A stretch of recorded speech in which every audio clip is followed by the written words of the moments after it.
Welcome, everyone, to tonight's Midnight Ranting on Is Christianity Dangerous?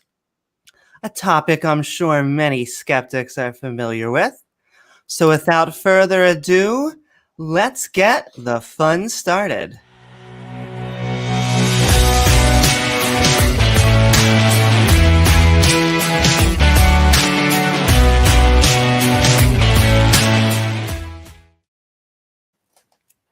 Woohoo! So, inspired by tonight's debate at the awesome modern day debate on Is Christianity Dangerous? I'm going to start by handing it over to the lovely James W. Well, thank you, Amy. Thank you for having this after show, so to say, so we could talk about this debate that we've all been waiting for a long time. So, first of all, anytime you get to hear two intellectuals of this level go at it toe to toe, it's certainly interesting. These are both men who have spent many years researching the subjects. They know the topics very well. And overall, I think they had some interesting discussions.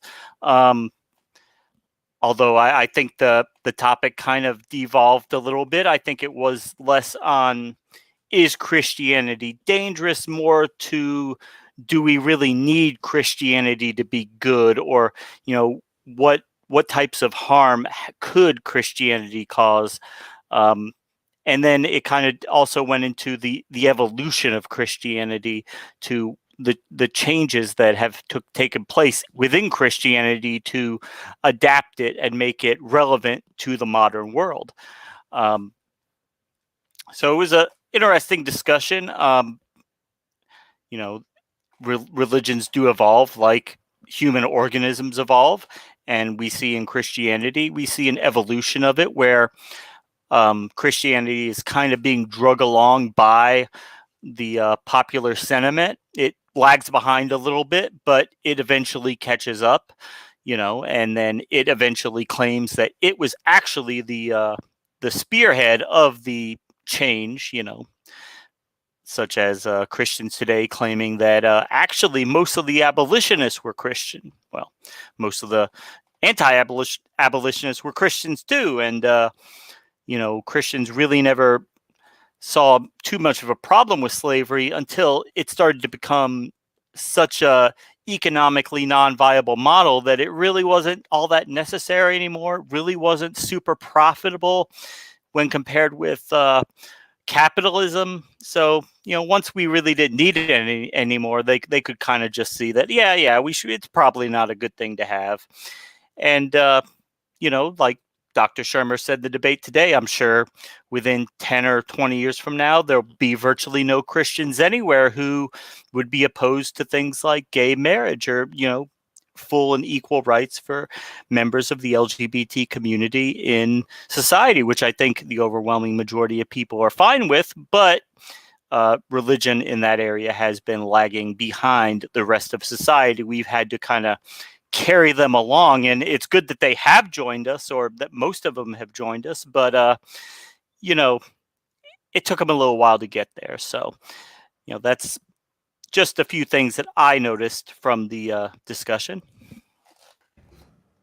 Yeah, I agree with a lot of what you said. I think it treaded over, I think, a similar problem we've had with in Pascal's wager is that the other Michael, he sounded like a good guy. This reminds me of the Sal problem, is that it's a good guy trying to defend something that in our eyes, we see obvious problems with.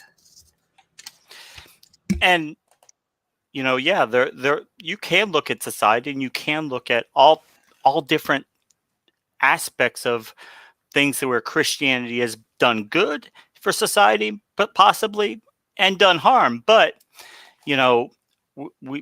we see many countries around the world. We see the most secular countries are probably the countries you want to be living in, because they seem to be doing better in just about every measurable metric, and that's pretty powerful. I don't know. I don't think anybody really wants to live in the very few theocracies that are around anymore. No.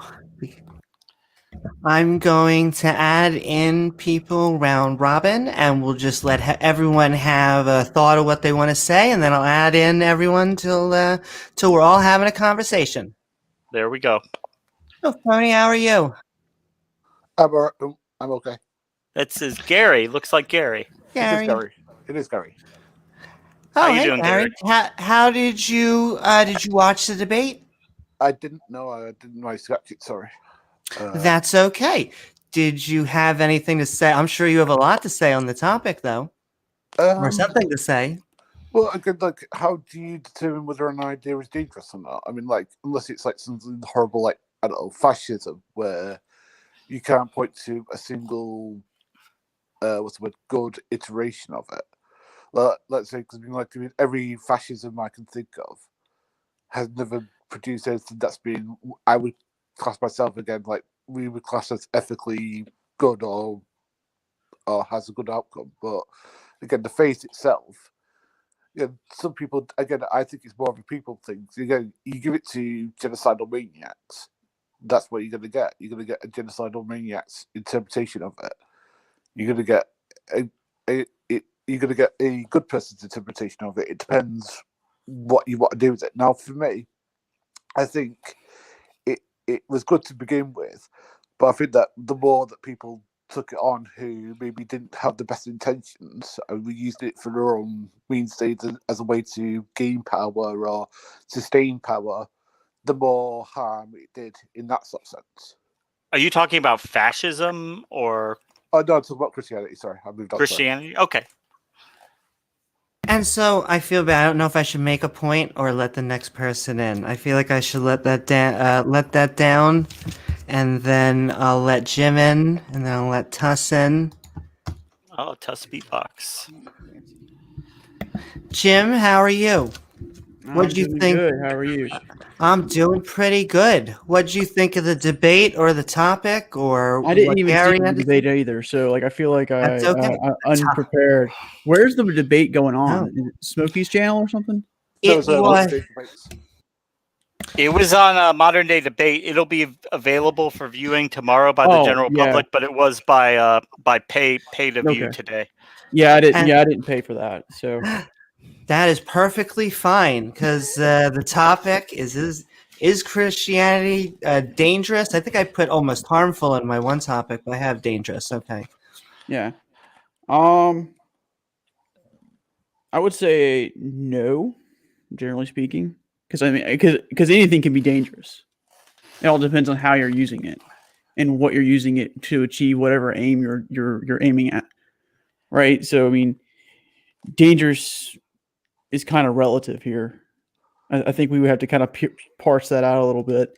And then if it's not relative and it is universal, we would have to see what actually makes it dangerous.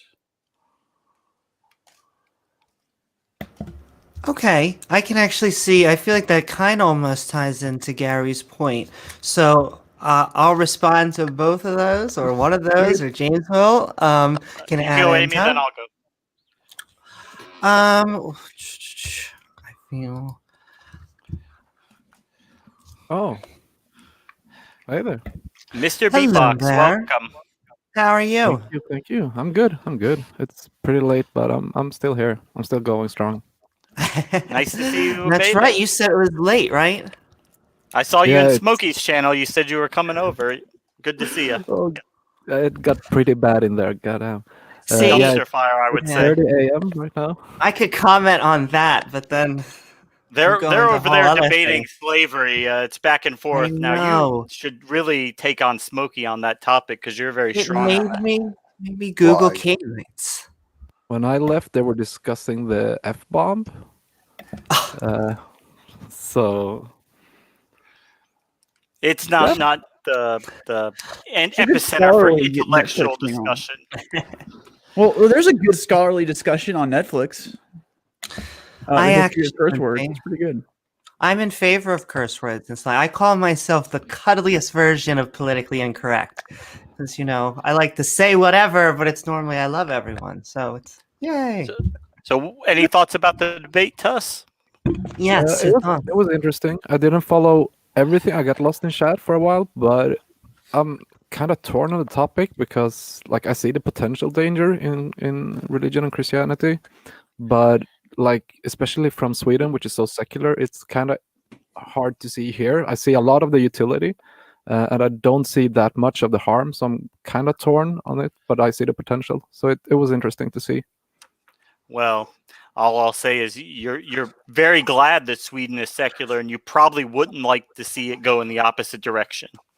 True. And Very true. Americans hate when we use you as an example, but it's such a good example. I know we got it going. And okay, so we're gonna go and add in KOC Champ, and then we'll have conversation. Hello.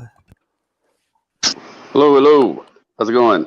God damn it. Not too bad. How are Thanks you? for joining us. I'm doing good. I'm doing good. What are your thoughts? The debate or the topic in general? So the debate was definitely taken in a different context than the usual debates. It went a little differently. I thought there would be a lot more, just what does James always call it, the open discussion. So the 10-minute segments were a little bit lame, if you ask me. But as far as the topic goes, I didn't feel like a lot of text, a lot of manuscript was brought into play there. I mean, it's kind of hard to argue that any faith whose basis is found with, a genocidal maniac of a god, quote unquote, could be anything but dangerous. I mean, the amount of atrocities done in God's name, are just tremendous. Too many to count, even in modern times. So I felt like Schumer was too nice. I felt like he was a bit dulled down. Maybe it was for YouTube, or maybe it was for MBD purposes. I'm not sure. No, I agree with that. I think Shermer handled with very kid gloves. I think he was very mild in this debate. Didn't really come out swinging at all. Because it's hard. Like I said, it's almost the Sal problem, is that Sal is such a nice guy, but at the same time, you almost feel like in the back of your mind, not that we have a job to do, but you're like, but we have to kind of swat some of the things they say, or else we're just being sycophants to the ideas. Anybody? Yeah, I mean, I suppose so. I watched Schumer on, say, the Joe Rogan podcast, and I've watched a number of his debates where he's disputing something with a really controversial subject, or with someone that's really coming at him aggressively, or even in nice ways. And I've kind of watched him come out swinging on those, and I just didn't feel like he did much of that tonight. It didn't seem like he was out to prove a point at all. Well, and what I said to James is I think the topic slowly got switched from is Christianity dangerous to what are the goods of Christianity? What are the pockets of good Christianity we could find?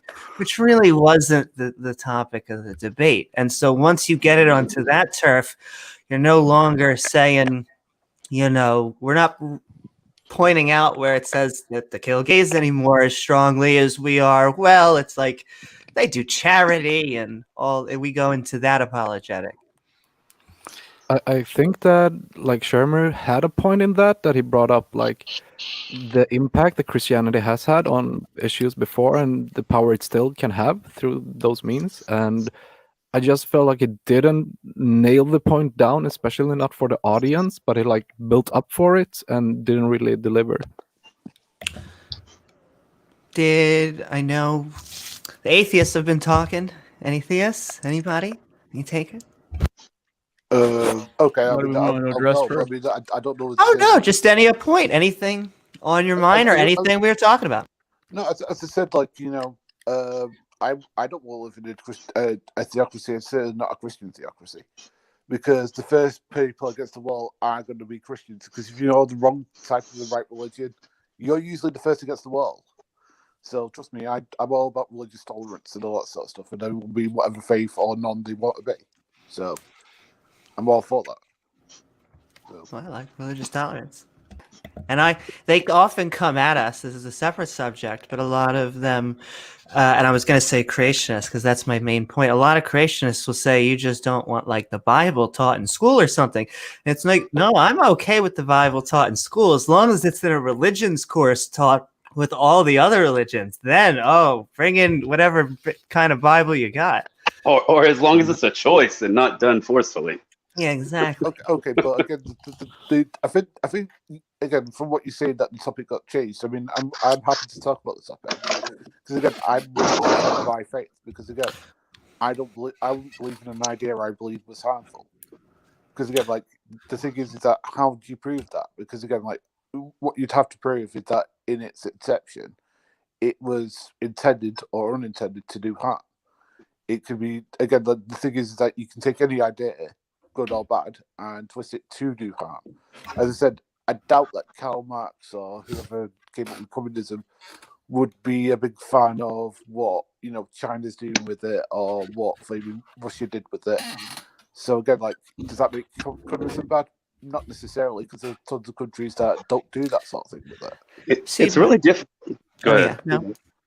It's really difficult to talk about it, Phony, if we don't go into a different subject, and that's if your God is real, Yeah, and if your God is perfect, omnipotent, omniscient, all these different terms that people like to use, and if God had a hand or a word in people writing scripture, the scripture itself would need to be so perfect, because it's by a perfect being, that people could not mistranslate anything in order to use said scripture to commit heinous acts on the world, man. Right. So to argue it, I felt like they really missed an opportunity tonight when, IS says, let's not talk about the people. I mean, well, that's kind of crazy because the amount of things done in the name of God, I mean, literally the term for Christ or for God, is well known across the world. And the amount of acts done in the name of it are just ridiculous because of context, And we see this from the Christians all the time. They are all willing to point out to throw Hitler and Karl Marx and Stalin and Pol Pot and Mao in China, and they're all very eager to throw all the bad things that happened under those guys to atheism because they, to some degree or another, endorsed atheism. But for us to not try and go on the other side of that, you're not playing on the same ball field. And can I point out where the analogy fails with the USSR versus, the versus Christianity is like the atheists are not looking towards Stalin or Mao in how to live our lives, but to many Christians, the more like direct to the line that it is, the better. The more like, no, this is like we have the actual word to God and we found it out and it's the pure one, unlike all those other ones. I mean, there is no atheists that you could like, because we all have our own, we're conservative or liberal, or we have all our own ideas, but it's all trying to go towards that same book. And to me, that book is an anchor. Right, but the problem is that, like, again, I wasn't saying that all atheists have to be, responsible for what Mao did or what Stalin did or whatever. Because again, they're individuals who are responsible for their own actions. Okay, but I don't think the argument's being made that all Christians are bad, man.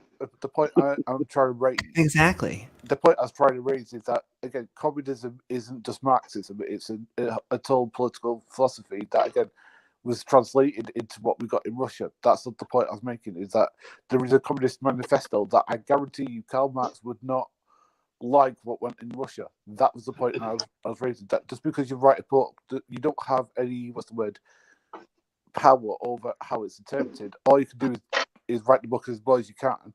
And if people interpret it badly, there's nothing more that you can do with that. Now, the thing is, again, I believe, sola scriptura is a very unique belief. Again, I don't want to really get into it. But again, I'm not going to sit here and say, oh, I know how the Bible's supposed to be interpreted, because, again, I'm not the egotistical. But I would Okay. say that again, you keep on saying that Christianity causes harm. I won't dispute that it has in the past, but it has also caused good. Again, how do you define which one's more accurate? Okay, but phony. Okay, so I don't want you to think that I don't think anybody here thinks that all Christians are bad. Okay, so to translate, one person into another, is a whole argument in itself. What I think that I'm saying is that acts, numerous, probably infinite, probably till the end of time, who knows, acts have been done in the name of translation of the scripture with God's word behind it, behind And I them, don't dispute rather. that. And I don't dispute that. And So just to say that it's not dangerous is it's inaccurate, just to piggyback off his, and then you can respond. I'll have all the time. Just you can piggyback off that and say it's worse because it could actually take someone who's good and say, look, I actually am fine with gays, but I converted to this religion and I want to follow it. I know what the liberals are telling us, and I know what all the metaphorical people are telling us, and I even know what my old beliefs were. But look, it says it in this book. It's right there written, and it was inspired by God. And yeah, I'm sorry. You were on to say? No, I say the thing is that I'm not arguing with what KO Champ's saying at all. Again, I agree that again there are Christians who do harm, but again, as I said before, with communism that's done harm. But again, I don't judge all communism as being the same as USSR. I mean, some people do, and they're stupid. Again, Christianity is done good. Christianity is done bad. Again, it's because of the people who's held it, not because of the belief itself. Because again, if you get a total maniac torturer, and again, I made this comment in the chat earlier. Do you honestly believe that Torquemada, who was a maniac torturer, who literally enjoyed torturing people, do you think without Christianity he wouldn't be around torturing people? Of course not. He'd find some other reasons to do it. Because unfortunately, that was the sort of personality that person had. He just happened to twist what the faith says and used it to his own ends because unfortunately he was a maniac torturer. And if he was existing now, he'd be in some mental hospital somewhere. I feel like I can add a bit from the secular country here. It was over 10 years ago we had like our first lesbian bishop, and how far the Christianity has progressed in Sweden is pretty amazing. It's so open, and it's not that literal to the Bible. So it's kind of easy to see over here how it could, how the distance between Christianity and the Bible is growing, and Christianity as like a more just as a religion is progressing overall, and seeing that it can exist without having that need to carry with all the shit in the Bible. Sorry, guys, I stepped out for a moment. Oh, you're fine. Welcome back. And I wanted to ask you, Gary, how do you choose then? How do you know what is good and what you're supposed to find inspiring from the Bible, and how do you know what is supposed to be only law? And I have one preface in this before you answer that question, because the 10 Commandments is part of the 600 Commandments. I just want to point that out. So with that preface, how do you choose what you're supposed to follow? What is... Well, again, the thing is that I don't wear different. I don't have a problem with people wearing different stuff or whether eating pork or eating shellfish. Again, if people want to do that, fine.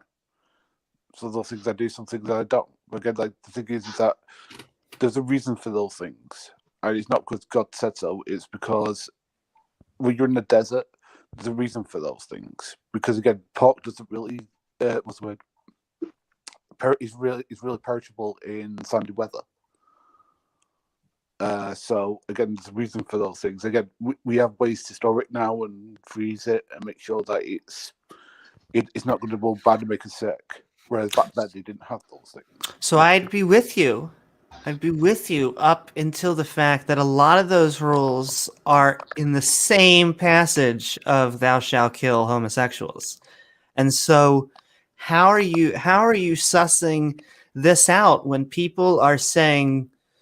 I mean, that's where they're finding inspiration for one, but then should we just is the majority of the Old Testament metaphor, and it was just until Jesus came that it became fulfilled? Because I'd say, to me, and to go back on topic, I do not like Yahweh. Yahweh does not, to me, come off as as a nice fellow. Okay. I'll respond. Again, like I don't believe that God wants us to kill anybody. I mean, again, like the God that we believe in is not Yahweh; it's Elohim. Where's that background noise coming from? I believe it's. Camp. Yep. You mute yourself, man. Why not talking? Sorry about that. No, as I said, like. Is that Elohim? Yeah, Elohim. So I'm going to look that up. Yeah, because Yahweh is a title. It'd be like me calling you Miss, or calling Jim Mister, or calling. I don't know. That they use that in Judaism a lot. You should have heard of that term, Amy. Yeah, See, I'm more familiar with all right. Yahweh, and they don't even say Yahweh because they're not allowed to say it and all this stuff. No. It's Elohim, because like Israel, Rachel, Daniel. You think of anything else, it's of God. Okay. Daniel, Israel. It comes from the Canaanite god El, who is who the Yahweh guy was originally based on. Not to go too off. There's no basic. This whole world religion stuff is crap. No, he is based on the Canaanite god El. He is. No. I'm telling you, no. Okay, because again, the thing is that this whole boring thing is nonsense. It does happen in very limited circumstances, but it doesn't happen in this one. It's just that the name carried over. So Yahweh's doing business as the name of a Canaanite god. Why? Because it's a similar language, and they just happen to use the same titles. It's not the same thing. Oh, okay. It's just pure coincidence. It couldn't be that they're not the same guy. It's just coincidence. All right. If you, I could give you a source for this if you really want to read it. And it was. I'll read it if you want to give it to me. Let me write it down. Okay, it's by Jonathan Z. Smith, and he wrote several books about this. But his most famous one was. Actually, can you put it? Could you type it in private chat so I get the spelling right? Yeah. Okay. I'll write it for you. Phony, I think you're going to have a really hard time backing that argument because, okay, I have to go into a kind of a little bit of a tangent for that, okay? But our oldest known historical, archaeologically proven evidence for Judaism is around 500 BC. It's really newer than that. It's like 400 and something BC. I mean, the scholarship I'm working off of says it's a little bit older than that, but roughly. I'm working in like 800 as the earliest possible, but okay, so we'll go with 800. And before that 800 marker, you know, there were numerous different faiths on the earth. Okay. Yes, I know that. And so to argue that Judaism comes about, it's this new faith, you know, it seems really ridiculous if we're to take God's word as a whole. No. Into things, because you got Noah in the ark here, and the only people on earth are supposed to be Noah and his family. And you know, why do we have all these different faiths except Judaism? You know, after that point, right? So it's like they all got off the boat, and the first thing they wanted to do is go make up other gods, even though they knew the one God who just flooded the whole earth. So to try to argue that quote unquote God, Elohim, Ben Elohim, whatever you want to call him, Yahweh, to argue that he's not based off of something else, I think is a ridiculous argument, because no, it's not. Why does it just present itself? It's not a ridiculous argument. It's pointing out that this idea of borrowed religions, while it does happen, it happens very, very limitedly. that usually what happens is that syncretism happens where you have similar events, similar like economic or geographical points. So let's say, for example, you have a mountain. You might have stories about a mountain because you have similar geographical features that bring about that. Now the thing is, what's more likely, that they borrowed the religion, or is it more likely that they happen to live in a basin that would flood? I think it's more likely they were in a basin that would flood, and they could come up with their own like flood stories. Again, I'm not saying this makes Christianity true. I'm not saying that at all. Or Judaism true. Again, I'm not saying that at all. I'm saying that this is how somebody who hates Christianity sees it. And again, he hates Christianity because he thinks that people are more interested in disproving Christianity than they are in looking into the truth. Can I give a separate related point I just wanted to ask for both the Christians? Because it became my pet peeve while listening on some random Christians after show. But yeah, because as I was looking up, the Canaanites and the Israelites, at least on some level, had similar cultures. And I don't understand how the Canaanites could be evil, like evil worthy of destroying them. I think genociding them was We'll see what they have the to say. I correct could give a comment on that, but I'll let the Christians. but that's just it's my pet peeve of the night from that. What the Jews killed the Canaanites? A real like they had it coming vibe. Like I don't know. It doesn't matter how evil you think someone is. You don't just go out and genocide all of the. So much for that whole "we love the women and children" shtick. I mean, I'm sorry. I don't agree with the Jews. Not to any of the awesome Christians here. Well, you might do that if you thought their DNA and their line was tainted by the devil, like with the Nephilim thing. That's some of the excuses we've heard earlier today. But I'd like to know. I'd like to know what some of our Christians here think about that. If they take that view, Jim. No, what do you I think? believe killing Gary? any group of people, even a small one, is a wrong thing to do, and I don't agree with I you agree. doing that. So, as I said, I think that what happened was that, like, there was probably a long dispute, and the Jews decided that they wanted to kill the Canaanites because it was either them or us. And again, I don't appreciate that mindset, but I happen to live in 2020 and not in 1000 AD, where BC, where I don't get you had peacekeepers and armed forces and all the stuff that backs me up. I have to look out for myself. I was just going to say, so when you read the Bible, so you're saying that the Jews decided to do this, but when you read where it says God is telling them to do this, you don't think that was a commandment from God? You think that was maybe just what their leaders were telling the people and they went along with it? Yeah, because when God actually tells them to do something, he actually appears in things. Where does he appear? He doesn't actually appear in that. It's what they've told them that he said. And again, nowhere does he actually physically appear. You don't see him like in a cloud or in a mountain or in a bush or something like that, like he is in a lot of the Old Testament. And there's a reason for that. It's because I'm not saying they made it up. I'm saying that they're trying to find justification to say, well, we don't particularly like these people, and we think we can get something out of them. So what we'll do is we'll say that God did it, and again, and I think that's what happened, in my honest opinion. What do you think about that, Jim? You want to weigh in on that a little bit? I'm a bad Christian. I'm sure I'll probably say because we needed to kill him. So, well, I mean, I think most Christians would agree with that and say, well, God said to do it, so he must have had a good reason. We can't second guess him. So, whatever the reason was. A much more secular approach. They had resources that the Israelites needed, so they killed them. Okay. Or fair enough. Let's just be honest. Like, I think that's a way to look at it. Oh, did we lose Gary there? Okay. Yeah, Great. I come back. He was. Well, I like Gary because at least he tells you what he thinks. He tells you what he thinks. He doesn't hide it. So, Indeed, at least defends the arguments, right? I'm trying to think because I have so many notes.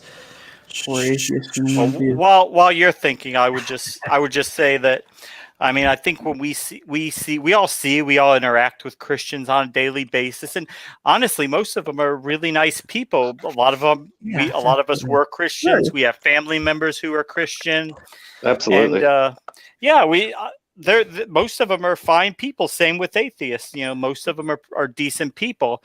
The only thing that does give me pause is, Christianity has had this kind of entanglement with modern culture and with modern society, and I just hope that as society becomes more and more secular, that there isn't some type of lash out. Like once they finally see that they're losing the last grips of power, similar to what, now I don't get it political, but similar to what we saw like at the Capitol, you know, as the Trump supporters are realizing that this is it, this is over, you know, and that kind of knee-jerk reaction where otherwise normally decent people would do things that they would probably never imagine doing.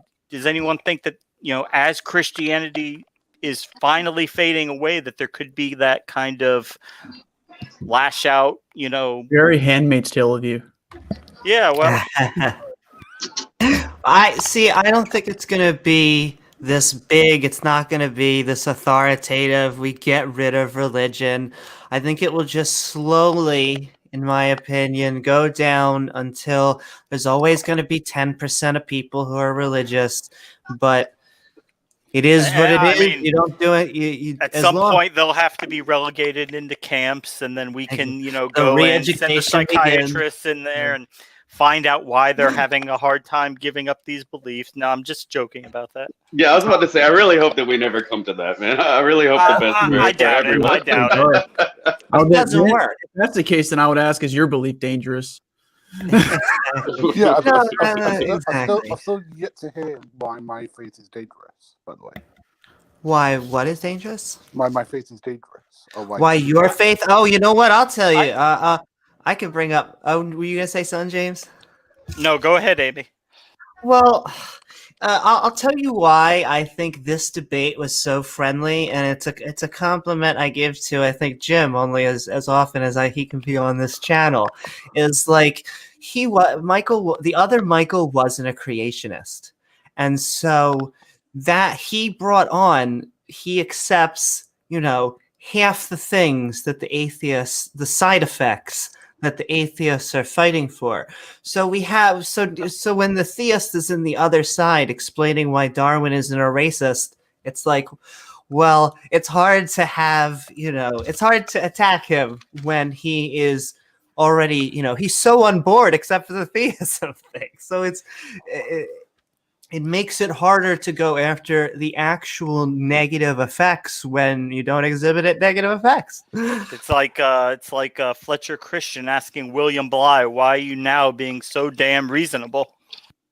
Yeah, exactly. Can't tell if that was like a compliment or something, or like something else because you invoked my name somewhere in there. I think he was trying to say, she's trying to say that you're a reasonable Christian, and that when you're dealing with reasonable, rational people, you know, it's harder to attack you when you're being right. when you're Now, reasonable. if you were out there, someone out there saying evolution is BS and all these other kind of crazy things, execute gay people. I mean, it's very easy to see the harm in that. But when you're just kind of like, yeah, I go with what the science says, it's kind of different. Well, I mean, the science can explain the natural world. So, I mean, like, there's nothing, I don't see a conflict between religion and science. Right. Well, so what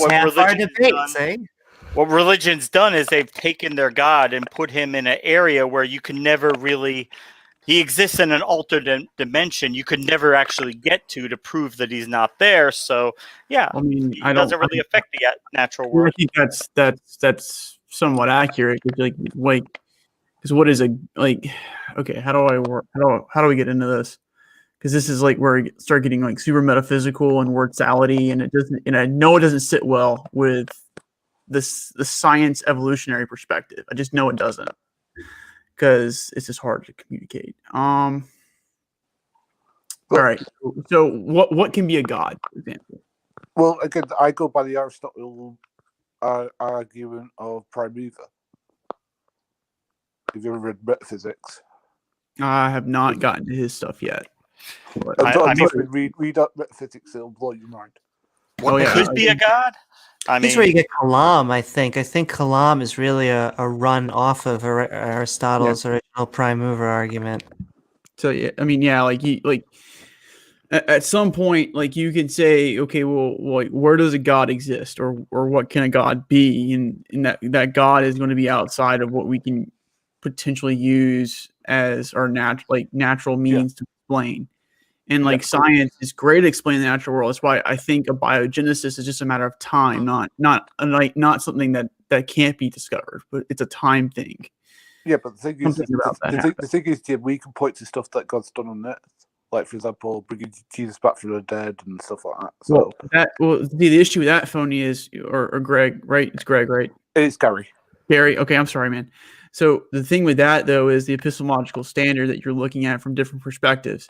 Our perspectives, we'll take an anecdotal evidence as an example, as both empirical and instrumental it's both rationally, it's both instrumental and empirical rationality. While we'll focus more on the empirical side of that, which is like, oh well, if you're hallucinating, well then does that makes it null and void, or maybe you buried a guy who's actually alive, and then 3 days later he arose from the dead, and so you run into an issue there, and that's part of the perspective problem. I mean, is that a reasonable thing for me to say? I'd say to some degree. Again, like the thing is that I think this is the problem that is in Christian Science, is that we believe that Christ rose from the dead and they don't, and again, that's never going to be something that we can agree to disagree on, because they don't think that people can raise from the dead and we do. Again, that's not something that we can. Let's take Christ out of it a second and say, hey, what is for example, Sal and Pascal Wager debate, like what was it, a few days ago, right? He said he saw like an airplane coming into the church or something like that, and he took that as a vision of God or a synchronicity type of event that is something that alludes to the divine. Okay, that is an epistemological standard of evidence for him, and I would argue that most Christians would accept But even Sal said that he could have been hallucinating, or it could have been a trick of light. Even he said that's not evidence that other people would be willing to accept. He accepted it, and that still goes back to he did. That the different frameworks accept different types of evidence. That's still a true statement. Yeah. Some certain claims, anecdotal evidence is more useful than others. And I just want to bring this up, even though I guess it's almost on topic. I still will never get, not only what do I believe the Jesus sacrifice thing still coming, I don't know if it's from my background or whatever, I still do not get the Jesus sacrifice thing unless it's metaphor. If it fits in Hero's journey, which I obsess over, there has to be a sacrifice. And so it makes perfect sense why Jesus would die right there in the story. Once you take that literally, it becomes a horror show to me. It entails all sorts of other things. You don't understand the doctrine of substitutionary atonement. Substitutional atonement. I do not. You are correct. You don't. Yeah. It's quite a whopper, I'll tell you. And I'm just going to put this out there. I would never drink cherry. I know Iron Cherry. I just respect it, but I don't do that. I drink cheer wine. If my drink is red, it's normally cheer wine mixed with something. Bourbon or rum are my go-tos. And if it's a rum, it's the bamboo. And if it's bourbon, it's a myriad of different bourbons. I can't get the conversation sober. Jim Beam. No, I can't do Jim Beam. It's too hard for me. Well, again, I can understand why, again, if you don't have the faith, that it does look rather silly to you, which is fair enough. You can have that point of view. I disagree, but hey, that's what adults do. Yeah, we haven't heard anything from Tuss for a while. Do you have anything to chime in on, Tuss? I'm pretty bad at like the Christianity in itself. I'm more interested in the like actual topic, whether it's dangerous or not, more like on a philosophical or societal level. But quickly, like about Sal, I kind of felt like he at least implicitly said at the end of the debate that it was more like just a feels thing for him, that Christianity made him feel good, and that was enough for him. During Yeah, the last one. there. I think in a way from Sal that's I think his motivation for trying to prove that it's real. I think he really, really likes Christianity. He really, really wants it to be true. So he goes out and he's an educated, a smart guy. So he looks for ways to try to justify that belief to himself. You know, I think at some level he knows it's not a rational belief, but he just really, really likes it. So he just keeps on going with it. I mean, there's And very might I say, it's very surprising to me that of all people, Sal defended Pascal's wager. It makes sense after having listening to him, how he ties it to poker and other interests that he has. But if you listen to him long enough, you would think that genetics was his shtick, and I think he would even say, that's his shtick. And yet, it just like the Kalam, it's one of those intellectual arguments that I think atheists have to fight rolling their eyes, and yet it's so enticing. Christians find it very a good filling argument, intellectually fulfilling argument. We don't see it. I don't know. Anyone? Christian atheist? Tuss, were you ever a Christian, or what is your No. background? So No, you've been a secular always? Yeah, I'm very my dad is very atheist. My mom is like the Sweden atheists, well, more agnostic, as in they don't believe in something, but maybe don't know. But my dad was always very, very atheist and made sure I wasn't like in any church group or anything like that, and that stuck with me. So very atheist, and it's very easy to be atheist over here. Well, then, can I ask? Because we've been saying this whole what happens when the world goes that way? How do you guys view? Obviously, there are still religious people in your country. So, how is religion viewed? Is it a culture thing? Is it just the holidays now? It's not really a cultural thing. Well, it's interwoven in a culture, but not like explicitly.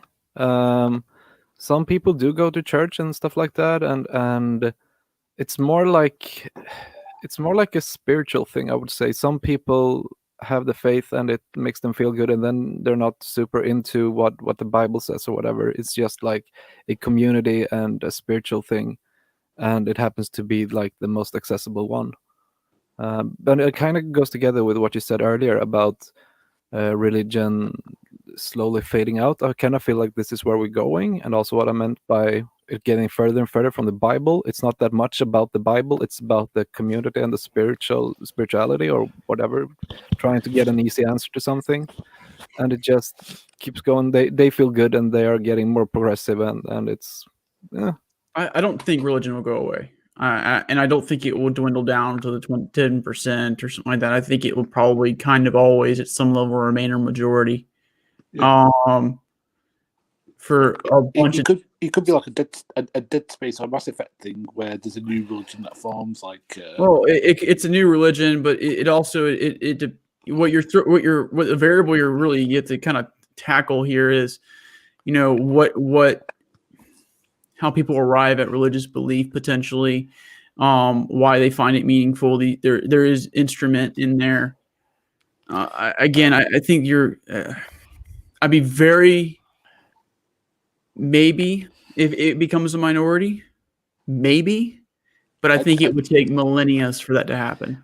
Well, I tried to get an answer from Dr. Shermer in the debate, but Mike Jones picked up on it and it never really got to Shermer. He just pontificated why he thought religion would stick around for a little bit longer. But I wanted to hear what Dr. Shermer had to say about that, what he thinks the end game is for Christianity. Are we talking 50 years, 100 years, to where it's that remnant, that 5 to 10% that will take a long, long time to fade away? Well, let me ask you guys, because there's something interesting I find in Judy. I find it both annoying and positive at the same time. And I wonder if Christianity and Islam will ever find that. My joke is if you ask, 50% of Jews will go, do you believe in God?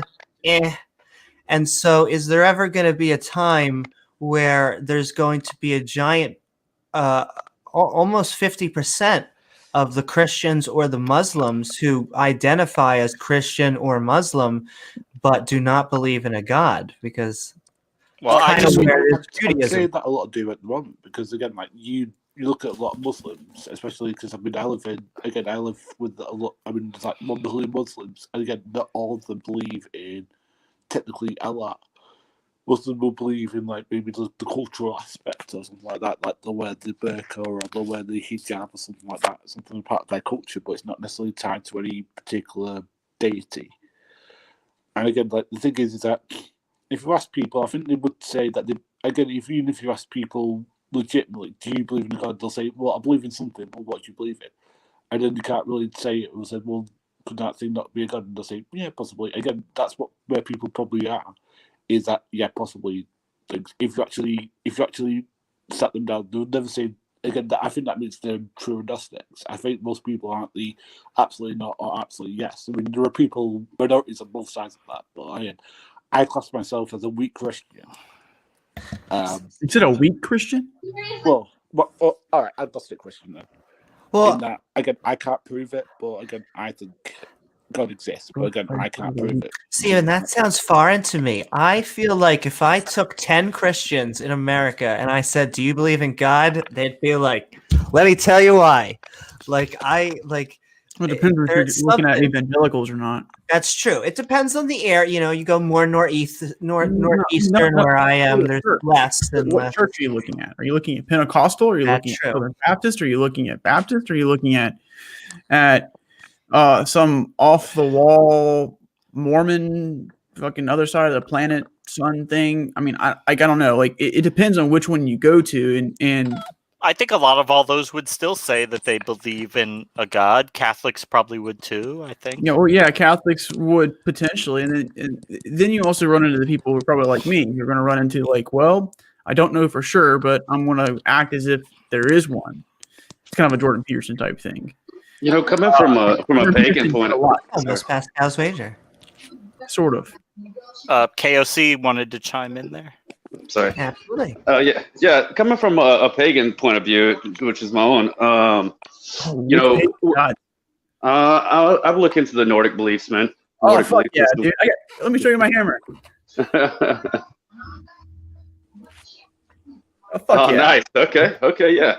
So coming from a pagan point of view, what I noticed with most Christians isn't their ability to argue for their God or the historical evidence or archaeological, all these different things. It's the thought of being condemned to hell. It's the fear of this afterlife where they're gonna burn forever, and that's their entire argument. Is I'm afraid that if I don't believe this is what will happen to me. Oh man, it's not that they actually believe any of the stuff. It's not that they can argue any of this stuff. And if they could, then their answer is going to be, well, God said it. God told Moses to write it down, and if I don't believe it, then I go to hell. It's also hard to fight with if someone has drilled into you since you were a child that you are going to hell. I can imagine how emotionally terrifying it is to say, well, I mean, I don't have any evidence, but my parents don't have any good reason to lie to me. I mean, they haven't lied to me about anything before, and I'm going to burn that's how it starts. forever. And I think very few people not exposed to these ideas as children would just pick up to them naturally as adults, Well, I mean, you, as a parent, I would hope that. I'm expecting. So what I would say is my responsibility is to teach them, different things. That's why I have all the world's mythologies and stuff like that, and I'm somewhat versed in them, somewhat, not completely. And then I have the Grimm fairy tales for that, that really stark reminder that hey, yeah, you can watch the Disney version, but we're gonna get the real one in where people's feet get cut off. And people can look at me and tell me how bad I am, but I'm also when I tell those stories, keep in mind, those stories have real consequences for your actions. I'm not trying to scare them; I'm just trying to teach them that actions have consequences. feet cutting off. It happens. And stuff like that. It's like the Cinderella story. Oh, okay. It's in there. It's pretty grotesque, actually. I see. But anyway, champ. So hang on. I want to kind of go toe to toe with this one just for fun. So pagan gods, Norse. So like I have that right. Okay. Yep. So Yep, here's Norse. the question for you: are you a warrior? Are you enrolled in the military? Yes. I'm a veteran. Served over 30 months of my life in Iraq. Okay, and cool. yeah, Well, on a side note, what branch? So that way, I was Army. I was a 13 Bravo cannon crew member. I shot artillery. you're a fucking. Well, thank you for your service, man. Appreciate it. Piece of shit. I'm assuming you know what's behind me, right? So like we don't have to get it. Yeah, Mjolnir. Yep. All right, cool, man. Was that the what do you behind me Jim? as far as like the plaques and stuff? I can't see it very well, man. I'm on a kind of a small phone right now, waiting on my new phone to come in. So The glorious down.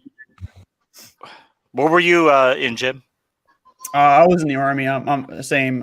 I was in the 82nd, and when he said 13 Bravo, he was a gun bunny. I was the guy who made sure he had all of his bullets when he needed it, and when he was the type of person who would who would plan his aiming stakes with his head. like a little woodpecker. Someone's like, "Hey, use your helmet," and I just got on site. I was delivering ammo, and they were setting their aiming stakes for the Gunner Squadron. Yeah. For the 119ers.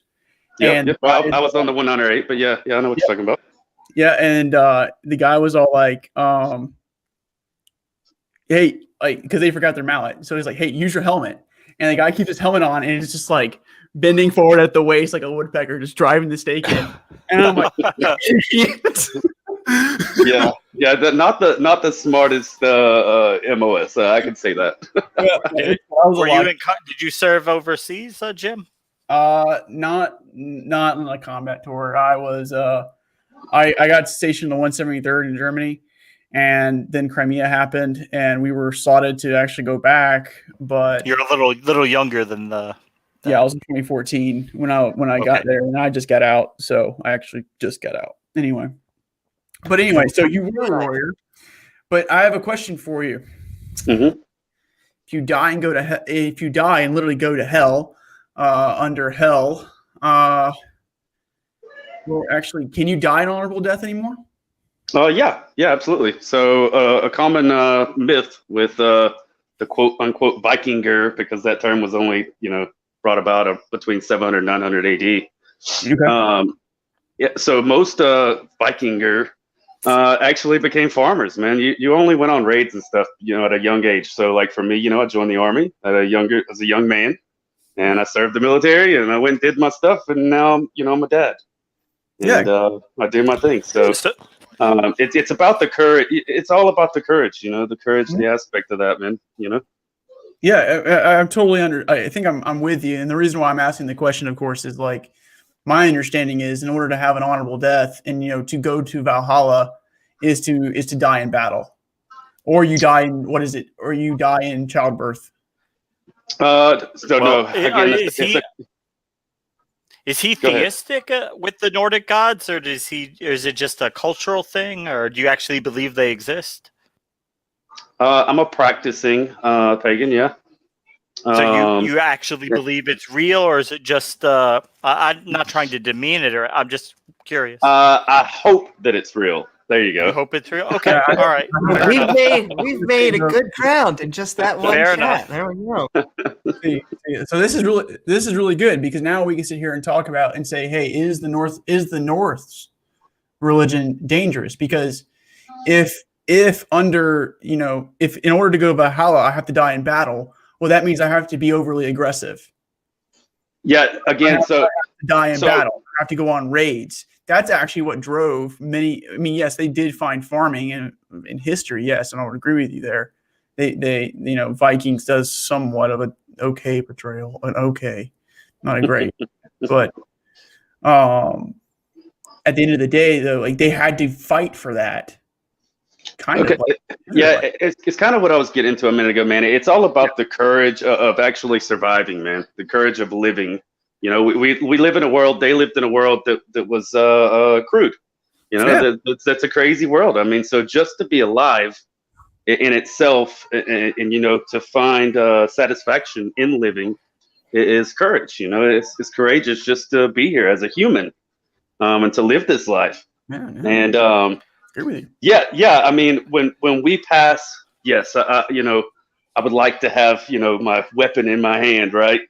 But you know, it's not as significant as people like to put. It's a very common myth, you know. I mean, it's people that watch the show Vikings, you know, and don't do their research. You know, it's all about the courage of living.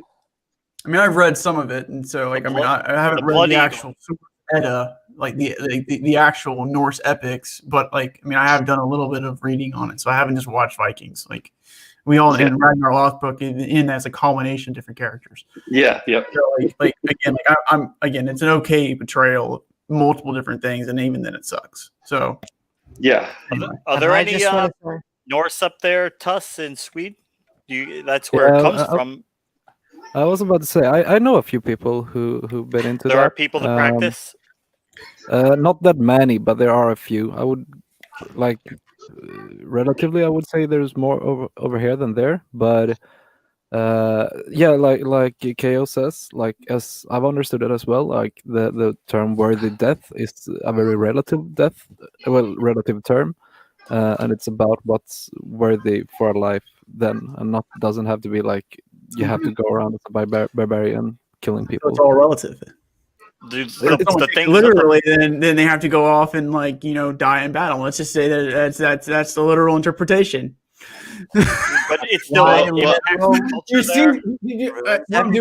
I'm just flipping the script a little bit, just for fun. Like, again, it's just funny. Hey, be on our side, see? Yeah, see, I would be with you, man.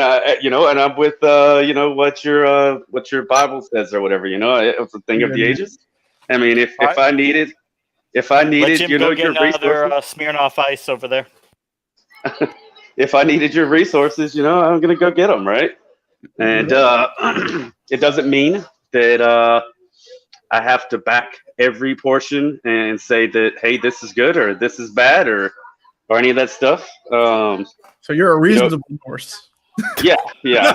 I'm not a fucking idiot. I'm not a fucking idiot with things. You know, and honestly, my biggest reason behind my belief is because I like to think that when I'm spending time outdoors, that I'm gaining something from that, right? I like to think that when I'm enjoying the light of a full moon, you know, I'm gaining something from that, right? So it's more of a hope that something is real, and I'm going to tell you this is real. But you don't need the supernatural for that. I mean, I go out and there are days when just both naturally and artificially, when I sometimes when I just cross bridges, I know this will sound weird, but especially very big ones, I'm just amazed by the things that we can create just to make us function. And then just the natural, just by seeing actual blue water. You would know how rare that was if you came to the Northeast here. And so even Matt Dillahunty, he was talking about being in the Navy and being out in the middle of the ocean, looking at the Milky Way, where there's no lights anywhere. Just how that looks from what is it called? No light pollution. Yeah, no light pollution at all. Yeah. Just looking at the Milky Way the way that it looked, you know, thousands of years ago. Yeah, and see, I'm not someone to tell you that science can't do everything that my faith does, right? And I'm not someone to tell you that anything else, you know, I'm not one to tell you anything. I think that people should do whatever makes them happy, and hopefully they can live their life in a valuable way to society and themselves. Okay, I agree there. Let me go to Jim's point. I would have to go through the Norse texts, and I'd have to see. When we say Christianity can be harmful and stuff, it isn't because, like we've been saying all this time, the majority of Christians are good. But we believe that the majority of Christians are good because they don't literally interpret their Bible. And they don't practice their preaching. So it's almost like they intuitively know what to eat. Because they're like, well, of course, that's bad. But look at this stuff over here. Isn't that good? We're like, well, yeah, that's good. But at that point, you or yourself are taking the book and saying, look, isn't this good? And we should do that for all books, not just the one. I mean, I just think there's a narrative, and we've talked about this I think last time, right? So like, there's a narrative and there's a story. There's a beginning, a middle, and an end, right? And there's a climactic point and something like that, like all those other things. And so this story, like, I don't think it's necessarily reasonable for me to apply the same like Levitical law, because that's where we're really is the main contention. Like Levitical law is the major contention. 60 to 70, I'll give you that. I have my problems with the new, but yeah, I'll give you. Yeah, well, the new does a little bit of things, and I would say there's a dichotomy there too, as far as like how they're trying to interpret things, right?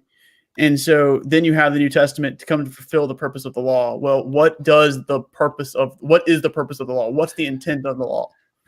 But can I just add that asterisk? I think it's getting better because it keeps on getting better as we get closer to the secular. So, the further back you go, the more now the humanity, the tapestry of humanity. Because the Christianity didn't seem to be dealing with a lot of all of those laws, but they're kept on the book. So I wish we need them. Why? Because without it, you don't understand the gravity of the Old and the New Testament. Like you don't understand why Christ came without the Old. To get rid of the Old and just read the New, that's all feel good, but you don't get all the issues. James is gonna say so. I have a point, but James is gonna say. Well, no, I was just gonna say that what the traditional response to that is that the law is important because it points out to you why you need a savior. It points out to you that, like, look at all these things that you can never do. Look how many of these laws you break every single day. You need somebody to save you for this, Amy. Have you ever lied? Have you ever cheated? Have you ever stolen anything, Amy? Amy, have you ever stolen anything? Look, you're a thief, a liar, a cheat. You're this terrible person, Amy. Now, what are you going to do about it, Amy? Do you want to go to God with that record, or do you want someone who lived a perfect life? You get to use their record instead, Amy. You've already told me you're a lying, cheating, bad person. You did lie once, so that means you're a liar, right? I mean, the terrible part about that is, to kind of build your argument there a little bit more, James, is that, even if you obeyed all the laws to the best of your ability, then you would still be sinning. You would still be sinful because you covet and envy not doing the law or something to that effect. We could get into this another thing. Throw in all kinds of things, but yeah, that's typically the shtick. Speaking about bad things. Yeah. Speaking of the heart of Christianity, the notion of sinning, the notion that we could offend a God. Okay, well, what is sinning? Well, that would technically be the literal definition, but then most Christians take the shorthand to just mean bad deeds, but that actually doesn't seem to be a biblically accurate thing. Okay, well, Amy, let's play this game. I hope you don't mind. I'm going to kind of use you as an example, okay? I'm not trying to be offensive or anything. So, all right. So you'd have to work hard to offend Amy. Yeah, I got through Mr. Batman, who he went, sir. He misgendered her like 40 times in a few minutes. And wouldn't take ma'am. No, wouldn't take ma'am. So anyway, Amy, let's say this. Like, you did not transition. Okay, and if you did not transition, could that be considered a sin against yourself? Could be considered a sin against you if you're using the biblical definition and put me as a god? Not transitioning, because in this case, most of the fundamentalists would say that you not transitioning would not be a sin. I'm taking a slightly different approach. They would say that's not a sin? They would say that it's not a sin because you're fighting this urge that goes against, in quotations, God design. As if I don't transition. If you don't transition, yes. Okay. So if you didn't transition, that you were not sinning, right? Okay. But you are still sinning if if you're not also being true to who you think you are, or something to that effect, right? So you're saying it's a catch-22. Somewhat, it can be. See, It's but not an easy thing to navigate, and then what it turns into is, what is sin? Well, it depends on what you're aiming at, because sin is derived at what? From what? It's an archery term. It also is derived out of like being left-handed or something like that. So if you're left-handed, you're sinister. Fun fact. well, I've been learning. I use the archery example just because I've been learning the difference between reliability and valid. So you learn some things are reliable, some things are valid, and blah blah blah. But I think most Christians would look at Amy. I think 90% of Christian, fundamentalist Christians would look at Amy and say, no, actually, you need to untransition. You need to go back because that's how you were made. You're sinning, you're sinning the way you are. It doesn't matter how you want to be. It's how God made you to be. That's how probably most Christians would do that. A big thing here is that a lot of fundamentalist Christians don't do is understand that they are sinners as well. So what they become is the same thing that Jesus actually rebelled against. Well, sure, right? Yeah. So what's the purpose of the law, or what's the purpose of this, right? It's to probably live a meaningful life. You can worship God or something to that effect. And, your own struggles, your own sin is a source of empathy, not a source of damnation, or should be a source of damnation, because we all carry our own metaphorical cross, right? Like I sin the same way, Amy sins the same way, Tuss sins the same way, everybody sins. All sins are equal. Except David Hasselhoff, he doesn't sin. No. Chuck doesn't sin either. Bob Barker. Chuck Norris doesn't sin. Don't you dare. No, See, but we're swapping it out. We're using it for the metaphorical cultural term of doing something wrong, as in everyone sins. And then and I don't want to say confusing it. I feel like we're trying to suss it out between the literal. This offends a God. How frigging dare you? This offends the almighty, omnipotent creator of the universe. I mean, I would say it just happened to be, wasn't it very lucky that God happened to be God and he could just arbitrarily set up the universe so that any defiance of his nature happens to be sin. I mean, but not make everybody else in accordance with his nature. He just got to be, hey, I'm the first one. I happen to appear out of nothing. So, I'm just going to take my nature and apply that. And if you don't like it, well, tough shit. That's the way it is. Burn. Because the saying you just used, Jim, I can almost see you see wisdom that you can get out of bearing your own cross when you take that as a metaphor. And that's become a thing. That's become a cultural thing for us to say. But I guess what I'm debating is the literal interpretation, which you say that's not really where you find the use, but I find the literal because the literal interpretation again is still in the narrative. Like you still have to tell the story, and you still have to juggle with these things. But does not Hansel and Gretel? You were just talking about Cinderella. Does the Cinderella story have to be real for you to literally real for you to find meaning and tell the story to others and for them to get wisdom out of it? Okay, so no, but now we're going down a different rabbit hole here. It was true. It's hard sometimes to go between is it real and is it harmful? It is two different prongs. Yeah. So what I would say is, I've assigned some value. So just like Champ down there, like he is assigned value to believe the Norse gods are real, or to hope that they're not. I'm trying to misquote you, but to hope that they're real, right? Yeah. So even that's more agnostic. Evidence or our epistemological standards that he derives. So he derives his from being in the wilderness and having the courage to face your enemies, or to face the enemies of yourself, maybe, is something that might be important there.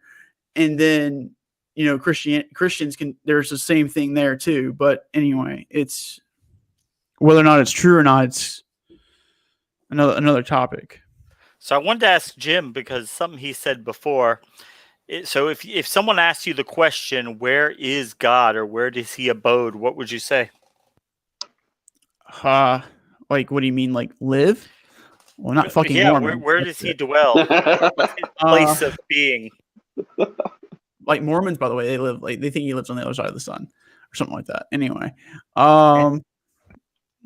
is Tuss like nodding in agreement, or are you just like going like this guy is like doesn't know? I think he wants to see what you're gonna say. Yeah, I want to see where you're going. I have yeah. no I idea. mean, I would say he's outside of time, space. He's omniscient and all that fun stuff. Right, and that's because that's what I was getting at before. Yeah. And I think that the great Saint Aaron Ra, I think he's the first one who said that we used to think that the gods were on the mountains until we climbed the mountains. We saw there's nobody there. Then we said the god's he's up in the clouds until we mastered the sky, and now we know there's nobody up there. Now we say he's in some kind of alternate dimension that you could never actually get to prove he's not there. So it just seems like he keeps getting moved to a place where people think you can never actually get to show that he's not there. Or he's deep inside us. There's that one too. Well, yeah. I mean, he could be anywhere. He could live in the center of Jupiter, but I mean, you're never going to be able to get there. All of those beliefs, right? So, like, just like you have the Norse gods who believe that they travel by the Bifrost to Asgard. Not to rip off of Marvel too much, but there's that. Yes, you're right, man. It's the Rainbow Bridge. It's the Bifrost. You're right. Same thing. It is in the mythologies, and there's 7 other realms or something like that, right? And then you have, what is it? Then you have Christianity, right? So what I would say here is, Christianity's never claimed that the gods were in the mountains. So again, like I'm not. They came to a little after that, but yeah. Well, they did claim he was in the sky. They really did seem to think that for a long time. Well, because according to the stories, while they were traveling through the wilderness, he was actually represented in the sky through a cloud. And the thing is that the clouds to people back then might as well have been Jupiter or Mars or the Andromeda Galaxy does today. Because they had a better understanding of astronomy than even probably we do. I mean, I wouldn't say that, but like they had a really good understanding of astronomy. I mean, we didn't even know that Andromeda was another galaxy until maybe 80 years ago. I don't know how... They still had a really good understanding of the night sky, so I'd be very careful saying that they didn't have an understanding. I mean, they thought that the stars. I mean, they knew about the celestial bodies, but they had no idea that they were balls of plasma trillions of miles away. Yeah, doing nuclear fusion. Jupiter. Jupiter's. Jupiter or Saturn, like they knew that they were lights in the sky. They didn't really know exactly what they were. That they're planets, balls of gas. Yeah. So what I would say here, though, is that Christianity doesn't make those claims at all. Christianity doesn't say like, "Oh, he's in the mountain" or something like that. Like we've established that he's omniscient. Oh, at least he became omniscient after some development in the Bible, but I would say if you like, maybe I'm missing the point. Maybe someone needs to point out a passage where he said God is actually in the mountain. No. That was not a claim specifically to Christianity, but okay. So, but that's kind of where I thought we were. That's kind of what. No, but it's just humans' concepts of gods. They keep moving it to a place where people could never, or where they think you could never go to check to make sure he's not there because that mountain looks really high. Nobody could ever get up there, so that's where they are. What? So then the case, like Santa Claus, he's in the North Pole because nobody's ever going to go up there to see that he's not really there. Unless you're in that new little Santa Claus show. What is it? It's on Netflix. It just came out past year with a sleigh and everything, where you got like super efficient and businessy, and lost all the magic of Christmas. Anyway, negative. Oh, there was a new Mel Gibson Santa Claus movie. You say it was awful or it was awesome? The new Mel Gibson movie? No, there's a new Mel Gibson movie where he plays Santa Claus. Yeah, but he's like a remake of Bad Santa with Billy Bob Thornton. It's kind of like that, or it's like no, I think it's they pretend there's a literal Santa Claus and that he's tired of dealing with naughty kids or something, and he goes on a ramp. I don't know. It's like a horror Mel Gibson Santa Claus movie. Wow! Guys, I just made a very big pour. Anyway, so that was a mistake, but we're gonna keep driving on. I won't be like Sam the other night, so tell Sam I'm sorry, but I can take my liquor a little bit better. Sam already passed out? Yes, I thought Sam seemed 50-50. I feel bad because I feel like Sam didn't want to tell me no, but I was like just telling She didn't really Sam want to, yeah. like No, we're live, like- right? yeah. Oh no, Sam may be watching. But and no, I it comes with my political incorrectness. I say everything. That's the great thing, and then I don't have to remember anything. Yeah, that's good. Uh, So, um, so, and she'll be on tomorrow. She'll have a good time. yeah, that's a good topic, by the way. The Bible. What are you condoning- vaping on there, Right. Tuss? Anything interesting coming out of that vape pen? No, not really. I've started making my own at home. I just buy like Ooh. I don't even know what it's called. Like Now I'm sophisticated. Fuck. Some It's propylene the taste of glycol or candy vegetable worms, at least. glycerin. Huh? Some propylene glycol or like vegetable glycerin or something. Little mixture with some flavor. Yeah, exactly. And it tastes like candy worms, so I'm pretty satisfied. Candy worms. Oh. I've stopped with the cigarettes, so now I'm here. That's probably better for you. Oh yeah. All right. My food thanks me. So back to top. Oh, just real quick. Maybe we can go back to topic. So, like, what I would say is this: a God can also be your highest value.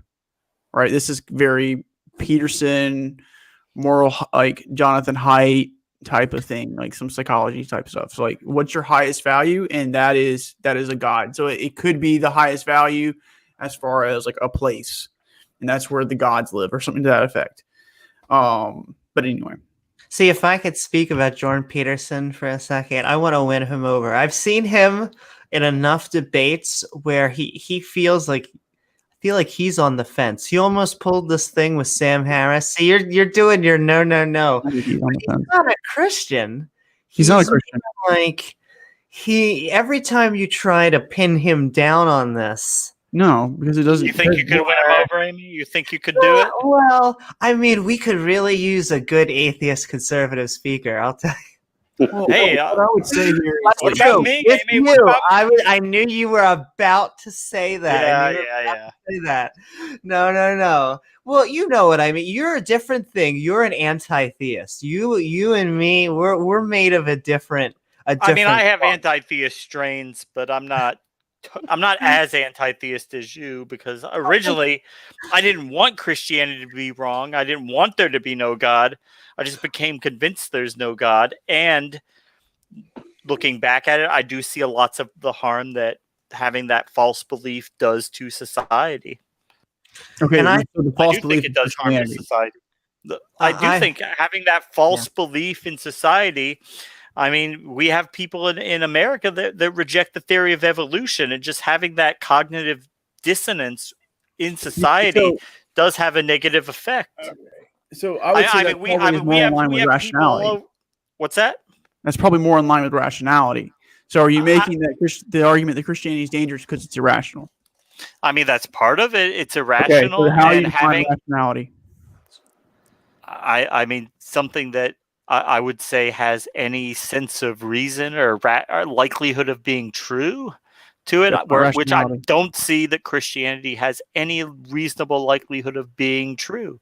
Therefore, I That's think it's rationality. irrational to believe. Well, I mean, you could define it however you want to define it, doesn't but logically follow for me because I'll always go Okay. to I don't get how you kill someone and then that gets other people's like I will never understand that mechanism. To me, that at least is irrational.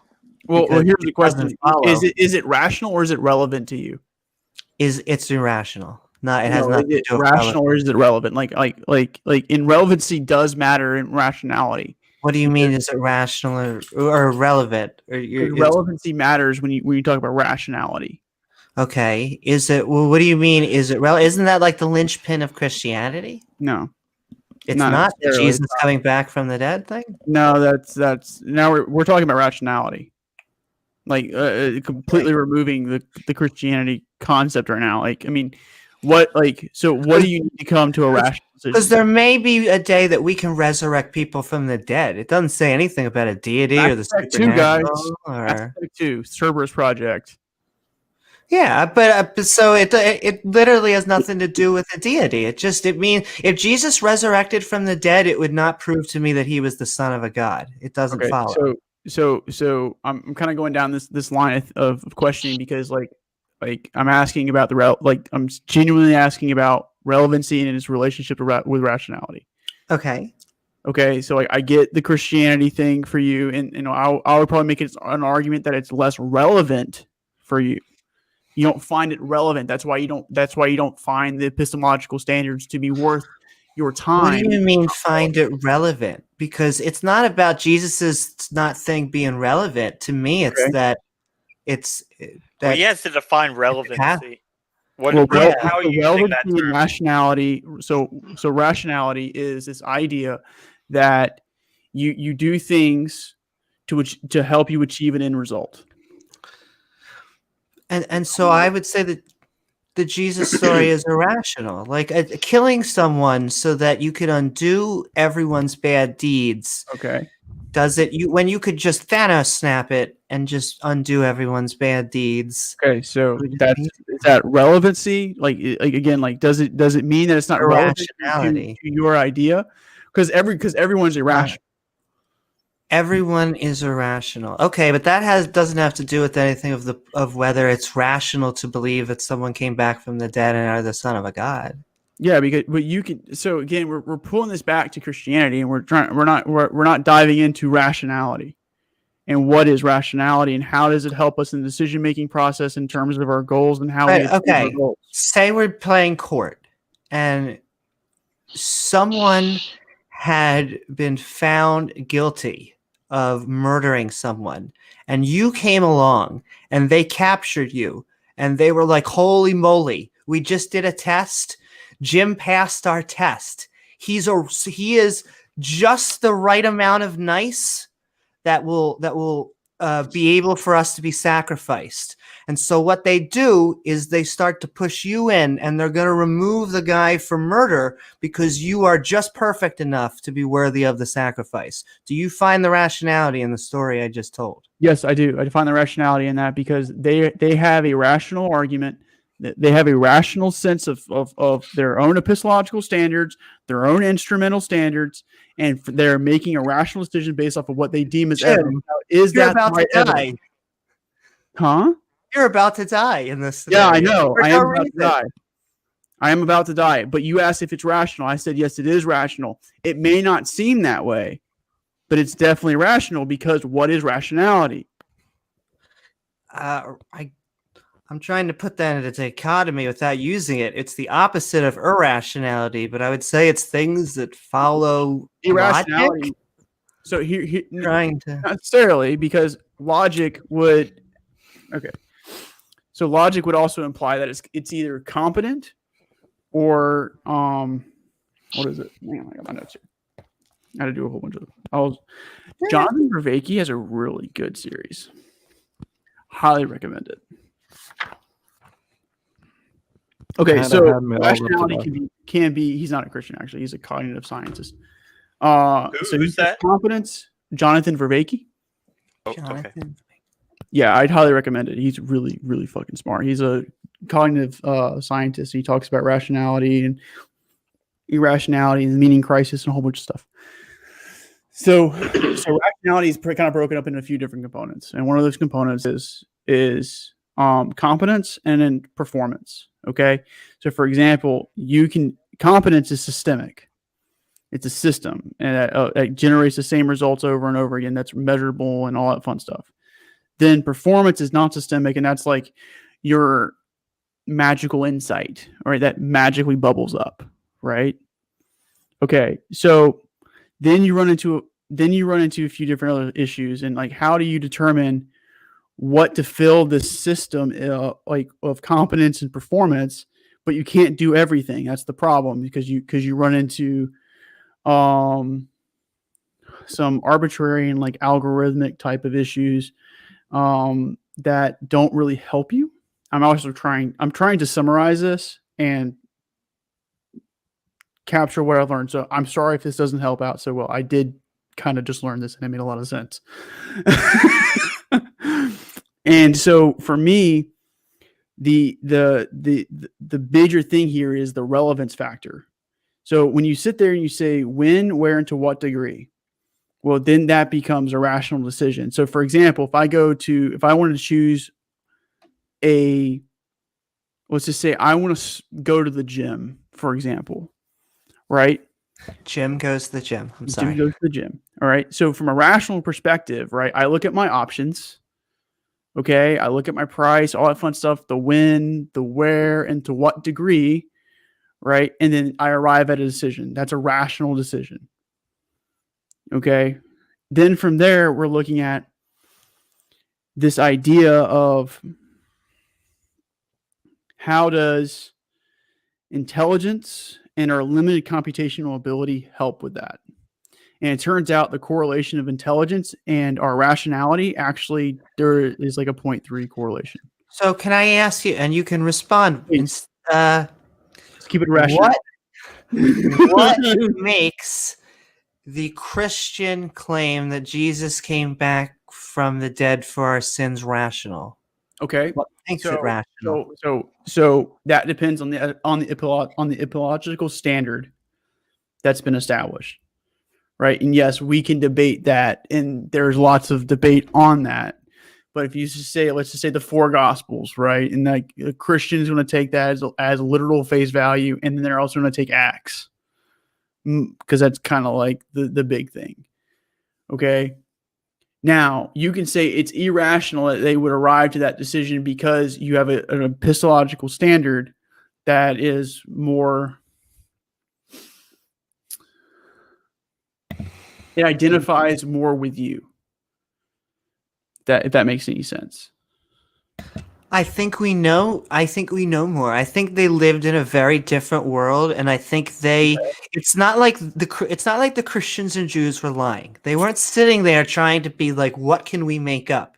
It's that this is the world they looked in. The other cultures had similar things, so they built upon it. So they borrowed some, they got rid of some. It looks like a culture of its time. I mean, the story only makes sense when you bring on board miracles. When you bring on board, once you take on board, you can defy physics and all this. Well, then the God doing how they do makes sense. And I will say the one thing that the constant critique that I get, at least from creationists, is, well, who are you? Look at Amy Almighty trying to get an explanation. It says it in the Bible. Read it. Shut up. So, I mean, I think everyone here is trying to make rational decisions. I wouldn't call anyone here irrational or something like that. I mean, I think that, you're rational if you sit there and you want to read all the mythologies and then you sit there and come to the conclusion that, none of them make sense. That's a rational decision. You've compared your options, and you've also made something that's relevant to you. Because I can only find use in the story if it's metaphor. Once you make it literal and it becomes the actual definition of relevant to you. No, because just like the Cinderella story, it's fine. Any story can be relevant. But we're trying to suss out what is relevant to all of us. What is the creator of the universe? Yeah. Or, is there different relevance?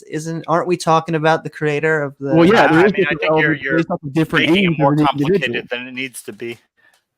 I am? Yeah, I think you're. I mean, we're just asking: is it true or not? Is there any reasonable likelihood that it can be true? Well, no, we were talking about if it's true, then it's going to be relevant. It's going to be rational. But if there's no, it's not. Real reason to still be true, and you not do it.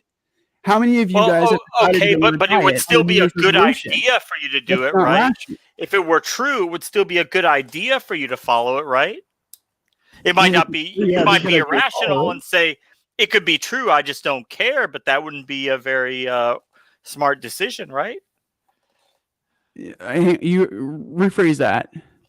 No, I'm saying if it's likely to be true, then you could disregard it, but that's not very rational, or it's not very doesn't make a lot of sense to do it. But if it's not true, then it doesn't matter.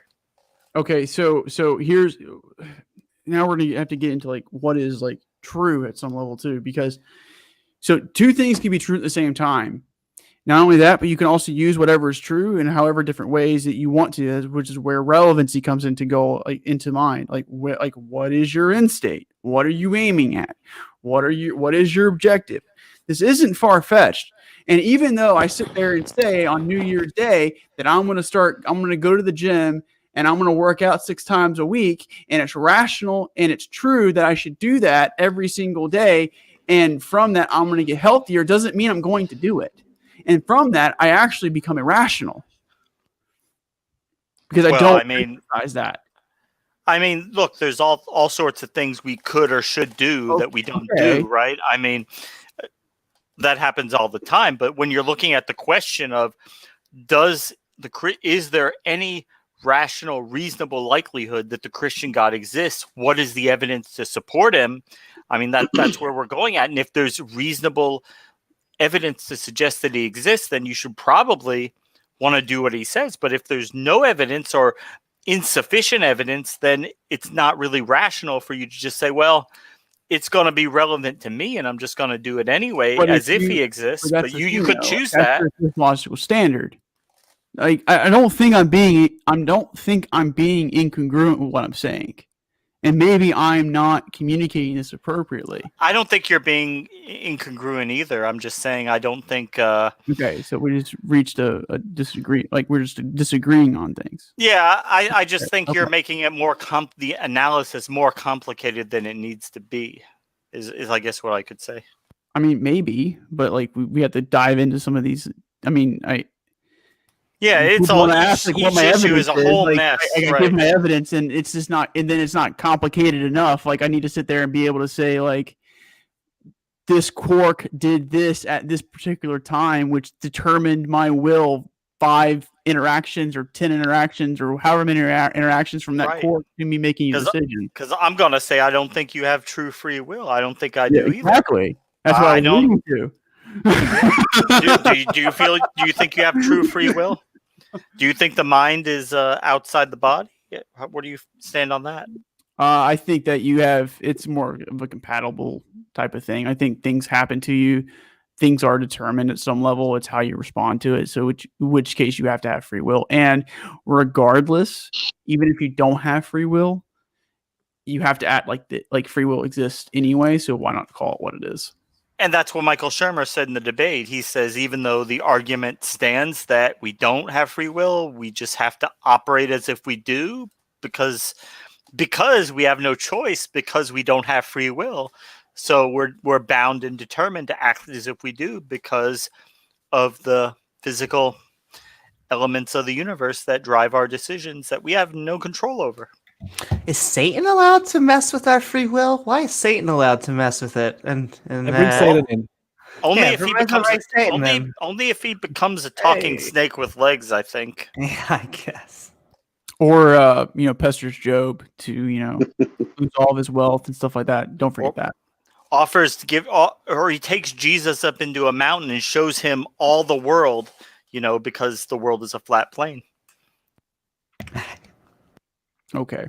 Which we just had a stream about that. I don't remember saying all the world. I remember saying 3 kingdoms. I'll give you all of those kingdoms. I think it was all of them. I think it was the whole world, but maybe I'm wrong. 3 kingdoms. Because Christians do use that passage. I have heard them use that passage to justify flat eartherism. Yeah, it's through maybe I'm wrong, but last I heard it was 3 kingdoms. Much to the disconcern of all the other Christians, and much to the happiness of all the atheists in the room. Anyway, you guys are a riot. It's great. Megan, that person in the chat, she's awesome. Like she's just laying it on me. She's like laying it on like anyone and everyone. She's just like a non-stop stream of conscious chatness. That's just like all the Bible is just terrible. I haven't had time to read them all, but I'm also a little giggly and drunk. So I'm not drunk actually. I'm buzzed. I'm appropriately buzzed. It's good. You'd have to be drunk to believe the shit in the Bible. So keep drinking. The bar. I wouldn't go that far, man. That's mean. Gold. I'm not trying to be mean. I'm the least mean guy here. Even though you said you have to be drunk to believe it. Yeah, well, I mean, kinda. James is like, I'm not taking it back. If you I guess the drunker you are, the more sense it makes. I don't know. No, not at all. But you know who really wants to get drunk? It's that Norse guy down there. That Norse Yeah, guy I was about Probably to is say, man, getting I'm a drunk little, I'm a little, on Viking mead. I'm pretty tore up right now, man. I'm pretty lit. We Amy's the support only it. one who's somewhat sober. I'm sober-ish. I have my Ish. weed. I'm Yeah, I've sober. had that Hello? too. Woohoo! Tuss is, I wanted to try to chime in a minute ago, but Moniker of sobriety. Hang on, Tuss has something to say there, James. We've been dominating the conversation. No, I've been he's an a asshole. moniker of sobriety. Go ahead, Tuss. Yeah, no, that's it. I'm just here being the sober person. He's No, I don't enjoying have it. Designated, that much right now. Sounds like he's the converser. sober one, yeah. That's why I'm so. I'm just sitting here letting it flow. It's a real stream of consciousness. That's... Only here from.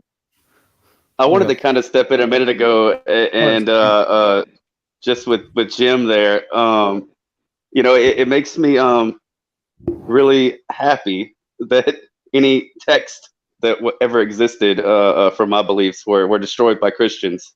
So I don't have to argue any of those texts because man. all of our And texts were not only that, but also were- corrupted by Christianities because we're the ones who Yeah. copied it down. So like, how can you ever know what really to believe? Yeah. So why do you believe that Norse is and in my system of beliefs, and in my system of beliefs as well, I can say, hey, my gods and goddesses weren't perfect, right? They made mistakes. They were I never will say- above anything. That's one of the reasons why I don't think they were any more true than the Christian God, but it's one of the reasons I'm at least slightly more sympathetic to the Norse and all the older gods because they had personalities. They did things wrong. They slept around. They The had Greek fun gods, the and Roman stuff. gods, Yeah. the Egyptian They gods. were, they were closer to the superheroes we think of today, which is completely outside. But I like to bring this up because a lot of older generations, I think of like, why are superheroes catching on? I just want I to. know why. Oh yeah, what were we gonna say? And I'll tie it back in. I was just gonna give it a shout out to Tony because he's drinking boxed wine, but we've all been there, right? Hey, Woohoo! Yes, nothing we wrong with have. that. Nothing wrong with that, Tony. I We've never all had been box there. wine. Well, no, I'm the never- sober I one. mean, why let's be drink honest. the worst. You're a Christian. No, I would drink the gut-wrenching Jim Beam before I drink a fucking box wine. Drink Boxed water. wine guys. is not all that water is bad. good for you. I As can't long do as it. it It has gives me the a headache. picture. Look, as long as it has the picture of grapes on it, you're fine. Right, Okay? it's It the has same picture. thing. Wine just gives me a Yeah. headache because it's too sweet. Anyway, Oh yeah, see, I don't like the taste of alcohol, so I like sweet things and I like alcohol because it gets you a little fun. that's hangover central. You know that, right? So it's not very rational of you to, Gatorade. you want to reduce Uh, your hangover, you have to drink things that aren't sweet and sugary. It's not just- that's true, but I drink Gatorade and that has sugar in it too. It's but not the just sweet electrolytes- things. It's a lot more to it than that, but does the job, Tony. But what were you going to say, Amy, before I just- cut you off? The reason I think superheroes are catching on is because I think that as we secularize, I think we're going to find a lot of stories and mythic structure. And I love the MCU Thor. Let me tell you, he's a Thor worthy of holding the hammer. So I think you're going to see much more of that, and it's going to be important to people because that's where we're going to actually find our mythic structure as a secular culture. I know it's a little weird, but yeah. Or Tea out is the there, I best should drink. say. Yeah, I do like me some tea. I can't. I don't disagree. Like, we can't even keep it. We Back can't even to keep it on tea. topic now. All right, I'm being Okay. a dick. I'm going off topic. I'm sorry. Yeah, let's talk more about Marvel comics. I Yeah, like Tuss that. likes Marvel Woo! comics. Hell yeah. Hey, I was just thinking the other day how it started in 2008, and What about it? it's all been going. Just the other day, Iron Man was the one who started it, and I started completely off topic. But I started Transition 2008, so it's been kind of a crazy journey since then. So, woohoo! And Hulk movie came out. Iron Man they just started that year. It started. Hulk it was just like began. Hulk was before that. Well, there was one before that. Yeah. Oh well, Was but that it was 2003? the Edward Norton one. Yeah, I it just think. wasn't accepted into the MCU yet. It wasn't accepted into the MCU, exactly. But it came out the same year as No, Iron it Man, was in the Banner, MCU. yeah. didn't it? No, the Hulk with Edward Thornton, it was in the MCU. The problem is they recasted him because at the end they had the end credits for it with Tony Stark. Yeah, but It is in the MCU. and my thing is I think they would have kept him. It's just that Iron Man blew up. No, Edward Right. Norton's a fucking prick, apparently. Is he? Well, I did see. I didn't click a video. It said there was like a looper video or something. He's It's a like good this was actor, why but he I think didn't. he's a dick personally. Yeah, he wanted like something astronomical, and he's hard to work with apparently Like too. like And Russell so, Crowe. like, I've heard we'll just he's a find somebody dick. else. Yep. Russell Crowe at least is getting he's on the other side of my woo-meter. I have like a woo-meter going on. What's that? And Like so- he gets you excited? No, it's not that he gets me excited. It's just that if I pay attention, at least it's not the word. It's not complete bullshit. Is that I find a lot of times the word salad, you're Deepak Chopra's, and so he uses flowery language that he could probably cut back on, but at least it's not harmful flowery language. That's I guess Russell my Crowe, main. the actor? Oh, I'm thinking of the other guy, not Russell Crowe. I'm thinking of the comedian who is very extroverted. He's either from New Zealand or England. I was I'll talking try about and Russell Crowe, remember. the actor. I know. I know who you're talking. It reminded me of his name. Give me 1 second. Russell we talking Crowe about? from Gladiator. Russell Crowe, like I mean, yeah, he's a great guy. I've heard he's a great actor, but I've heard he's a dick is. before personally, but I don't know. You muted, Amy. Oh, Russell Brand. That's who I was thinking of. Oh, Russell okay. Brand is on the. Katy Perry's husband? Maybe he's kind of agnostic, and so I always get worried when I hear very flowery language because I always feel like sometimes you can hide snake oil in there. He was thinking it was Ricky Gervais. Yeah, And if you can't explain something simply, then you have a problem, and that's that it. too. it was pretty funny. That too. Yeah, I love Ricky. I love Ricky. Mel Gibson, he's a flowery character. I'll tell you what, he's made some really good movies, but he's done some pretty messed up shit. So Here's Some something mental that I would issues, like yeah. to kind of propose forward, and something that I think maybe everybody would agree with me here. Okay. So Christianity, on the dangerous scale, I think the best argument to making it dangerous is if there is no governing body over it.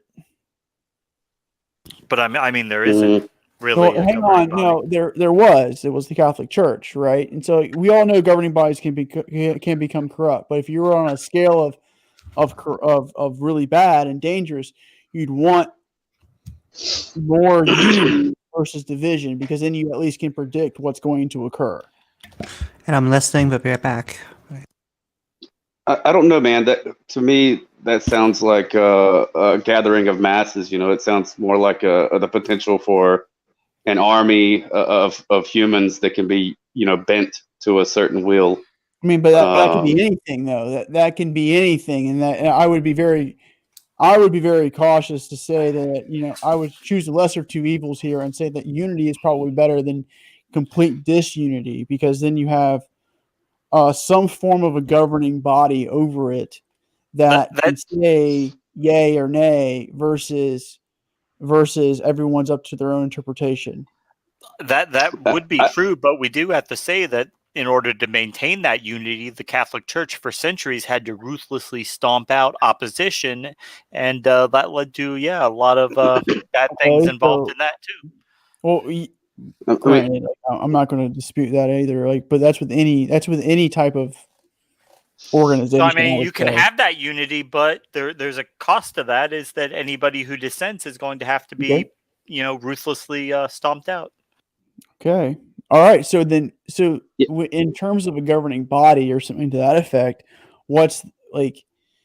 because for example, you can't have a professional organization or like a professional certification or something like that without a professional organization over that endorsing that certification or something to that effect. So what is the appropriate one for Christianity, and can that make it less dangerous or more predictable? Well, the idea was it was always the Catholic Church because they claimed they had authority from Jesus through the apostles and all that.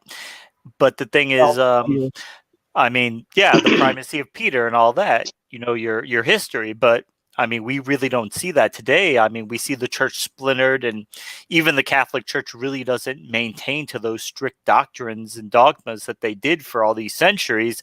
I mean, they pretty much let the Orthodox do the Orthodox, the Protestants do the Protestants. They all say, we all worship the same God. They can still be saved by invincible ignorance, so it really doesn't matter. They don't have to be Catholic anymore. So I don't know if you could ever really go back to that time of unity. You're not going to go back to unity. Like, that's never going to happen.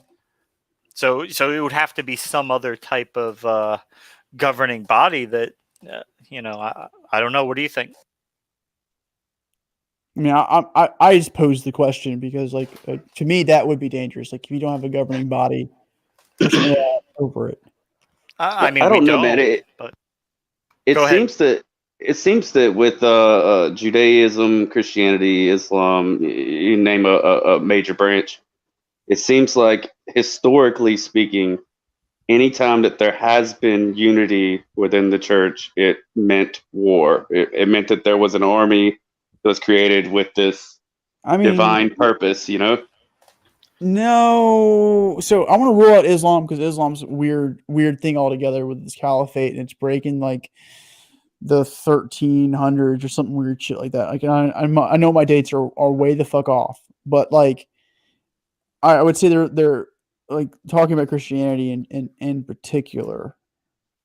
Tuss, what do you think? Because I saw you shake your head, like kind of agree with me, and you kind of, I don't know if you kind of agreed and kind of disagreed at the same time. I was more thinking about like the governing aspect at all. Like when it comes to like actual facts about religion and stuff, I'm really bad, so I don't want to comment on anything there. Really, it's just your opinion. So I mean, all opinions are wrong. I would say everyone has an asshole. So yeah, no, but I mean, like when you talk about how Islam would be different or something, or those things, I don't feel like I can add anything to those conversations at all. But I can add a bit to that governing aspect, like from the Swedish perspective, I guess is my role here. But we do have a freedom of religion and religion, and the church do have some freedoms, but in some sense, the government is like a governing body over the church, since they have been interwoven, isn't as much anymore. But they still they have been a force in making the church so progressive right now. As we have like lesbian bishops, it was over 10 years ago. Like I said, we have many like homosexual priests and shit. It's pretty common over here.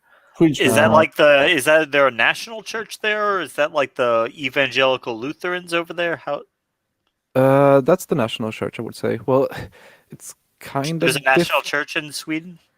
It's kind of iffy, right? We do have it technically, but the church in itself isn't it's a Christian, figurehead. really. It's a lot of like community involved with it. It's not a lot of super people- dogmatic. Yeah, it's a really secular church, if we put it that way. I'm sure. Sweden's a secular country. Yeah, that's just what we do. Well, and the point is that the governing body could be the government, like the same way a religion should act like people should under a government, that we follow the laws and we have some. Well, you have to be very careful with that too, because you don't want.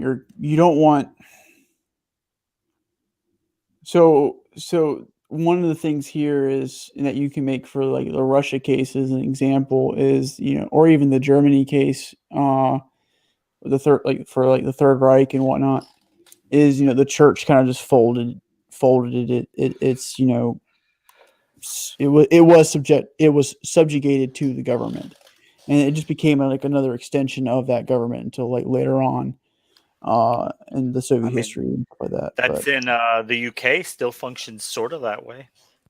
And I'm kind of like confused in what function would otherwise the church do if there was a total fascistic government, what would the church do? You don't want the state or the government to to be overall in charge of the church, because then what you run into is the potential that the church just becomes another functioning arm of the state, and that's not really helpful. And Well, so, that's not really what I'm saying either. That like the government should be in charge of the church, as in like it's the guidelines that comes with the laws and shit around it. It's not about saying this is what you gotta do. Right. It's having we can enforce stuff like we can deny certain what do you call it? Oh, sorry, I'm losing words at all. Holy shit, my brain isn't working.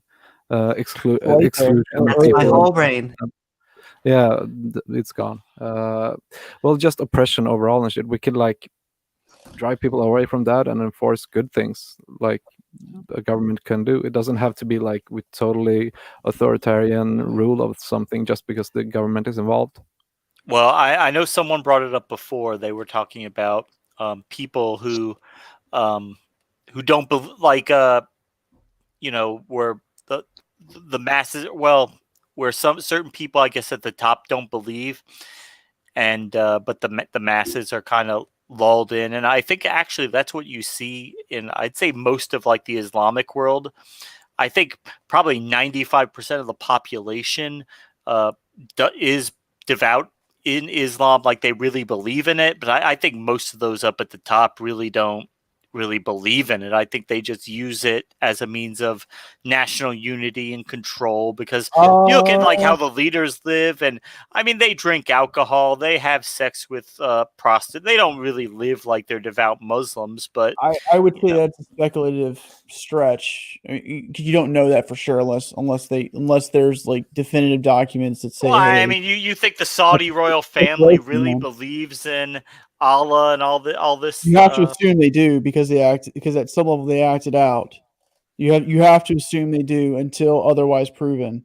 Well, I mean, I you think there's can separate all anecdotal the wrong evidence to from see it how now, they but, live like, their lives, and if they don't really okay. live, you hear about the princes that drinking Well, alcohol, the doing same all thing can these be things. said about church pastors like Joel Osteen. I mean, any number of those people. You can say they're not real Christians, but they are real Christians because of what they go about doing their thing. Because then you run into a slew of issues that, I mean, it's just speculative.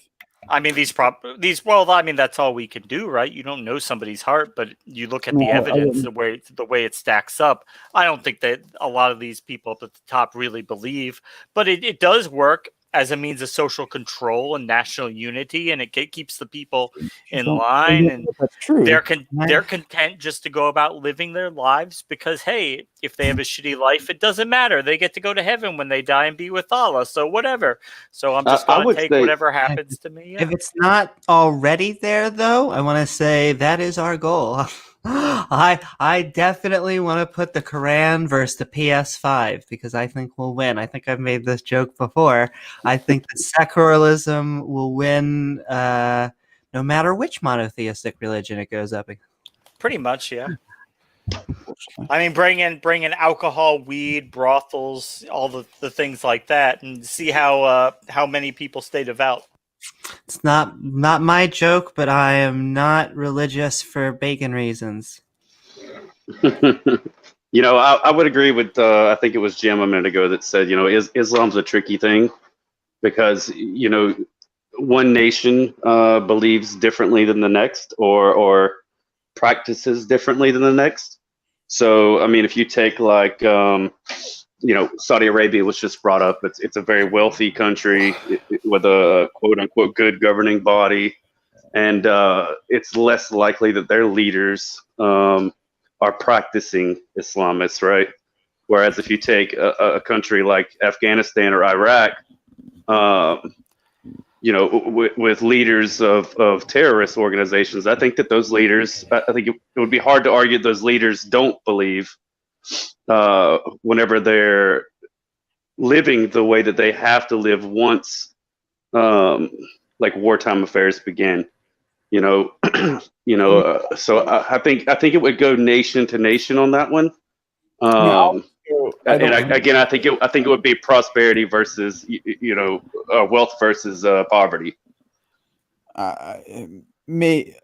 maybe with that. What I would just say is I don't think that you can really make it's all speculative. Like yes, you can stack the evidence, but you actually for your framework, it actually kind of goes against it because it's quite. I would say it's actually irrational because you're not looking because there is no like truth claim there. Like you're saying here's the evidence, but if they sit there and they say that well I am Islam and I am practicing and this is how I interpret it. Well, then you have to take it at that value and say that they are Islam. I would be it's completely speculative. Yeah, I think I could agree with that. And I actually want to go back to Jim's main point, which you guys, because I heard you guys talking. I don't think it has to do with the hierarchy. I think it all has to do with the text. I think it's always going to have to do with the text. And I feel. What do you mean the text? Well, he was saying, aren't the main bad points from it? I forget if you were saying it because it's not from a church hierarchy. Well, no. Yeah. So the question I pose is, if there would be a governing body or something like that? So yeah, maybe you could say like a hierarchy or something like that, but like okay, a governing body, yeah. Would a governing body make Christianity less dangerous, or what I would say is more predictable, because then you could predict what is occurring and then mitigate against it, making it less dangerous. I mean, you could say it has control. For whatever reason, the governing body of the Catholics are leaning more towards science, probably because they were an institution and had the funds to do so. So maybe you could get it there. I mean, the Pentecostal Holiness is an institution as well. I mean, like it's a network of churches, just like the Southern Baptist, just like the Episcopalian, just like the Methodist. I mean, the United Methodist Church is having a schism right now because over gay rights. I did want to comment about that. Schism will always happen because there's always going to be either a new religion, or what happens is a charismatic preacher comes along in the religion that they're in and says things that people find radical or new or something, and then a schism happens from within. Well, I would say, I think I would not be surprised if, I'm not going to say it's a majority, but I think there's a good number of people in the upper echelon of the Catholic Church that are atheists, that are acting in the church. Again, like completely speculative. Okay, that's all I'm doing. I'm speculating. I think I would not be surprised if there are atheists up there who know that there's no God, but they they are in the church for other reasons, for the community purposes and other reasons. You gotta tell me you think all of them are diehard convinced of that's these fairy tales? Right? That's anyone based off of their motives, right? Like just I mean, read Ordinary Men for example of motives. Like anyone can do anything for any number of reasons. So to say, I don't know. Right. I just find that point to be kind of like right. But here's the thing. Okay, like let's just kind of I don't know. I just find it like if you were a believer, you truly believed, you tend to stray more closely to the text because you don't care what science says, right? Because you just believe it because you believe it. But if you don't really believe it, then you have really no bone to pick with science. So if science wants to say evolution happened, whatever, that's what science says, because at the end of the day, you don't really believe. I mean, I believe it, and the reason why I believe the Bible, but yet I believe in science. So, like, am I just a bad Christian? Am I the wrong Christian? Like, and the reason why I would say I believe in evolution is because there is no day. There's no what? The day is God's day is somewhat undeterminable. Right. So, I mean, you're taking a more nuanced approach to it. You're trying to make the Bible fit with science because you want to believe both, right? You're trying to make the Bible fit with science, or can the Bible and science coexist? It depends on the logical gymnastics you're willing to do. Well, logical gymnastics, or am I just? I'm going to start. At some level, I mean, you probably are. I mean, there's lots of people who would say that that you can't make the Bible fit with Just because science. lots of people say that doesn't mean that it's true either. I mean, that's just an argument from But consensus. for an example would be like the Tower of Babel. We know that that's not how human language has changed. And so we either are going to find use in the story, or we're gonna search for a literal evidence of that literally happening. And so, and then I guess the question that I would kind of go back to relevancy is, why would I find that relevant? Why do I need to find it relevant to actually determine if it is true? I mean, come on. Don't you care if your beliefs are true? I mean, I care if it's somewhat corroborated, but here's the thing. We've talked about this too. Once something happens in history, the next day, the myths begin.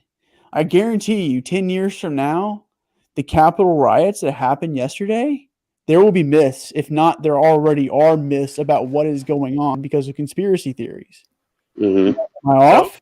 So do you believe in the reliability of Scripture? Is it accurate, or it might not be accurate? It could be myth. What you're saying overall.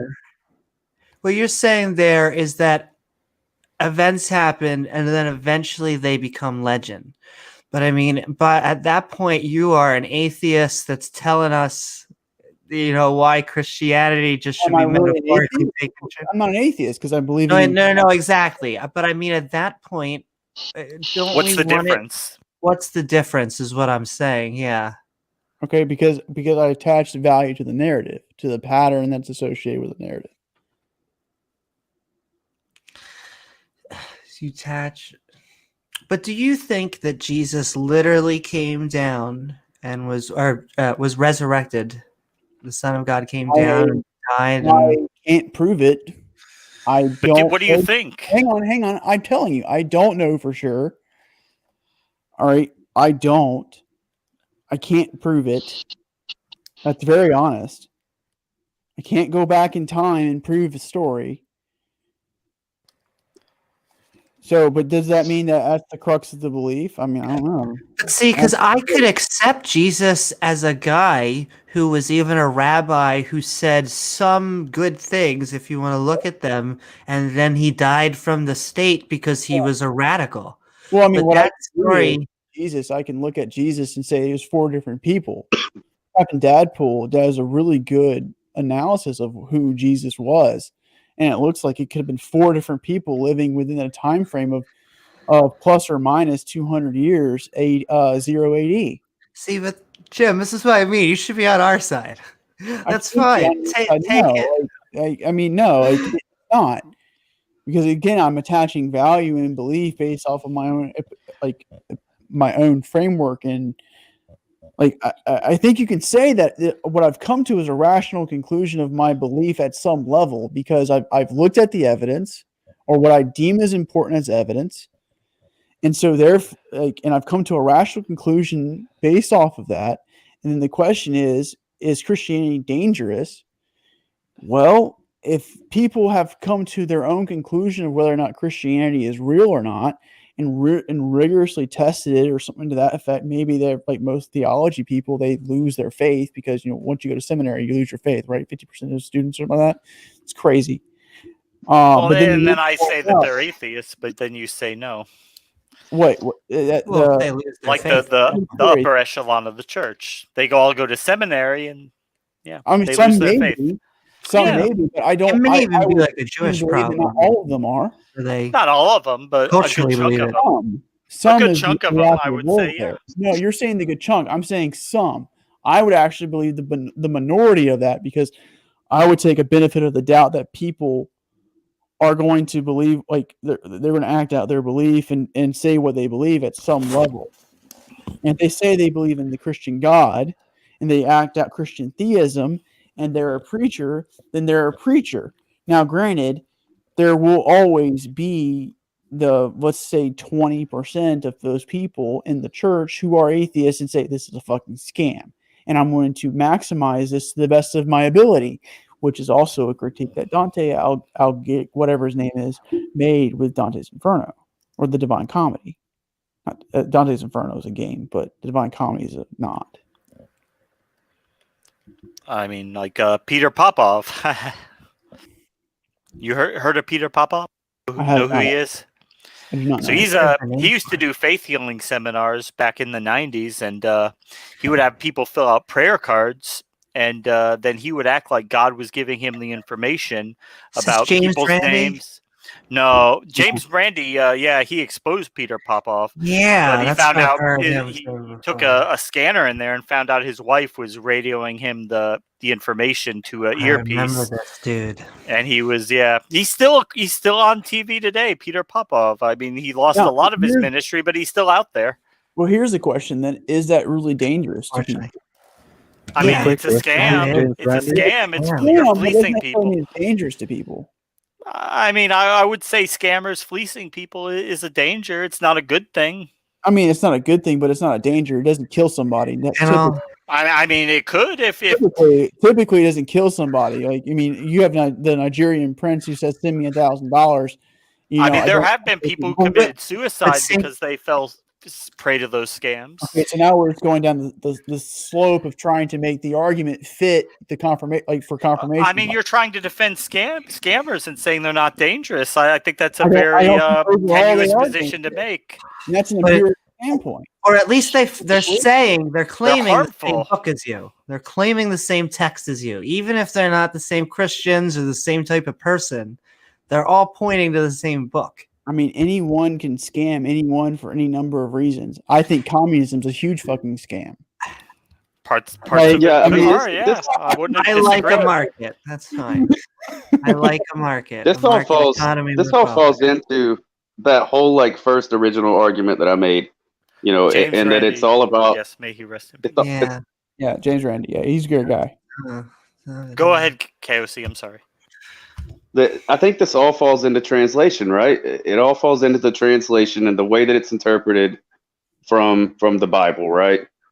We have seen time and time again in the way that someone chooses to interpret something, to the way they choose to translate it, and then how prismatic someone can be and make that a rational belief to others. So rational that they're able to morally make themselves feel good about the atrocities that they commit. Even so much as in the modern world today, where there's all the finger pointing towards homosexuality, or there's the finger pointing for any number of things, you know, and that in itself is still dangerous, you know. Well, I mean, if that's the case, then you're advocating personal responsibility of people's own decisions, which is what Gary was making a point of too. You know, individuals will make their own decisions off of any number of things, and whether or not, and this is from young, right? So like, what's like, you also have individuals in the idea of, you know, 1 + 1 = 2 versus, you know, 1 + 0. And that 0 is someone who really holds no true beliefs. And that's where you have like this tyrannical person or somebody, this charismatic character who is able to do that. So like, how do you buffer against that without necessarily removing something that is useful or relevant to someone? And there's I guess what I'm saying is that you find it rational as I find the existence of Freya and Thor and Loki and Odin. You find it as rational to believe that Jesus was resurrected in 3 days, right? You find rationality inside of that. So your individual account is of that, right? So how it's been shown time and time again how easily it is to convince masses of people of the same thing, right? Okay. And oftentimes that's dangerous, you know. It's still dangerous. You're still moving the individual responsibility in the mass of people. So like the mass of people, yes, I get it. But then what you're essentially saying is that the mass is completely irrational. And then how do you define what the mass is? See, but can I make a point? Let's pretend we all us and a whole bunch of people get put on an island with nothing but Bibles, and we forgot And rum. Where'd all the rum go? and we But can't. yes, Yeah, no. he knew it. He And knew it. what is to stop us from collectively stop killing homosexuals again? What is us to say, you know what? We know these passages, because that really is the danger to me. If the Bible could be edited and you could just make the narrative and throw out the laws, and yet you seem to say we shouldn't follow the laws, yet they're important. Why are I they haven't important? said follow the laws. Okay. Well, not follow the laws, but They are important. The to narrative. He's for the understand. narrative. Part of the why narrative. keep the You don't laws? I'm understand the saying, New Testament without it. but why not throw out, like, there's no relevance to the mixing of fabrics to the narrative as a Jesus resurrection. It is a relevance. I mean, what's the Because- relevance? It's whole night relevance, right? So the relevance here is like, so all these laws were created in order to create a godly, I use this word as loosely as I can, a godly society, right? Something that would follow God. Because keep in mind, when these laws were written, they were written in regards, they were written by the tribe of Levi, which were the priests and whatnot, and divine, like we can call it divinely inspired or not. You talking about But- Leviticus? Leviticus, yes. That was from the 12 priestly tribes. source. You can actually see that in my avatar a little bit. But anyway, go ahead. Well, what I'm saying Your is they slide. were written by the tribe of Levi, because they were the priests, right? If you read the book, there's 12 broken up into 12 tribes According to the book, yeah. according to the book. Not okay? not So not reality, but according to the book. go with the literal interpretation here. and so from that, right? You're trying to create this society that's following God. Hence why they follow the cloud, and I think it's in Numbers.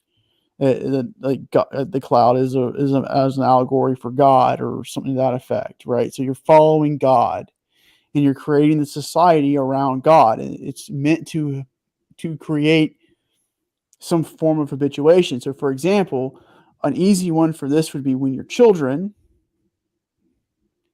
your parents say go to bed at 8, and you don't go to bed, and you go to bed at 8, right? Why? Because they said so, or something to that effect. Whatever. See, now reason. it sounds like you're trying to defend the rules. Now it sounds like you're trying to No. defend these are why they should have the rules. But in time and space of the narrative, I'm still yes, I'm defending it. I'm defending the narrative because I don't think that you take out something you disagree with. That's where that doesn't make sense to me. But No, you don't take out something you disagree with. Just like Well- you don't change history because you disagree with it. Okay, so if I could just take us back to reality. So according to the book of Exodus, you would agree that Exodus is canon, right, Jim? I'm sure you would. Exodus is canon, yes. I mean, it's the Okay. Pentateuch. So the book of Exodus says, "Thou shalt not suffer a witch to live." Now, throughout the centuries, there were numerous people who were executed for the crime of witchcraft and sorcery. We've not executed anyone in the modern world for that offense in over 100 years. Yep. And yet I look out my window, I don't see women flying around on broomsticks. I don't see spells being Okay. cast. I don't see any harm coming from that. So is it not rational to say that Okay. those people were probably killed due to a superstition, that they weren't killed because they were actually doing any harm to anybody, just like a gay person being killed for being gay is not doing any harm when they go to bed with the person they love. But the book says it, so therefore, we have to do it. and just but then again, like so this is the part that boggles my mind. This is the part that I don't quite understand, and this is where I think like we start talking past one another, because I'm saying fine, I get that the laws are bad and all other fun stuff, but then we have the New Testament that says we fulfill the purpose of the law, and then the purpose of the law, this can be taken one of two ways. One, all the laws matter, or two, they don't. And I'm of, which is that's a pretty good one. I'm sorry, I got sidetracked there. no, you're fine. No, go ahead. And Good. No, it's a good painting. Can I ask you, because don't you think, because just going back to the harm, if we were to go on an island and we had 100 people and we had nothing but Bibles, there's a high possibility that they'd go back to killing homosexuals, that they'd go back to burning witches. Number of things, because then you're looking at it like no, But it I'm says not it in going the to fight book. this game and play this game. And he goes to fighting like killing homosexuals, because I don't know what would actually happen. We could say everybody works together and all of their fun stuff because of their background or something like that, and that's fine and dandy. Or it turns into fucking Lord of the Flies. And both answers are perfectly logical. I mean, it's just I'm just trying to get to the root of what I think is the most harmful, because the individuals themselves harmful. Unless how's this? Here's where I will make a concession. If, let's say, they read Genesis, Exodus, Leviticus, Numbers, Deuteronomy. I know it's a little out of order. It might be a little out of order. And they read those books first and only read those books, I guarantee you, yes, you would run into issues. Because that's the information that was given to them, or something that was given to them, and then they're going to act upon it. Because I generally think people are good. I think generally we empathize with other humans. We empathize with other animals. Yep. I think it comes naturally for the most part. I think the sociopaths that people like to point to and say, well, we can't all be good and stuff, are actually fewer and far between. I agree with you. Well, Jim, if you want to know the actual reason why those laws continue to be applied, like, so say, why after, even though they had the New Testament, they still burned witches and they still executed gay people. Well, that was because the doctrine is that Jesus' death and resurrection, that abrogated only those ceremonial laws of the Old Testament that were a foreshadowing of him. That didn't mean that something like stealing that was part of the natural law, that became okay, or that adultery was okay, because that was part of the natural law. So Jesus' death and resurrection didn't change those things, but only those ceremonial things like eating pork. There's nothing intrinsically wrong about that. That was a ritualistic ceremonial law, so we don't need that anymore. But it's still probably not a good idea to converse with demons and to cast spells on people. So if there's a witch here, we're still going to execute them, because that is part of the natural law. The morals of the society and context of the time. But is witchcraft, if it's a harm, then you should execute witches. If it's not a harm, then it's. But we have to be very careful here, because again, so this is the other part of the problem. Like, it's cultural biases onto the past, and so because of these things, they're completely bad. It's evidence, yes, I get that, but now we're looking at this from a cultural bias perspective, and we're also confirming our own biases in that regard. Without because how's this? Here's a question: was Abraham Lincoln a good man? Yes or no? I would say yes, but I understand the argument. Okay, well, he sanctioned the killing of Dakota Indians. I get it where you're going, and I don't think we can apply modern standards to the past. I don't think that works. Okay, I also think people are an aggregate. You can't just people are complicated. People do bad things, and then sometimes they feel guilty. They try and do good things. Sometimes they don't. I truly think 100 years from now, the people look back at us and think we were monsters because of things that we did. I agree with you. I think I mean that's just the way it works. I mean, and you guys have an argument. Maybe I wouldn't say 100 years, but sometime in the future, maybe Christianity is gone. Maybe religion's is gone. I don't know. We'll hopefully. See. I mean, hopefully, I would say I hope not. I just want the actual harmful elements. I mean, we go over this every week, but if it was the Quakers and you, Jim, we would have no problem. But you know this. You're in this country. That's what I mean. I was talking about Gary because he's. What's that? I mean, the Quakers could be shitty. No, of course.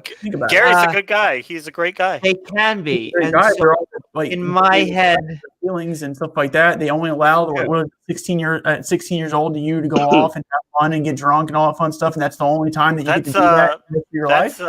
Amish. I don't know if that's Quakerism. Oh yeah, No, but Quaker, I don't know. because he couldn't have been Amish because he was on Yeah, 'cause microphone. he was on the He's in the No, no, UK. But they're pacifists. That's Yeah, why. Quaker. So I see it But on they're a sliding primitive scale of harm. Christian.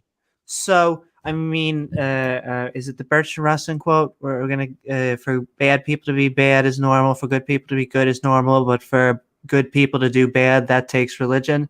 I don't agree with that. the I mean, whole I think theme. it all depends on what they're aiming at. Well, and What I do you mean, mean? I've asked the question before. I said, if tomorrow the Israelis and the Palestinians all became atheists, would they all just live in peace, or would they find other Yeah. reasons to fight? I don't know. I Maybe I don't know. I mean, it's Yes. completely speculative. They would drop it. They would drop this whole thing. We'll just take this point. Is theism dangerous for a second? Yes, the Palestinians and the Jews would 100%. You think it would be hunky dory? No. It would be a lot more because the whole thing is holy. Both sides are telling them that God has their back, and so they think they're doing the right thing. Both sides. Now, is that think just the they're righteous. underpinning for it, or is that the cause of it? I don't know. That's why we would have to see what happened. Removing religion isn't going to remove every ill. There's no utopia thinking in this. When our quote unquote objective, whatever, it's just going to be people. It's going to be the people with green eyes versus people with the blue eyes, or whatever people try and divide themselves down.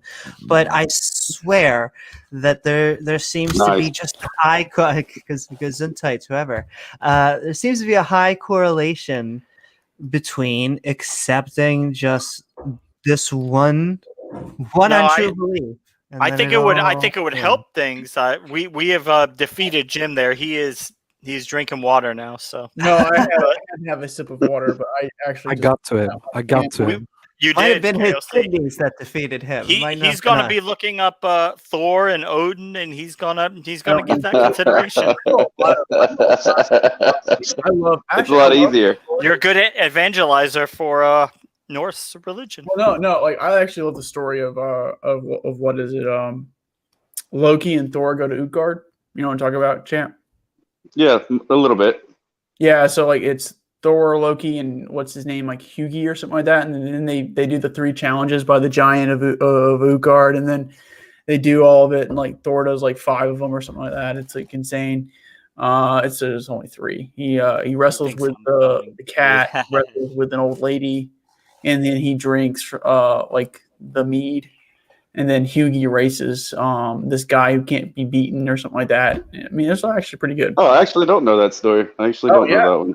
Look it up. Really It's the Loki, Thor, and like Haugi or something like that go to Utgard. And part of the story is the goat gets killed. Thor's goat gets killed. Just wanted to ask Johnny real quick, what shade was I throwing from the side chat? I think it was an Abraham Lincoln. I'm not sure. Yeah, that's what he said after that, but I don't know. What's the issue? Oh, from the side chat, he was saying I was throwing some shade, but I didn't know what he was referring to. No, I think we were just getting into a pretty decent conversation and stuff like that. You're kind of going back and forth a little bit. I think that's all that was. I mean, that's all we're here to do. We're here to debate the issues and talk shit out, right? Yeah, we're here to talk shit out. The question is, do we understand each other or not? That's the whole ballgame. I'd like to think we do, even if we can't see eye to eye. Yeah, I like like to it's think that we could all see each other's argument, but may not agree with it. Oh, about Lincoln? What shade about Lincoln? I mean, what do you mean? I mean, I don't think we can judge Abraham Lincoln by the standards of today. I think he was certainly a great military leader. He was a great political leader.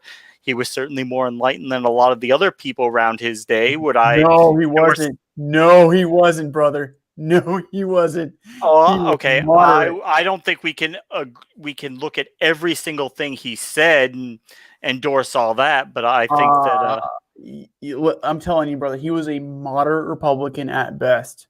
He wasn't a radical. He wasn't a radical, but he wanted to move to abolition, but he didn't want to do it abruptly as Actually, some of the there's more nothing radical that said elements that he did. wanted to move to abolition before that. He just said that he wanted to keep the slaves in the slave states. Right. He was a very That's what moderate he Republican. said, to be moderate, but I don't think that was his real The ambition. I don't reason think they that left- would stay You don't forever. know what his real ambitions is in regard to that, so you have to take what the face value of what it is, the events that happened. If you want to look Well, at he certainly didn't shy away from a war with the Confederacy about it. They- He didn't kowtow to They that. war because he wanted seceded because they knew that Lincoln was going to enact some sort of an amendment or push for slavery. That's why they seceded. It's in their. They saw that Lincoln wanted to restrict slavery to the new states and territories, which would have eventually given the free states a majority in the Senate, which then would decrease the power in the South. So they were worried about that. So they said, "Screw this, we're out of here." Wait, what was that reason again? For what? No, you say that again.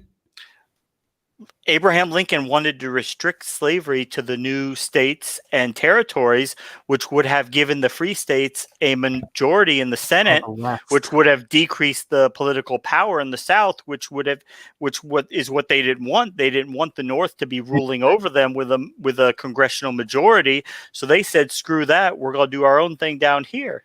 Oh, so states' rights wasn't the issue. It was Well, that was part of the issue. It was just it was an issue of states' rights, but slavery was the main thing they wanted to have rights for. It's a complicated issue. No, okay, maybe. So what I would say here is this: if you want a really good book on Lincoln, I'm actually reading through it now. I just got done with the introduction of the Civil War. It's a Team of Rivals by Goodwin. It's a long book, but it's a very good book. And what it goes through all of Lincoln's cabinet, how they were all raised, a whole bunch of stuff. For example, like, so when you talk like slavery and the abolition movement, turns out that, Chase, Seward was actually a staunch abolitionist. He was radical. He lost the Republican nomination in 1860 because he was so radical. Was he the Secretary of State? He was one of the secretary. I'm drawing up. I know he was a cabinet member, but yeah, I don't remember which cabinet member because here's the thing with Lincoln. Edwin Stanton was Secretary of War for the best position, and he led a team of rivals essentially because they were all rivals amongst each other. Like, I mean, to the point that it was like, well, I know with Chase in particular, Chase and Seward actually, that they feared Lincoln would be overshadowed by such a strong team. It turns out he wasn't. But Team of Rivals, pick it up. It's a good book. Well, I mean, like in the chat, V's saying he pushed for the 13th Amendment after the war was basically won, which is true. I mean, he wasn't able to issue the Emancipation Proclamation until after the war had tilted in the favor of the North. They were kind of busy though. He was a politician. He wasn't a perfect man. He had political considerations to meet, but I do think he was overall a good person. I'm glad we had the only silver lining. I'm glad that a bunch of white people chose to actually go to war for black people. That is the only silver lining, that they eventually said, you know what? We should stop owning other people as property.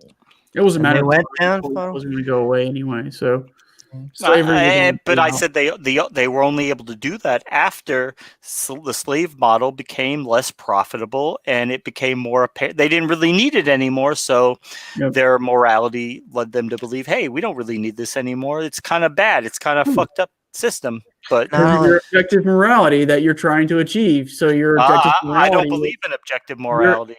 Hang on, I'm using objective very differently than if you listen. Like, the objective morality here is what your end goal is. That's the objective, not whether or not it's measurable or something like that. So then it boils down to still being subjective. Well, I guess, but I don't believe in objective morality. So yeah. I mean, objective morality. I'm just saying objective morality is. Amy does. She believes in objective, or at least some type of objective morality. I believe in what I call biological morality, which every theist cringes at when they hear me, and it takes about 3 seconds for me to go, oh, okay, so you agree with me. Good. I guess that's done. It's a good one. Biological morality. Yes. I love the way Amy makes people cringe, and they do. Let's play the game. Give me an It's not example where we deal in morality that has nothing to do with biology. Just a single example. Do, do. I just want you to tell me what biological morality is. Biological morality. yeah, I'm that waiting on we that too. I didn't. You guys were asking. So biological waiting for you. morality means that we set our morality with a standard that we are trying to found the welfare of conscious creatures. So it's all based on us. So you can't go around chopping people's heads off, and it's based on our biology.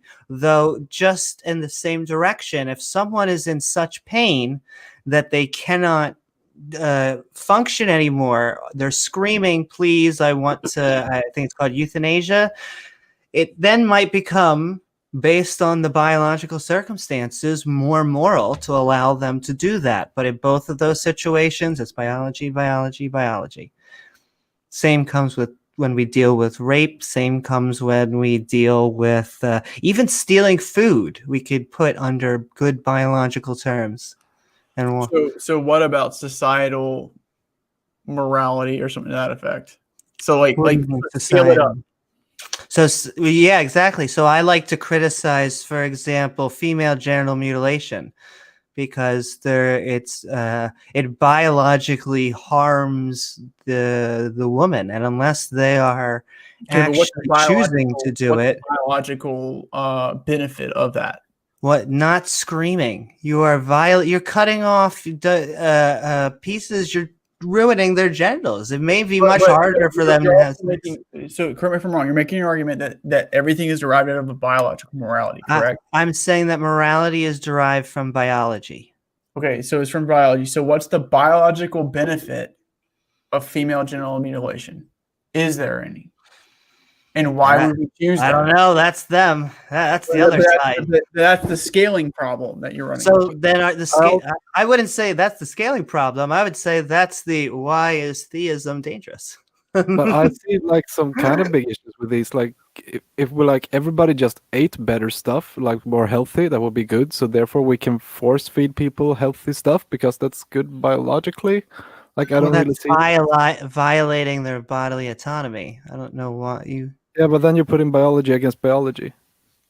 What is going to tell you? Biology? That you're getting very close to like the robot that's like, well, you said do good, and do good is mash up all the humans so that they don't pollute anymore. Like an iRobot or something. Well, that's kind of the thing with morality. It's not that easy.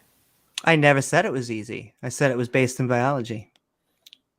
Yeah, but well, for that statement to be meaningful, we gotta have a way to use it. And what I'm saying is, how do we differentiate which kind of biology we should prioritize? When do we? You mean which kind of biology? Yeah, like you said, bodily autonomy versus like nutrition or whatever. So yeah, so you would say that it's harmful to go in and force feed someone, but we're not going to also say that it's biologically healthy for you.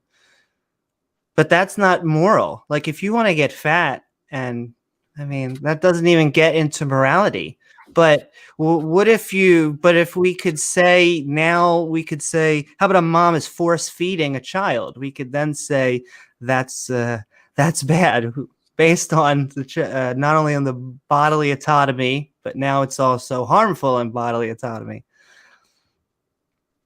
Well, but aren't you force feeding your child when you sit there and you say, eat your vegetables?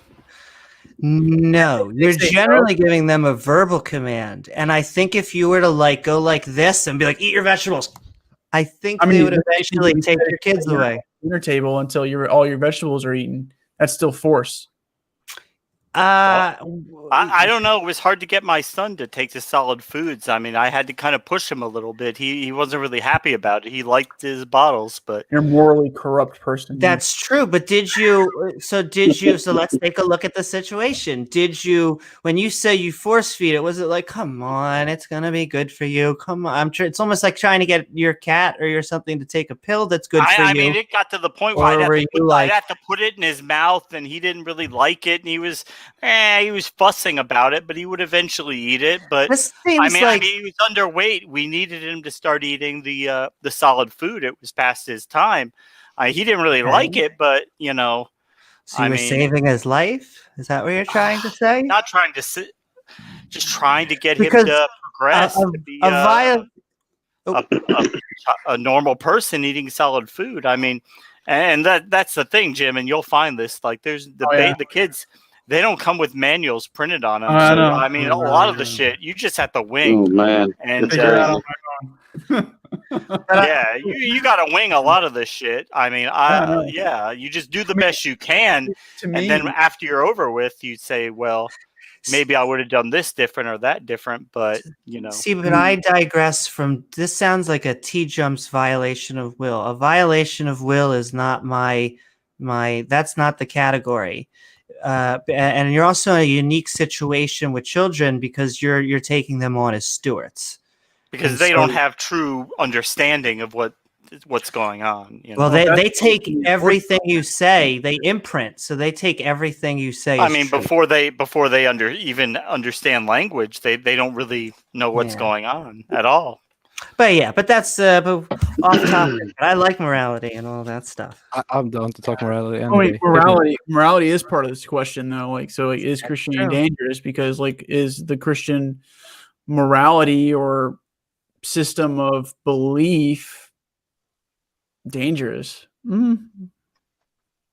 And what I'll say is Christianity has shown amazing ability to evolve, to kind of just modify its tenets to remain relevant. And that's what I kind of wanted to hear from Dr. Shermer, is if he thinks that's going to continue or if he thinks that it will be abandoned. But yeah, he didn't take the ball that I threw into his court on that. I almost was trying to buy a super chat, but you weren't allowed to buy super chats. No, But that all the worked out questions in the end. were pre-purchased. yeah, I was attempting that too. Yeah.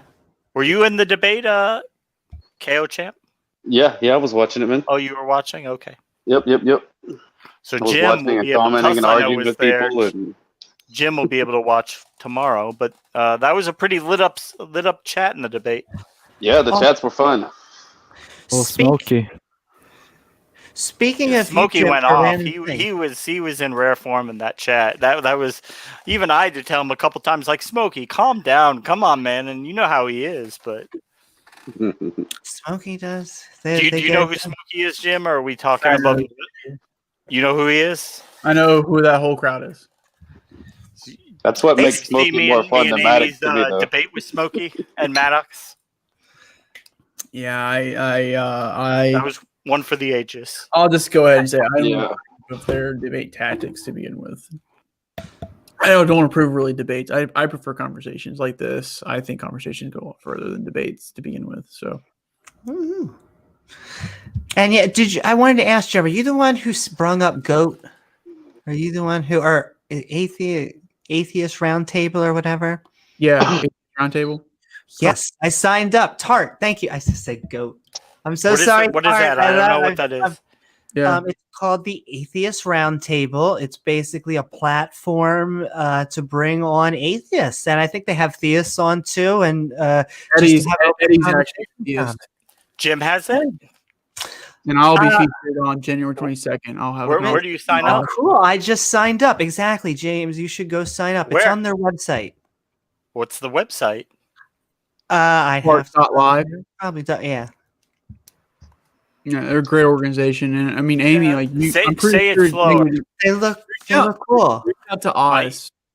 Say it Oz? slower. My Okay. ears Amy, didn't pick that up. You can enjoy. Hold on 1 second. I'll send it to you, James. I think. Send it to me, Amy. Do it to me, Amy. Sell me a quality muffler at a reasonable price.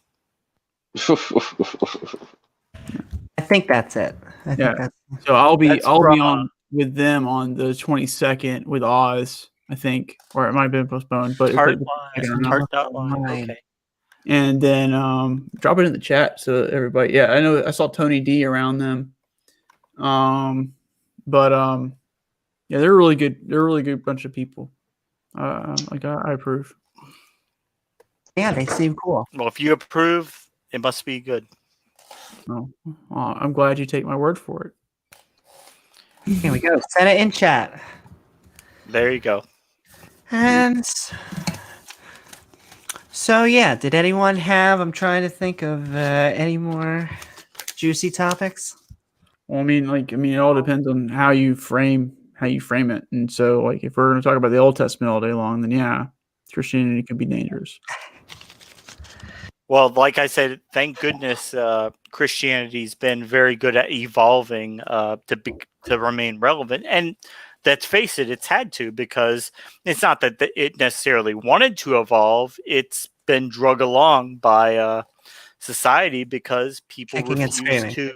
people refuse to remain part of a system that is bigoted towards people without justifiable reason. And so kicking and screaming, Christianity follows and says, okay, we won't kill gay people. Okay, we won't even say it's bad. Okay, we'll let not them only in the that, church. I mean, I don't necessarily agree with that. I mean, I just think that's just generation, and like generations value different things. I don't necessarily think it's a kicking and screaming type of thing. I think that's a very biased way to look at it. I would just another say comedian's words. I forget whose. I would just say that it evolves with, like, it does evolve with the times in some regards, right? Just like for some reason the American Republic just can't seem to evolve with the times. Like Biden and Trump and boomers just need to. We don't need to. We don't need. Let me tell you, it's not even political. It's the boomers versus the millennials right now, and Gen X is just chilling. And then I knew that it was going to happen. It's going to be Gen X versus Gen Z. And it already happened during, I think it was Thanksgiving or Christmas, but my Gen X brother and my Gen Z niece were getting into fights over gender roles. And I was just like, you guys have that. And then the Gen Z, they are just so far out there. They are just. Whew. But it's funny because the millennials are going to be stuck in between. We're just going to be. We're going to become quiet. We'll become more. Over time, people tend to become slightly more conservative. So. Well, you're going to see the rise of the Gen X's. They're going to be more vocal. They're the next one. That's my brother right now. Like they skipped over. What was it? It skipped over a generation too. So it was like the Gen X, boomers, and then it was Gen X, then the millennials, now Gen Z. Yeah, and so like if Gen X or millennials have like a brief moment in the sun for it, maybe like a 10-year period or something like that will be it, and then we'll be done. And then it'll be the next ones with all the social media and stuff like that. Yeah, we're going to be obsolete. This may be a moot point, man. So you may be able to correct me here. Go ahead. I know you just now stated, if we're going to keep rambling on about the Old Testament and whatnot, I think something dangerous with the New Testament. Again, this may be messed up here. I'm not sure. I think there's a lot of things that it did not refute, right? So I know that one of the things that the Old Testament, I can't remember the book or all that good stuff, but I know one of the things there was that if a guy from a neighboring town raped your daughter, that you married your daughter off. And I get the Christian point of view is that, they were deflowered and they're no good and you need the dowry and all these good things. And that woman can't, get with a reputable husband or whatever. So I don't recall the New Testament refuting that. I mean, even to the point, if I recall correctly, I think Joseph was 30 something years old and Mary was like 13 or 14 or something. Yeah. And so if it's not something that was refuted, I understand, at a modern time, obviously, I don't think anyone agrees with rape in any sense, or if someone were raped, to marry the person who's raped off to the man. I don't think anyone would agree to that, but I don't think it's something that was refuted either. Well, okay, so refuted or fulfilled? As in, like I don't recall anything in the New Testament stating, "Hey, you should stop doing this." So we go to Jesus, right? And we say, "I come to fulfill the purpose of the law." Which gospel? Probably Matthew, if I were to take a guess, right? And then from there, he gives new laws like love thy neighbor. And yes, I understand there's a loaded statement that we could just start ripping apart there. What's his name? Andrew Seidel does a great job with that in his book, The Founding Myth, and a few other things. So it is refuted in that regard. Because, like, you gotta keep in mind, all of the old laws are technically refuted or fulfilled through Christ. I guess that I failed to be able to understand the concept of that one. In the again, correct me if I'm wrong here, but I do think that Joseph was 30 something years old and Mary was like 13 or 14 years old, right? Yeah, but then again, we're still dealing like probably so. We're still dealing with Jesus's arrival and the Pharisees and all that fun stuff. And so, I mean, even maybe I'm missing the point. As 100 years ago, it wasn't all too uncommon to see, relationships with that kind of age gap. I'm not suggesting we do it today, but can we judge the past based on it? I mean, And I think everybody would fail. I have one other thing that I think that it's not just the Old Testament, hell, which is another common sticking point we went over. I think that can be harmful because it could cause people to have panic attacks. There are atheists. We have atheist helplines set up just for people who are trying to deal with the fear of hell. I would agree with you that it is a how can I word this? It's not something to take lightly. So if I could hang on, James. Go ahead. So when we talk about hell and we talk about this notion that now we need to like it's so damaging that heaven can be just as damaging too because you're trying to strive for it over and over again. Either way, you can flip this either other way, any ways you want to flip it. It all depends on on what it is you're trying to address. Well, I will say, if you could flip it, I feel that a lot of people, when they give up religion, it feels like they're really losing. So I never believed in a heaven. And so I have never given up anything in giving it up. But for a lot of people, to terms with your own mortality. You have to face that you don't get to live forever. Heaven and hell is definitely something that's kind of like this thing between the infinite and the finite. Or heaven and hell would be infinite while our lives are finite. And so how do we maximize this life or something like that? And so I guess if you take it literally, then you're screwed in that regard. I don't know really how to really put it, but you have to take it literally at some level because you have to actually inculcate it and understand what it is. And I don't claim to have the answer. I'm probably the last person who has the answer. I'm pretty sure some Christian will watch this and go this fucking guy doesn't know what the fuck he's talking about. Smokey will probably look at me and go, who cares about them? Talking about, well, don't hurt Smokey. You do care because if not, you wouldn't bring up the objection that every Christian has a different interpretation of the Bible because you do care. But I want to hear what you have to say. But I want to hear what you have to say. Okay. It's complicated. Yeah, they don't agree, but it doesn't affect what you think. So you still have your feelings, right? All right. So go ahead. Yeah, let's talk about heaven and hell for a minute. This is what I've been working on.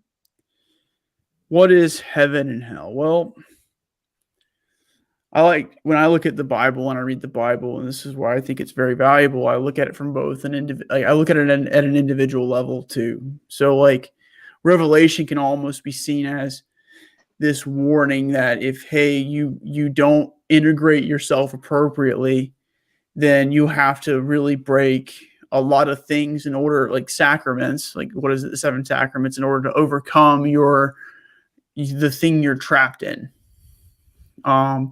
Before you transcend your ego or something to that effect. So there's that.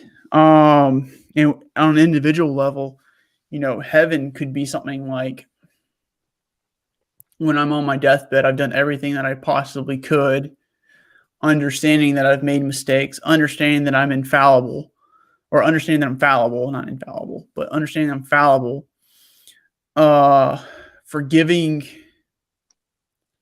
I don't want to say like forgiving others, but forgiving myself of my own inadequacies, and my own like a tyrannical streak in me, right, or something to that effect.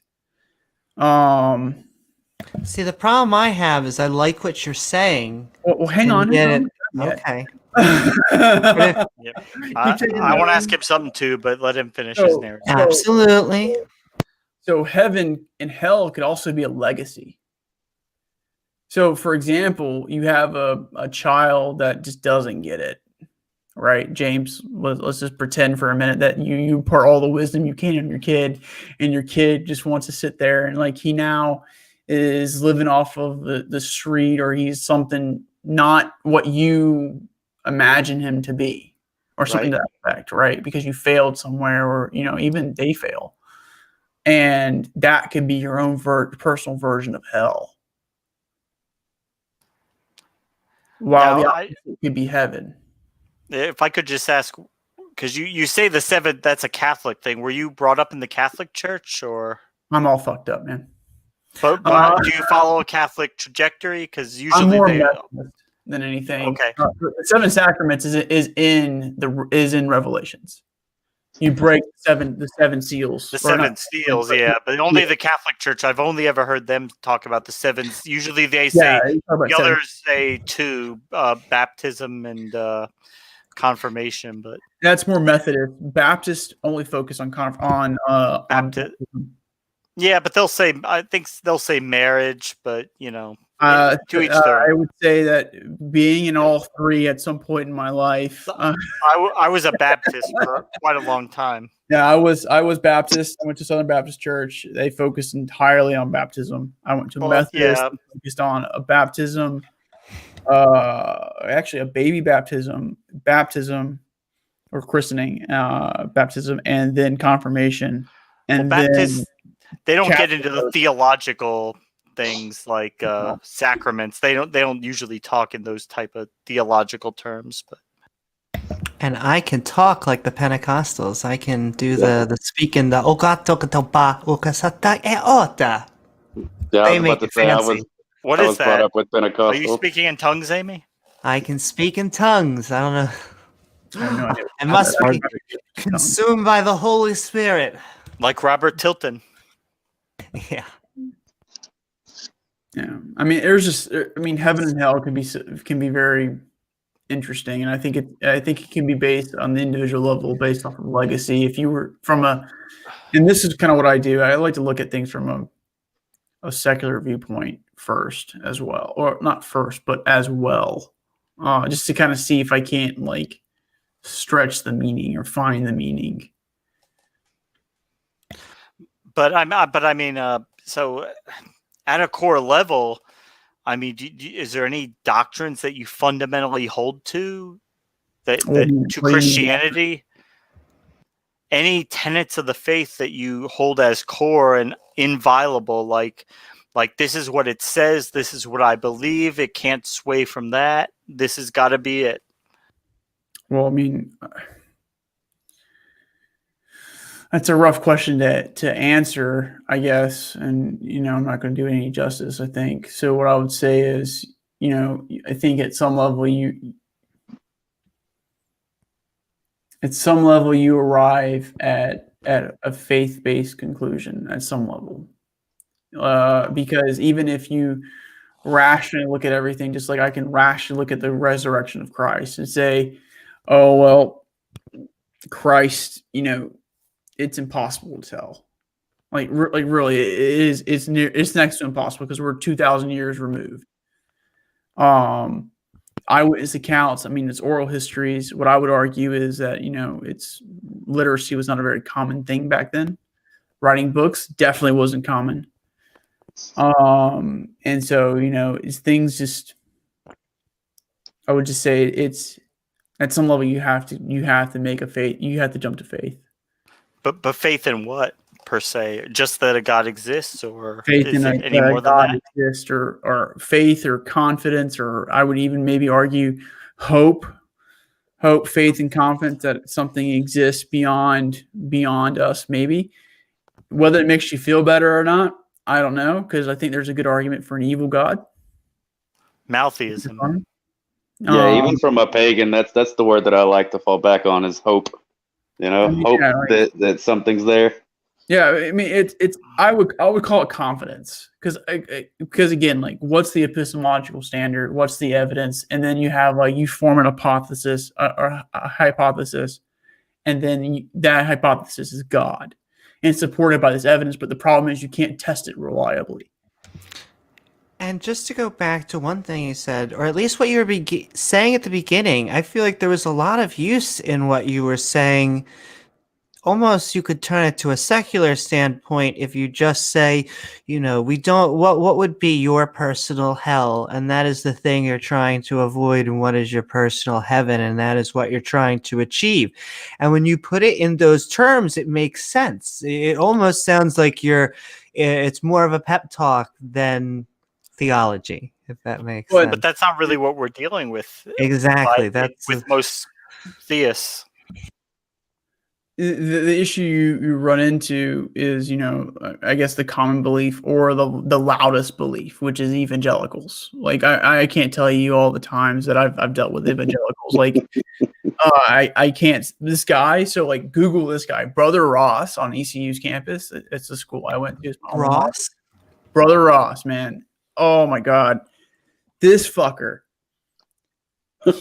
He just had people around like, you're going to hell, you're going to hell. One day, my buddy was running and he had this thing called Ranger panties on. Really short shorts, by the way. Mm-hmm. But, Amy, if you don't own a pair, you should own a pair. I'm sure she does. No, I don't think she does. Ranger panties, like, if she doesn't know what I'm talking about, like, now she will. They're the most comfortable thing in the world. She probably has comparable articles of clothing. They are the most comfortable article of clothing. I'm telling you. I said comparable. Okay. It is amazing.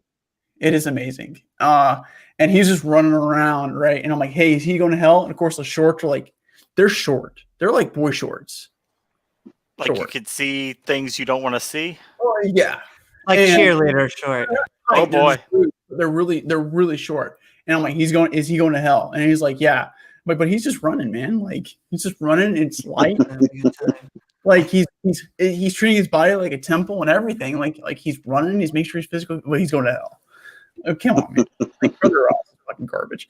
Anyway, well, there's some that are just they're hell trolls. Is what I'd like to call them. Westboro Baptist Church is one of those. I like theists like that because they at least tell you exactly what they think, and then you can go in and you can debunk it. You can disprove it.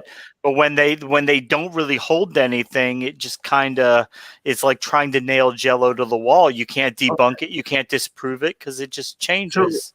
So where do I stand in this? You would be like that. You would be like trying to nail Jello to the wall because you don't really hold anything. You just say, well, it could be just an amorphous concept or just a hope. There's really nothing to tie down. Isn't that honest though? It's a double-edged it's sword. honest. If that's what you really think, I can't fault you for it because you're just being honest. No, absolutely. The least scientific people tend to be like the most like, look, it said 6 days.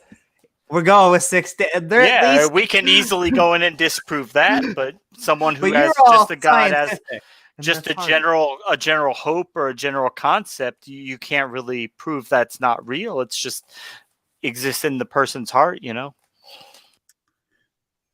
Okay, maybe. I think you kind of run into a few brick walls there. I just don't know how to maybe communicate that effectively. But what I would say here is, like if you want someone to be honest, what's up with the heart thing? Because you would be like, I don't know about we love everybody. That. No hate here. I could feel the you were saying sus. You're like, that statement was very sus. suspect of what? Yeah, that was my Gen Z moment. It was very suspicious. Though I don't know about that statement, James. That's what you were saying at the end. You were like, I'm throwing shade around again. You might be. I could be. Now that Or intentionally doing I could it. be. Or Now I have intentionally my cat just came over to bother me, so Well, I he mean, is there's getting this. he's getting left out of the conversation here. Here's something that I would ask: Is it dangerous to destroy someone's belief? Yes. well, we It get could that. be. We It get could you that- absolutely be. We do Yeah, get. I would agree with that. I think it's complicated. If they're, we shouldn't go door to door. We shouldn't go trying to find trouble. Like we shouldn't be at that because at that point we're trolling. Like, yeah, hey, you guys are doing this. But I feel like if you come on to the turf, like the debating turf, then you're putting your skin out there. I think that's where I draw the line. Yeah, yeah. Naturally, like if Well, they and come like to Amy said before, we don't go door to door. We don't go to No. churches and bust the door open and tell them you guys are all full of crap or whatever. But and this is what I've said before. If you're a Christian and you just want to be a Christian and you're not really intellectually curious or whatever, then just do that. Don't go poking around discussions like this because you might not like the answer that you find. Well, so here's what I would say to that. Though, wouldn't you have a responsibility to be careful how you deconstruct someone's belief? Because even if they come here willingly, doesn't mean that you should just destroy it. Is that not dangerous? I would say Well- that if they came there willingly, then you know But they had what no- happens there is going to happen there. But to go out of your way to destroy someone's belief would be wrong. You know. Yeah. But it's kind of like me and Amy, we don't take the we're not trying to eviscerate theists and pile drive their corpse Right. into the pavement. We even get it from atheists who say we're not as hard as we should be on theists because we hear them out, we let them say what they want to say, and we at least consider that. But But you take it at the opposite view. I mean, you're a Christian. You've gone on a bunch of these Christian after shows. How many people are they convincing? How many people are in the? people that are convincing. I shouldn't shit show on all the after shows, but in a lot of them, when it's so when it's just mute, like I should just go on Mr. Batman's channel. Just Well, every yeah, that's a whole nother ball game. And at the end of the day, that's a negative feedback loop or a feedback loop of its own kind, True. right? True. Negative, positive is irrelevant because what they're going to do is they're going to take that exact same thing and then they're going to put it on their channel and they're going to say, "Oh, look at me destroy this atheist," and they do. They do. An issue with atheists. Look at me destroy this theist. And, so really what I would, again, I come back to this question, like, is it your responsibility to be careful how you deconstruct someone's belief? And do you make the decision to deconstruct their belief in thinking that it's the best thing for them when in reality you don't know that? Yes, I would say I take this very, very seriously. I'll give you a good example. Someone called into the atheist experience with a trembling voice and being like, "I could be killed for this conversation." And so I feel like we should take these very Why would you? It does have effect. How about suicide? Let's just say that, and this is by no means what I would do, but like let's just say I'm deconstructing my belief by having all these conversations, and now I'm going to commit suicide because now I don't find meaning in the world or nihilism. And yes, I can call the hotline, right? But there's no guarantee that I'm going to get out of that alive. Well, that's hard. I would just say this goes to like what they asked Matt Dillahunty when someone asked him, well, if I became a Christian and I didn't go out and kill people because of that, would that be good? He said, well, yeah, but I mean, if you have to delude yourself to not do things like that, I mean, okay. But are you deluding yourself or you're arriving at your own conclusions, which is what the skeptics, wet dream is? I would say if you are a Christian and you've looked at the evidence and you remain firmly in that camp, that at some level you're deluding yourself, and that's okay. But that's just my opinion. Well, the I thing mean, the, when we're talking about Dillahunty, I feel like we have an even better example with the Sal debate when he just when during the end when Sal mentioned someone passing as a part of him becoming Christian and Dillahunty not attacking that point at all, Yes, because that exactly. yeah, and like Remember that now. so I also see that Dillahunty, like, even though he would say that, he also sees that when it comes to someone's like it's difference between keeping yourself from doing bad things to other people and keeping yourself sane to yourself. And I'll give you an example. If I'm at a funeral and I'm in a church and they're like, we're now going to say blessings, that's not the time for me to go, listen, Christians. It's like, just someone has Yeah, I passed. think Let that's it. not something you would probably do to begin with. Like I would be focusing more on like these types of conversations, right? On the one-on-one, because that's Well, really where ministry happens. Either way, You're basically saying, what happens if we convince someone and they're like, okay, we're sold on this atheist thing. Nihilism is the right choice. Therefore, they there's no go- point. But maybe. I think it takes many steps to get there, and it's two different prongs. It's one, it's that since I hold truth at the utmost important, that's always going to come first. So accepting truth then becomes, how do we mitigate people accepting the truth? And then it comes to the third thing, which is, as Dillahunt would explain, if there is always going to be maybe a small certain people that's going to look you straight in the eye and they're like, listen, I'm a sociopath, and if it weren't for Jesus, I'd be killing people, okay? And Jesus says not to. And it's like Matt will say, look, at that point, don't stop believing in Jesus. But for everyone else, if truth is the highest bar, then I'm gonna keep on. Well, then Aren't- again, it depends on what truth is and what you think the Oh, sure, highest value sure. of truth is. So, for example, if you think God is the highest value of truth, I mean, I think that's what most precepts will say or something to that effect, right? Russ, you go ahead, heard man. that before. Like, you really don't talk a lot, so I see you have your finger up like you're trying to say Well, something. like you say a lot of the things really well, and I'm pretty tired, so I don't want to mess up too much. But here I feel like I can add stuff. Well, I feel like there's, like I kind of mentioned before, there's a big difference between the civility and sanity. And even when you talk about the holding truth to the highest, what if the truth is something that would make you suicidal? If we take a position like that, if we take, for example, a relative that passed and me not believe me, if I had the faith that they were in heaven and they had it good, is something that made me get through the day. If me believing that they are gone forever, rotting in the ground, that there's nothing more to it, that would break me.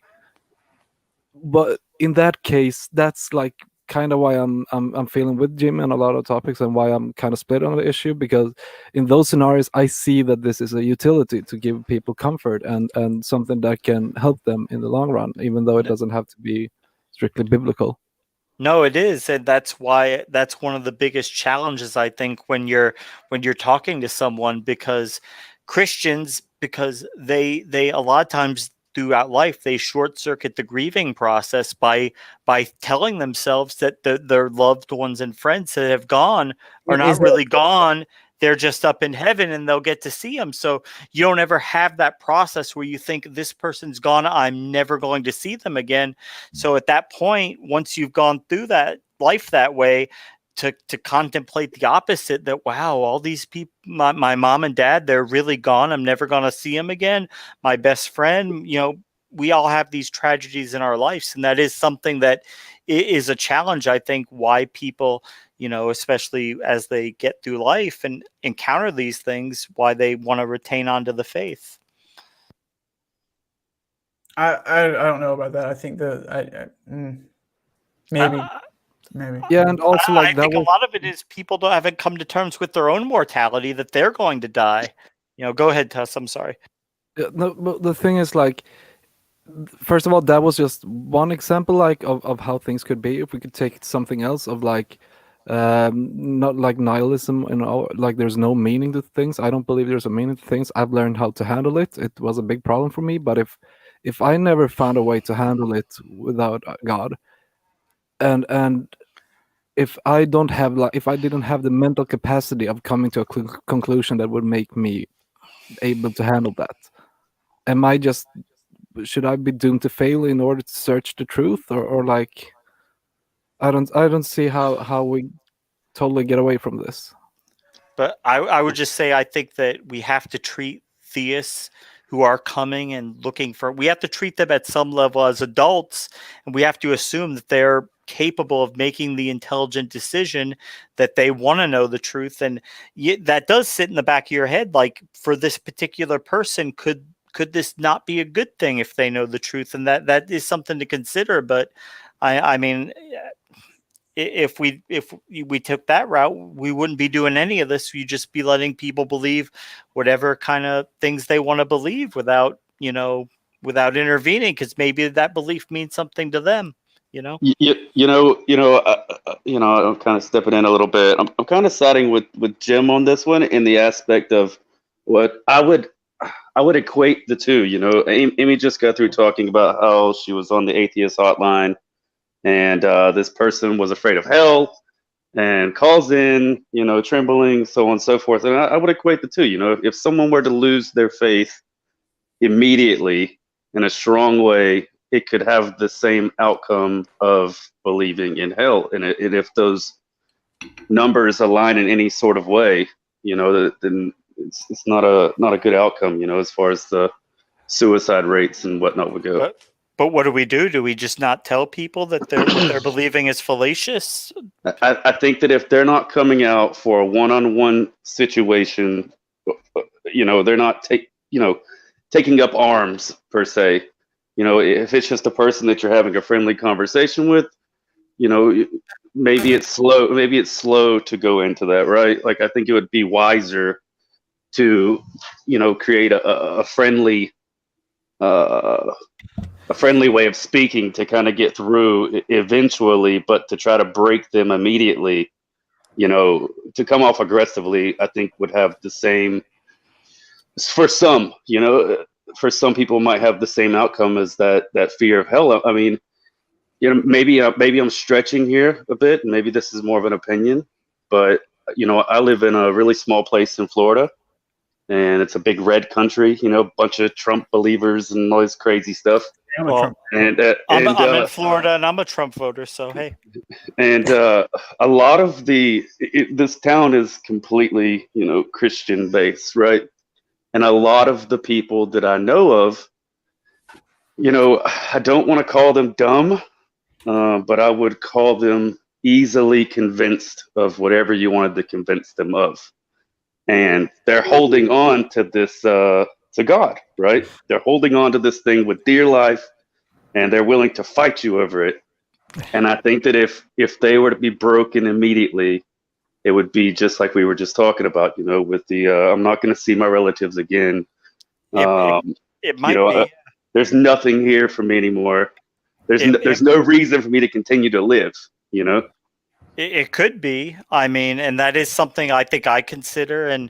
But the thing is, if they're coming looking for answers and they happen to come our way, I mean, I don't see how we can not tell them our honest opinion of it. I mean, trust me, the theists, they make no compunction about telling us that we're going to go to hell. They have no problem telling us what they believe, Yeah, but are you?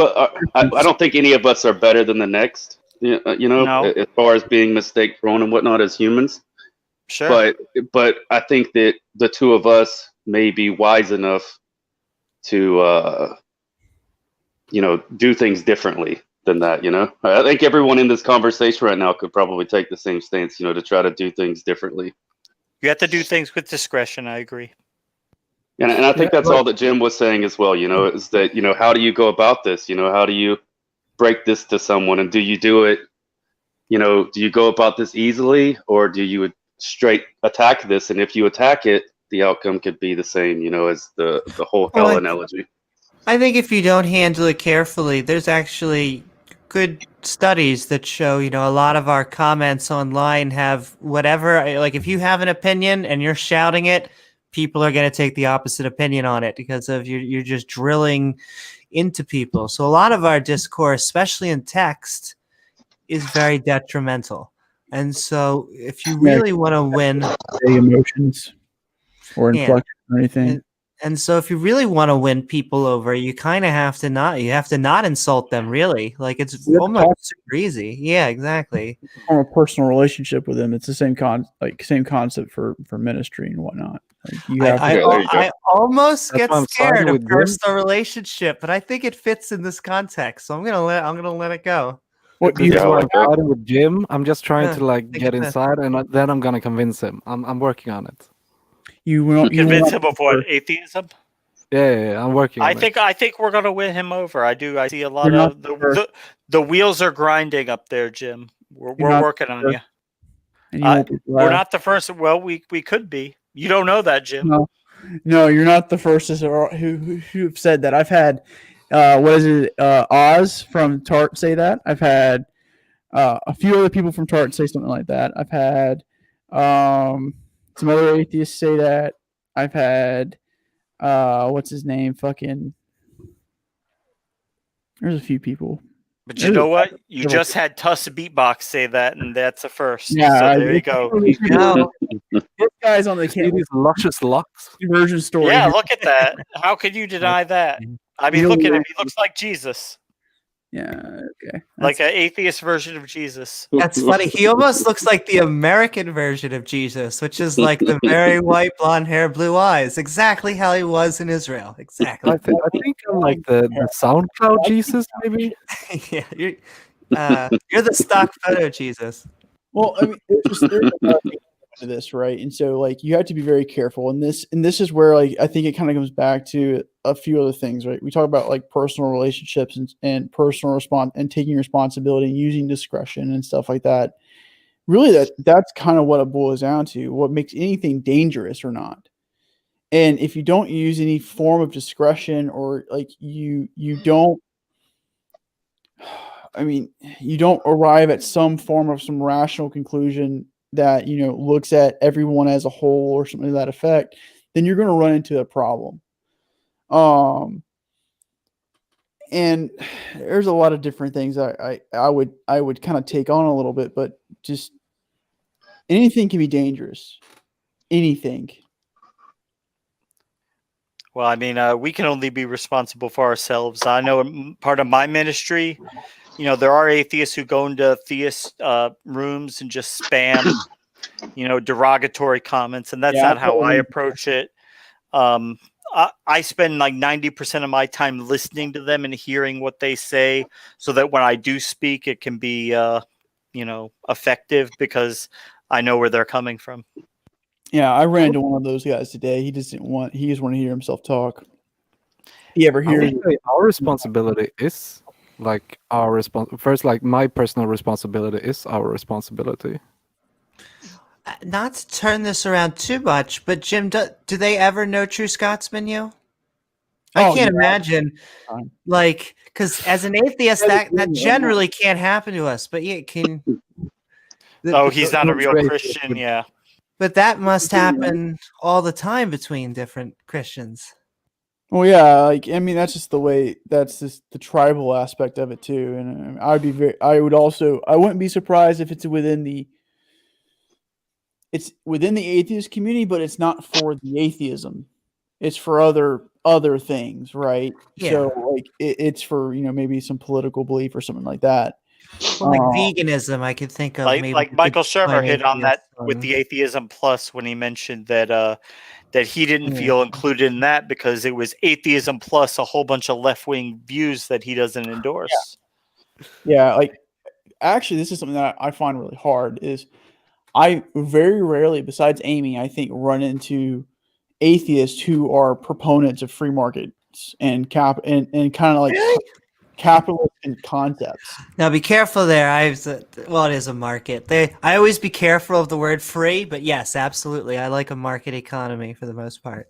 Somewhat. Kind of the opposite view. Like I find like every time we run into atheists, they seem to be like pretty free market and shit. It's There are a nice. lot of them. There are a lot of them. Yeah. I was gonna say James is a conservative. I think he Yeah. does have I'm some. more liberal. On hybrid. some, yeah. Well, I So mean, I'm by far the furthest left here, I think. the liberal or the atheist camp, you do fall into the liberal camp, I think, at some level. You talking about me? No, just in Well, general. I Is what think there's a reason. I think when Christianity first came out, it was very liberal and it was very radical. And I get shit for this, but I believe he died because he pissed off the Christians. Not the Christians, the conservatives. He pissed off the conservative Romans who were like, "Look, you give your blessings to the gods. We don't care that you're saying you're son of God. You give your blessings to the gods." And he's like, "No, I'm not going to do that." Yeah. And they're like, "Hey, we can hang you somewhere to think it over."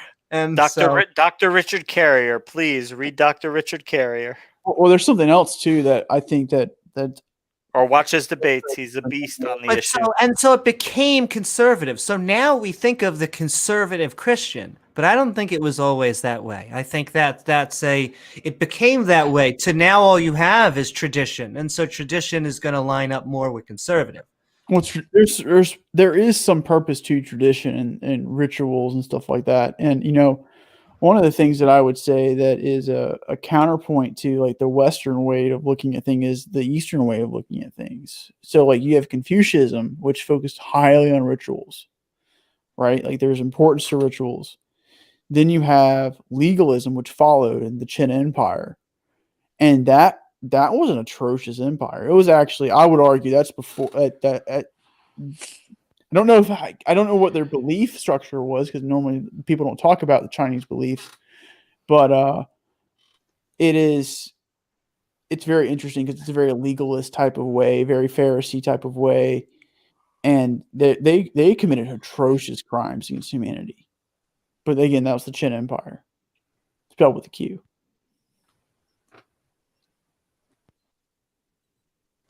Yeah, they don't really. It seems that atheism has kind of taken over China, but it's a weird. I'm talking like well before now. Like I'm not using today's the 20th century and 21st century. I'm using like the unification of China under the Qin Empire, QIN. That's like 1,500 years ago. Yeah, long time ago. But I mean, there's a lot of things out there, and I would be careful to, again, anything can be dangerous. It's all depending on what its aim is, or how people are. And you do have to realize that, and I take that into consideration in my atheism ministry, and I know Amy does in hers, and but at some level, you do have to still be willing to tell people what you think and the truth.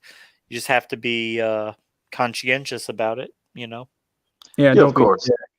Do it for the right reasons because it's something that you truly believe, and that you have to realize certain individuals may be harmed by it, but at some level, you still have to treat them as adults and tell them the truth. Well, I mean, a dick can do that too. Like for example, I ran into a guy earlier today whose sole purpose in life was to destroy people. And he was an atheist. Him and I kind of went I was like, okay, I wasn't trying to be internally inconsistent or inconsistent at all. I don't think I'm that inconsistent overall, but yeah, I read that. Him and I we kind of went after it for a little bit, and he I didn't like what this guy had to say to begin with, and I thought he was just a fucking tweaker, to be honest with you. You can tell there's some people who just have it out for people, or I just looked at him like, you're a fucking loser. And I'm just I was reading that conversation. Wait, what conversation, champ? Was it you? There was somebody that was arguing in the Spotify chat. Going back and forth, and I actually had a guy that was just cussing the other dude out at some point. Oh, really? Yeah. It was a different stream altogether. It was a different channel, and then I listened in on some of their other conversations. They just wanted to be like, I just could destroy this bitch, and all. I'm like, okay, yeah, I got your intent pretty clear. I mean, even when you're talking with theists and you talk to them long enough, you eventually get them pinned down where, I mean, they almost have nowhere to go. They have conflicting ideas. And I mean, at what point do you let them off the hook, or do you just keep pushing them into the wall? I mean, at some point, you're not going to change their mind. You just kind of, Well, if you push them into the wall, then you what you effectively do is you force them out of the wall because they're going to fight out of it. Like even if you think you have the intellectual high ground, like you're not going to win that fight because now they're just going to revert. But the thing with convincing people is you don't really convince people. People convince themselves. Exactly. What you do is I'm trying to plant seeds of doubt in your mind, Jim. And those seeds are going to grow at their own pace, and maybe we'll water them when they can, but that's okay.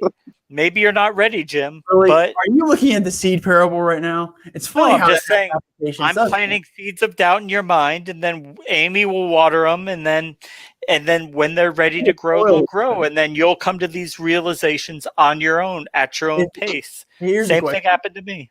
Here's the question: is it in the right soil? Well, it must be, because you seem like you have a rational mind. So I don't know. I'm not fucking irrational. Get the hell out of here. Geez, you can't be Christian and be rational, man.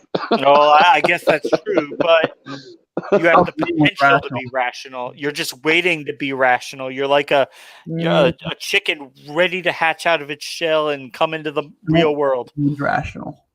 I don't know, man. As a pagan, I take the stance that, look, I'm not even going to try to argue my stuff. I don't have enough evidence to even attempt it, so I don't even try. But with that said, no one's going to convince me that that my fate isn't either in Valhalla or Helheim, right? But then I'm not going to try to argue it with you either. You're not going to try to rationalize it. It's just what you think. Yeah, I'm not even going to try to rationalize it. Nope, not even a little bit. There you go. Well, that's part of Christian ministry too. So like, is we just live our lives, and this is what I can't stand about Bible like thumping and hell brimstone like preaching type of stuff. Like, you don't need to do that. Just live your life. People will ask, and they'll be curious anyway. If they partake, then they'll partake. If they don't, I find it weird when they don't focus on works, when they focus on all the other stuff. Because when they're not focusing on doing good things. Oh, you're salvation by grace versus salvation by works is its own topic in discourse, and I'm of the salvation by grace, not of works. I was too when I was a Christian. Absolutely. I mean, think that's supported by I'd just rather them do works, I guess. I guess just from a secular standpoint, I'd rather them just go out there and be good and. Works would be the fruit of your faith. If you have true faith, then you should want to do. Is grace just being accepted because you're a human and this grace? Grace would be it would be like just a sheer act of mercy on God's behalf. Nothing you earn, nothing you've just asked God for forgiveness, and He just grants it to you because He can. But it's also incredibly useful. I struggled with works and grace for a while. I actually went to the source material on that one, which was Romans, and then I looked at Pelagius and Pelagius and Augustine, and those two like duking it out. Like, even though I don't think they knew they were duking it out, because Pelagius was works, Augustine grace. It's a very interesting conversation to be had. And what I would say is you need grace in your life anyway, because you have to remember what a tyrant you can be of yourself, or a sinner to your own self. And it helps you integrate those things. It gives helps you forgive yourself. What I'll say is a verse I always found very useful was Luke 18. So in Luke 18, this is Jesus speaking. He's talking about two people who go to the temple, and one is a Pharisee. He goes to the temple and he gets there and he prays and he says, "Thank God that I'm not like this other person. I fast twice a week. I give tithes of all that I own. And thank you, God." And the next guy goes, "You know what, God?" Basically paraphrasing, "Look, I'm a piece of shit. I'm sorry. Have mercy on me. And Jesus said that was the guy who went home justified. So according to that, it's better to be a piece of crap, but at least you know you're a piece of crap and you're asking for forgiveness for that, than to think you're a lot better than what you are, because according to his standards, you're probably not nearly as good as you think you are. Well, humility and humbling yourself is probably the missing component, I think, in a lot of things, right? It's not how high you look, like to the mountains or to space or something like that. It's how deep you look into I'll be right yourself. back. Go ahead. Can't she just go ahead like that? Anyway. Sorry, I probably shouldn't have interrupted you. I feel bad No, now. You're good. You're good. I'm fucking with you. Continue. But no, the verse says, he who exalteth himself shall be debased, Yep. And that's I what it's agree. talking about. It's talking about your pride and the fact Yep. that no matter how good you are, you're probably not as good as you think you are. I you agree know? with that. There's So- always that. And then what I would sit here and say is, you need grace to forgive yourself, and to forgive, this idea of what you're capable of too. Like the idea of the prodigal son who came back to his dad. He wasn't welcome back because of anything he did. He made an ass out of himself. He was welcome back because of who he was, and nothing he ever did could change that. Well, I mean, he was welcome back through grace, right? And Through grace, yeah. His father didn't have to take him back in. It was an act of grace, of love. Yes, and the thing that you have to be very careful, and Christians, I think, have to be very careful of, is this idea of doing this naively. Because you can't do it naively. You have to be careful, because you could Doing what naively, though? Welcoming, for example, welcoming someone back into your life who has a history of abusing or something like that, right? Says, "Oh, Okay. I've changed." Well, here's the question: how can you really tell? But you can't tell unless you reach out that hand in forgiveness and offer them that.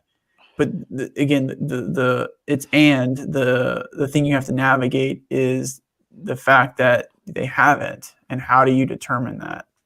Well, let me ask you this. So if my brother sins against me, how many times should I forgive him? Should I forgive him 7 times if he sins against me and asks for forgiveness? It's every time you should be forgiving him. But it doesn't mean that it doesn't mean that you're not. Forgiving and forgetting are 2 different things. So I know all this. I'm just messing with you as an atheist, because I'm just trying to see where your line of thought goes. I'm not trying to be a dick. No, you're good. Like, I don't think you are. Not at all. And I think original sin, there is some merit to that. I don't know if it's original sin or original guilt, right?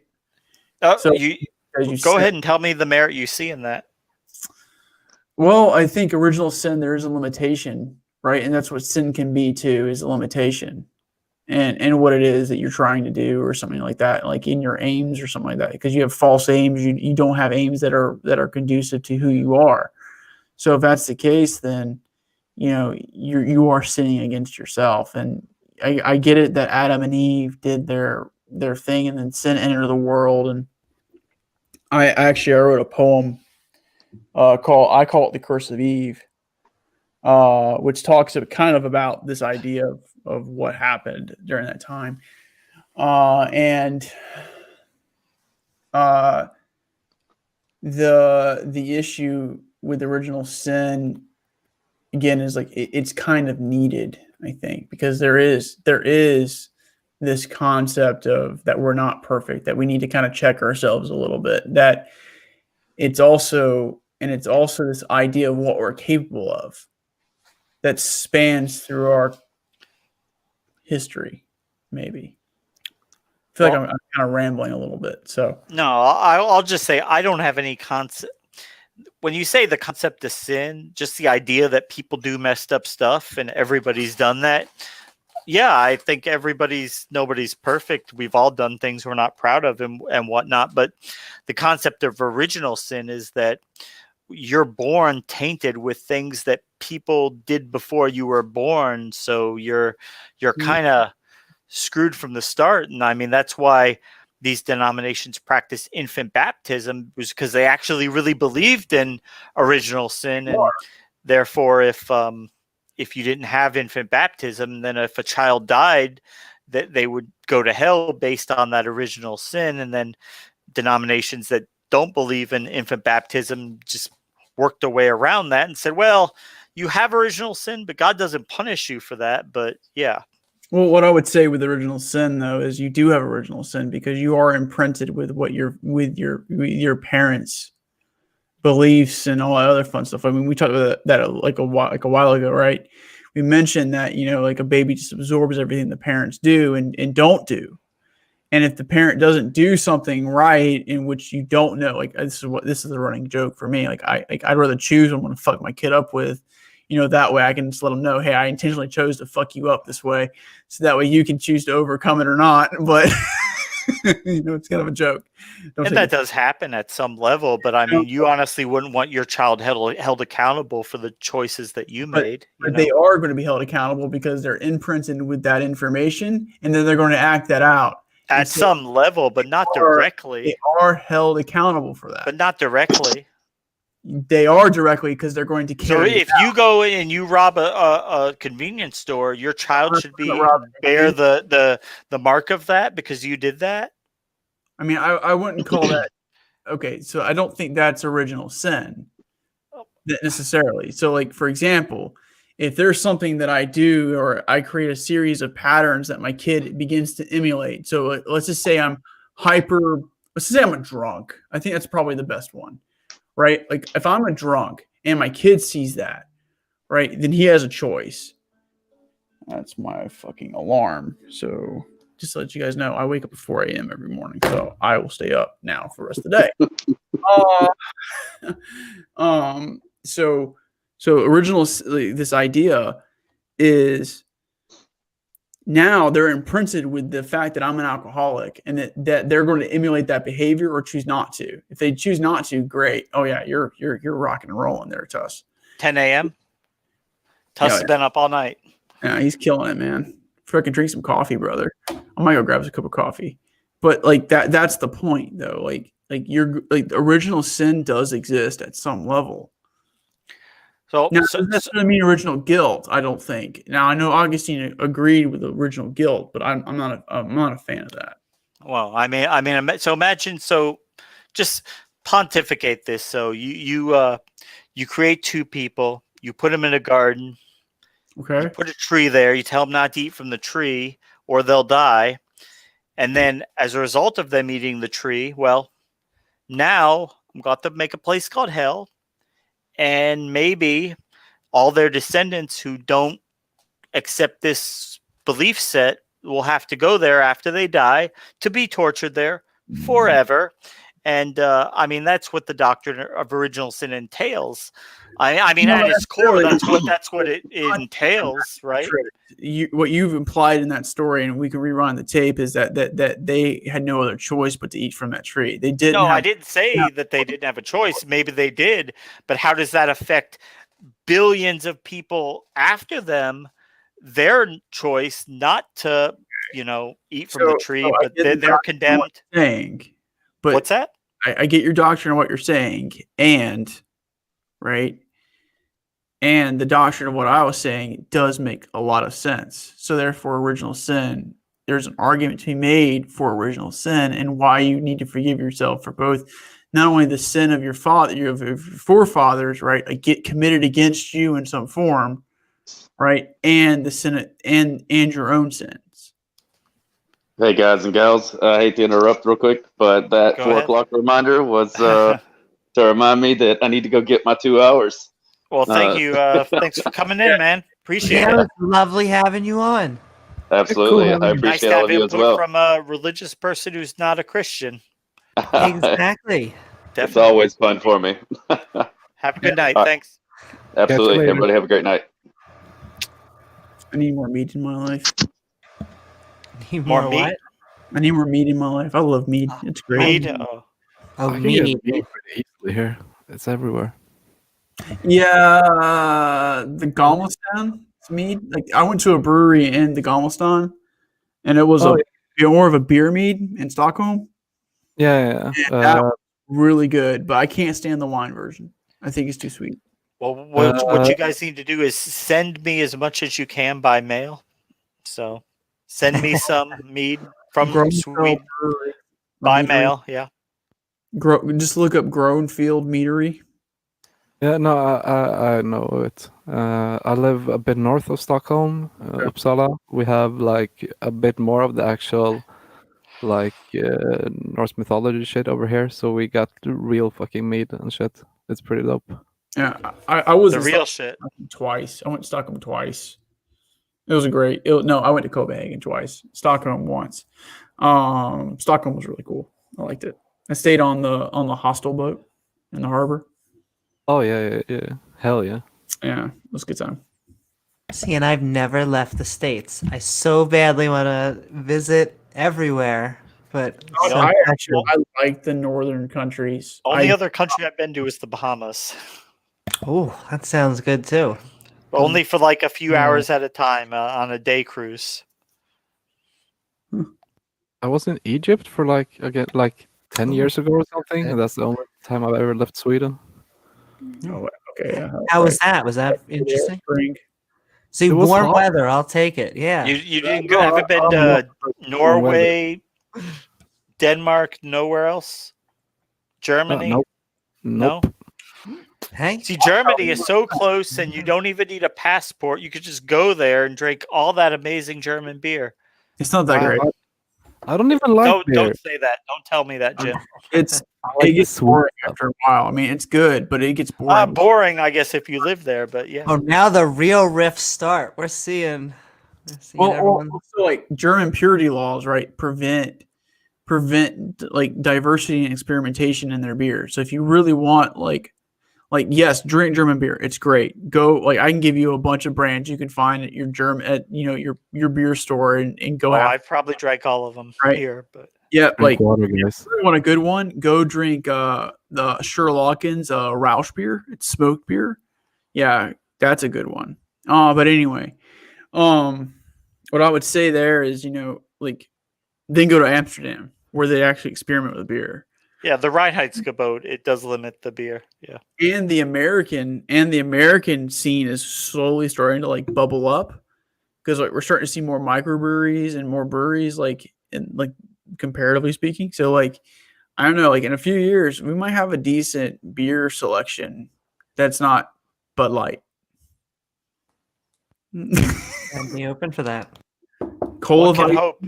Radlers. Oh, Cola Weissens are the shit. It's cola and Ice?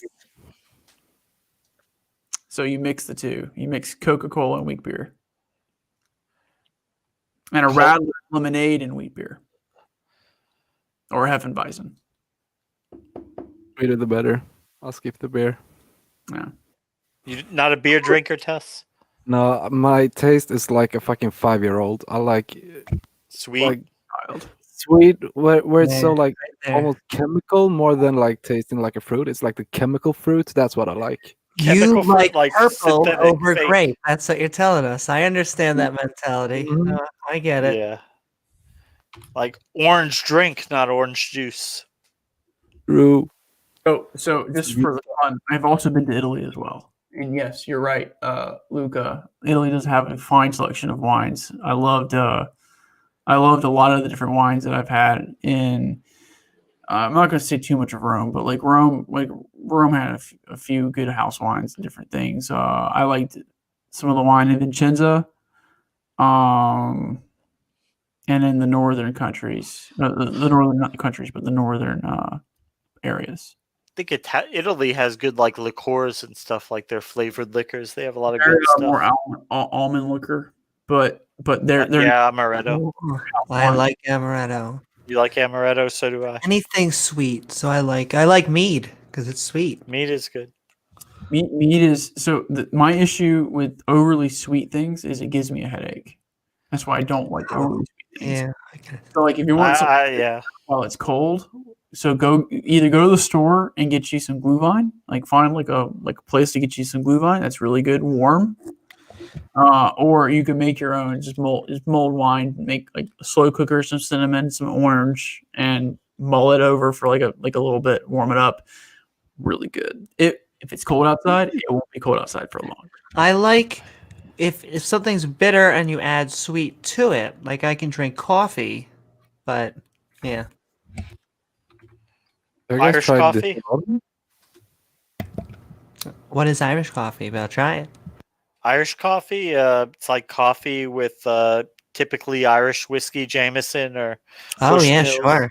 I think Then you could even throw some Bailey's Irish cream in there. But Yeah, the thing is, the temperature is hot, so it kind of masks the heat of the whiskey. So it goes down really good, especially if it's warm outside. good mudslide. That's the taste of the whiskey. Like, you can still The feel it. heat. No, you can still feel it, but the heat of the drink, it doesn't hit you. The heat of the whiskey is the same way. You can still taste it.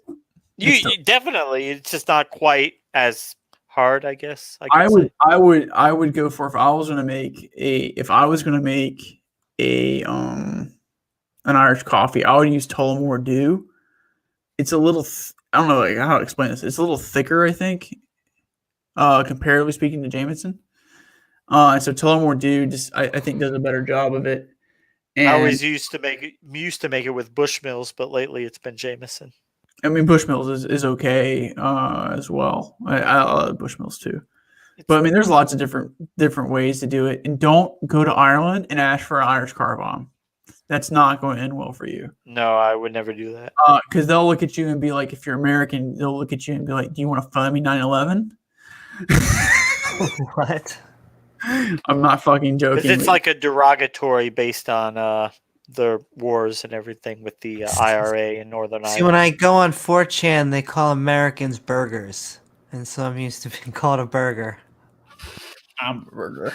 I got my. Well, you go out there and talk with Nazis, so I guess that's the worst. That's not the worst thing you've been called. Oh, I know. That's if they tell me not to go gas myself, then I'm doing good. It's a good day. There's so many things going on with that, but I know. Well, Yeah, she goes out and hopefully the talks to world Nazis, calms but down. hey, I you got to do. give her credit. Well, She'll you know talk what with the funny anybody. thing is? The funny thing is that like 10 years ago when they were nobodies or whatever, people are like, why do you go on and fight with Nazis? And then it got to a point where my liberal friends were sweating and they're like, why aren't you talking to Nazis?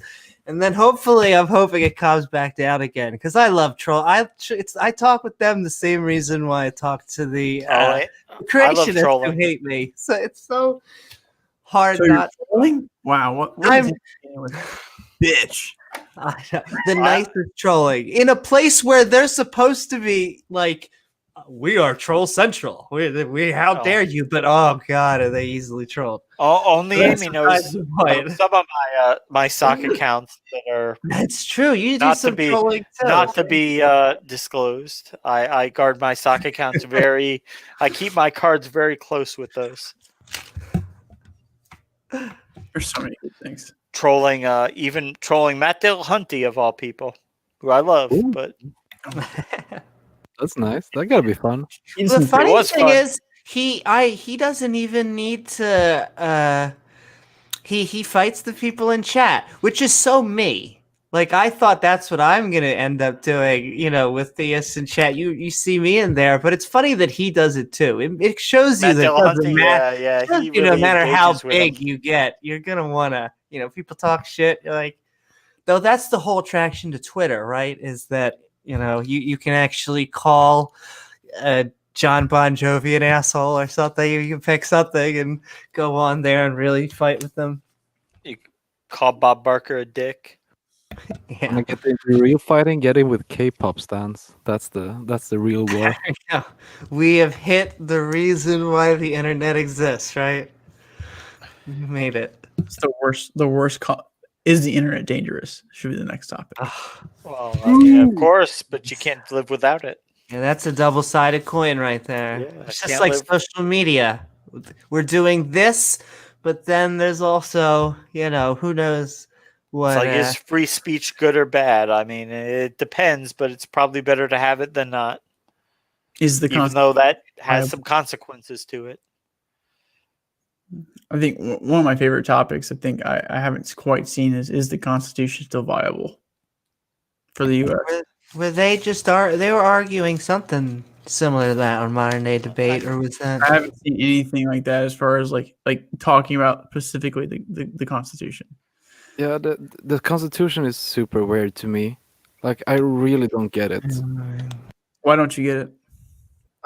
I don't understand why it's still a thing, really.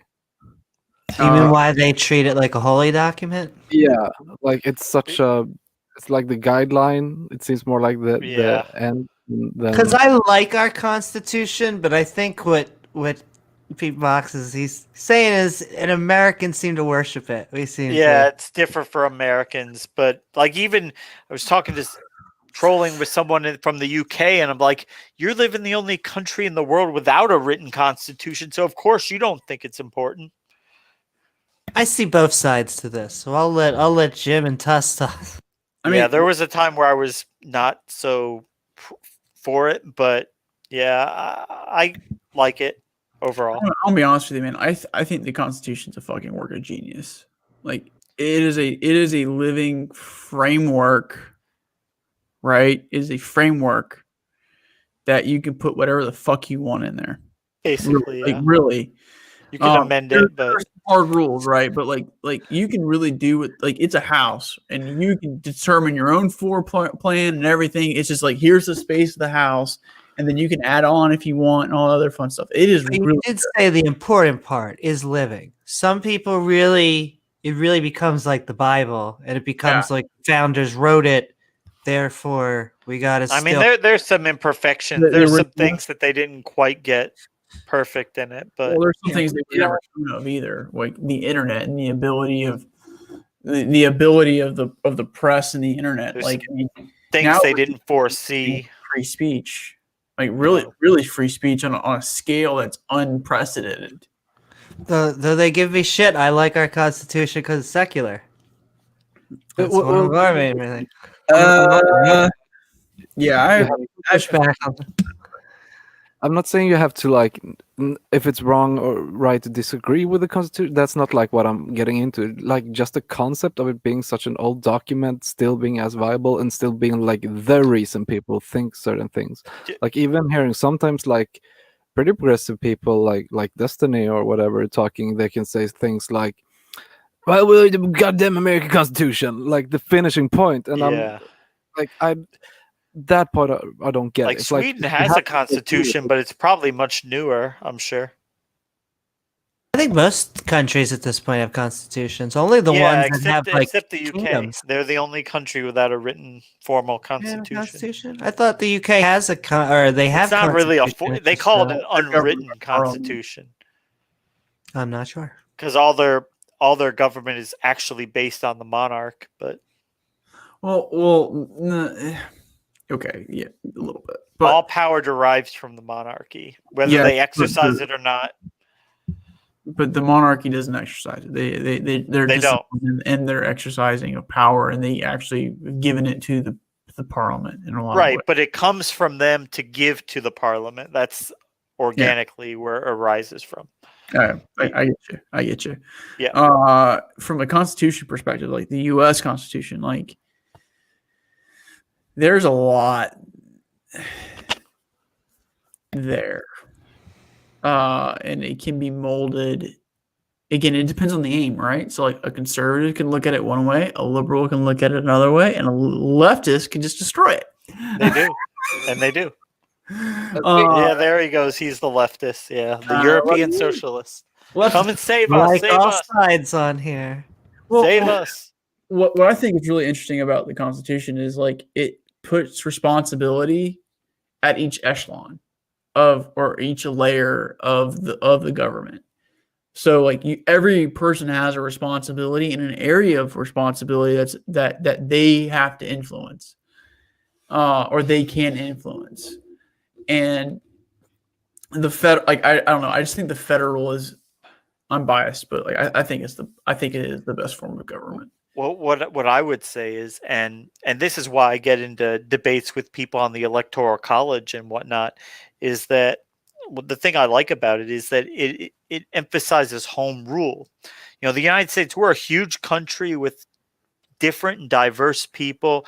We're not like one of these homogenous European ethno-states. We're a very diverse country, and the people in Massachusetts have a very different idea about how life should be and how they want their government to run than the people in, say, Kentucky. Under the Constitution, they both get a wide degree of deference in that because they both get to set up their states pretty much with certain limitations the way they want their states to run.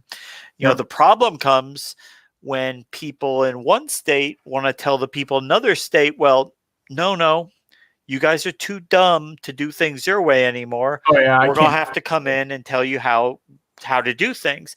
Like, look, the people in California say, look, the people in Oklahoma, they're just never going to get on board with this climate change thing. They just don't think it's real. So it's our job to go in there and regulate things for them because they don't get it. Yeah. And can I'll because I feel torn on this issue on the Electoral College and states. I'm gonna argue this from the point of Bill Maher.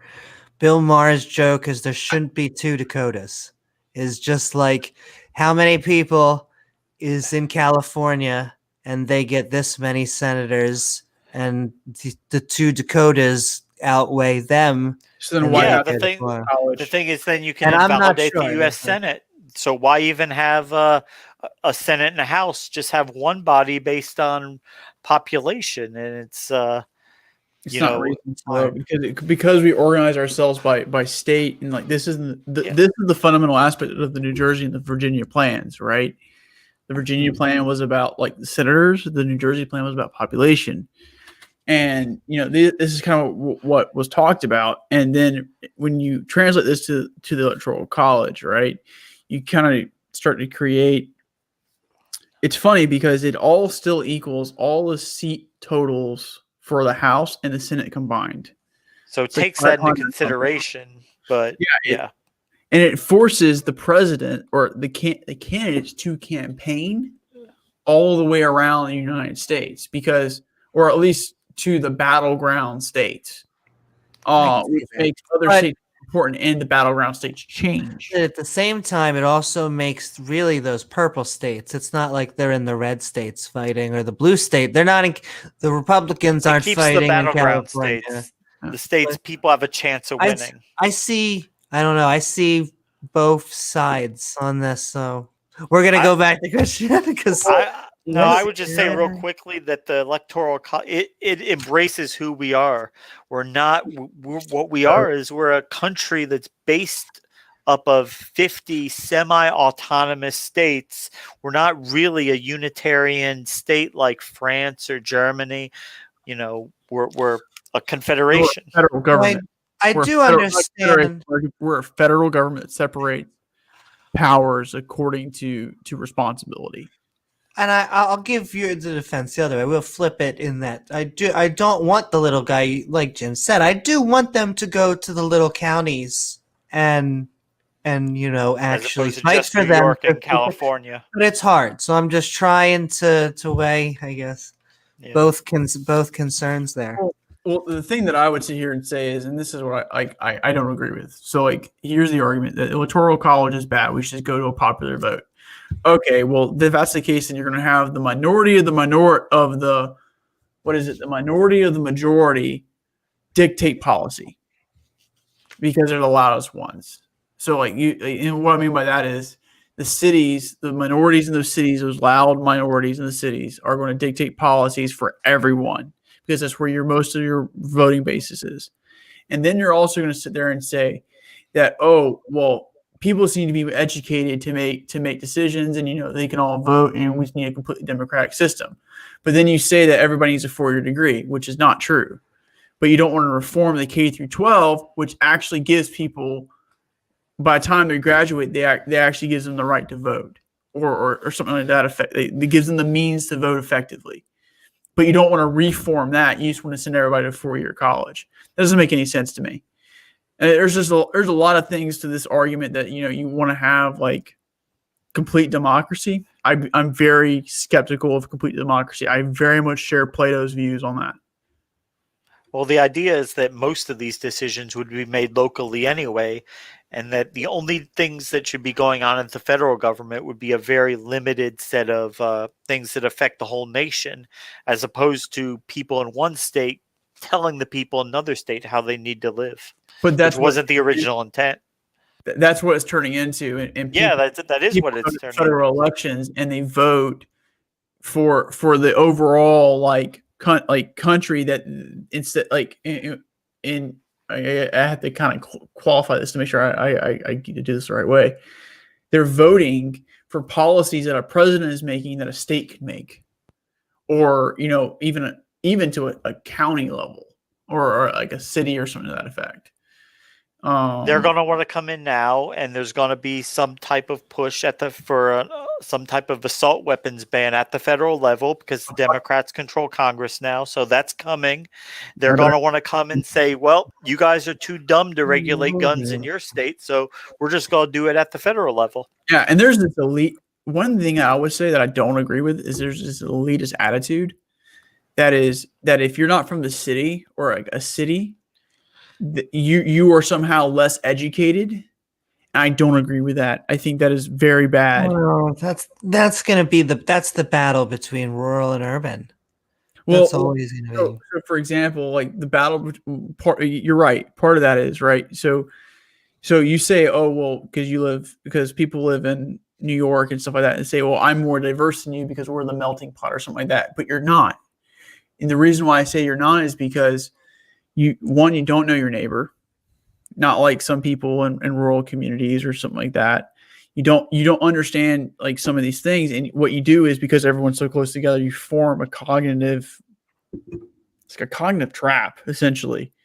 And everybody starts to think the same because everybody's together at some level. And that turns out to be the majority.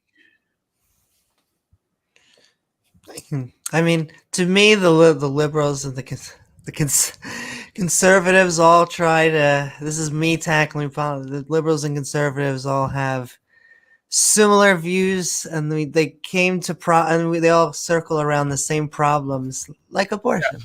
And then my views, and then I'm always like, we should just make pods. They're like, what? I'm like, yeah, we should just take the fetus to term with technology. And they're like, yeah, but are you pro or anti-abortion? I'm like, pods. And they're like, okay, back to politics. Oh yeah, like abortion and like a whole slew of things. And like there's what I would say is, and this is just generally speaking, I think people do want the best, right? So I think everybody I agree there too. Generally speaking. I love everybody. They have different perspectives on how to achieve those goals though. That's the difference. So, for example, where people would say free healthcare, I would say price transparency and less government regulation. Well, I think that's coming. It's just the doctors are still going to make money. The industry is not going to change that much, and that it's just going to be it's just a change of insurance. But then, I think last time I was on here, I think we kind of talked about it a little bit. Was this idea that if you have a highly regulated industry, and because regulations generally drive cost up, when you drive cost up, and then you have the government come in to say, hey, we need this to be more affordable, so we're going to subsidize this. You've created a negative feedback loop. When you do that, then it's more regulation. I don't get where regulation comes in. No. Everyone just is able to. You just take profit out of the insurance, but there's still going to be profit in different hospitals and being a doctor. You need profit for a viable business, or I wouldn't say profit. I would say meeting the need, like the cash flow requirements to meet your needs of your current liabilities. But insurance is just selling you if you get fucked up insurance. That's another comedian's line. But if we're able to, I don't think you should even abolish private. I'm fine with keeping private. I just think that it wouldn't work if you did that, like in the truest think sense. so? I don't think it would because what it would end up happening is then the public thing would be like a charity, and it would be like Medicaid today, where if you're on Medicaid, most places, a lot of places, you really don't want to go to those doctors because, hey, it's like it's a handout for the poor. I mean, it's like if you have unlimited amount of money, would you send your kids to a private school or public school? I think 90% of them would send them to private That's school. not necessarily true. I think they would pick, but what you do when you want a good public school is you just find a good neighborhood, and then you have a great public school. Generally, it doesn't always you work. could do that, but I think That's what the my elite parents did. generally go with Or you homeschool the private kids. school. Huh? I Or think you the can elite tend to go with private school, but I mean, you can homeschool too. So I mean, there's that option. what's that? I still didn't hear you. You go, Jim. Still keeps on. Jim, he didn't hear you. What's up? It keeps on every time you try to re-say it, like a different sound effect cuts you off somehow. Oh, can you hear me now? Yeah, no, it's just like that one word. It was like from a movie. You were like, "Hey, I'm saying, I don't know how. What do you mean you don't understand?" You're like, "Oh, okay." Oh, you're good. You're good. Anyway, But yeah, any dangerous? Any dangerous. other things? I would say no. You guys would say yes. We'll have to agree to disagree, or walk away saying I disagree. Just for the shits and giggles of it. All depends on your input. We're going to be stuck over here with our ration and our articulatable ideas and things that we can demonstrate, but that's the world we live in. Rationality is not Rationality, yeah, logic and reason and ration. That's not rationality. That's what I tried to get into earlier. That's not rationality. Maybe Bob Barker. Maybe Papa John's Pizza. Papa John's Pizza does sound good. There you go. So I'm just gonna it's super weird, getting back a bit to the whole healthcare and school stuff. This is so weird to hear as a Swede because we're so far away, and they're like, if you compare just the cost of our healthcare, it's not even comparable. The amount you pay is ridiculous. He's about to call you a small country. I could see it all over his face. Now Jim's thinking we need to run in there with American capitalism, so you guys are be paying double or triple, give you more options. No, that's not. No, that's not what I would say at all. Price transparency is the way to go. I think that wasn't and reducing regulation. Actually, what I was. Okay. I was just. I have been drinking. I mean, we do have a lot of oil, so no, wait, that's Norway. We're good. Oh, you have oil? Don't tell that to an American. We're gonna find you some freedom. Oh, it's Norway. They're over there. I'm good. Oh, Norway. Well, trust me. Tell us you have oil. We'll find you freedom anywhere that you are. I never went to Norway because that shit's fucking expensive. That place was god awful expensive. Cold. It's a common thing. I mean, even during summer, I would no, I'm not going to Norway. There's a common thing that teenagers move to Norway to work for 2-3 years just because there's more pay there, and then they move back to Sweden with that money just to have a better stuff. Yeah. Why do you make more in Norway? You have a higher. They have the oil, so more oil. Their money's worth more. The kroner. For example, you won't. So you know how you go to a gas station here in the Americas, right? And you get a pack of nabs or a snack or something like that, and a Coke, right? And that will cost you maybe $5, right? Okay. Try that in Norway. You might get lucky to get $14 out of that. Maybe.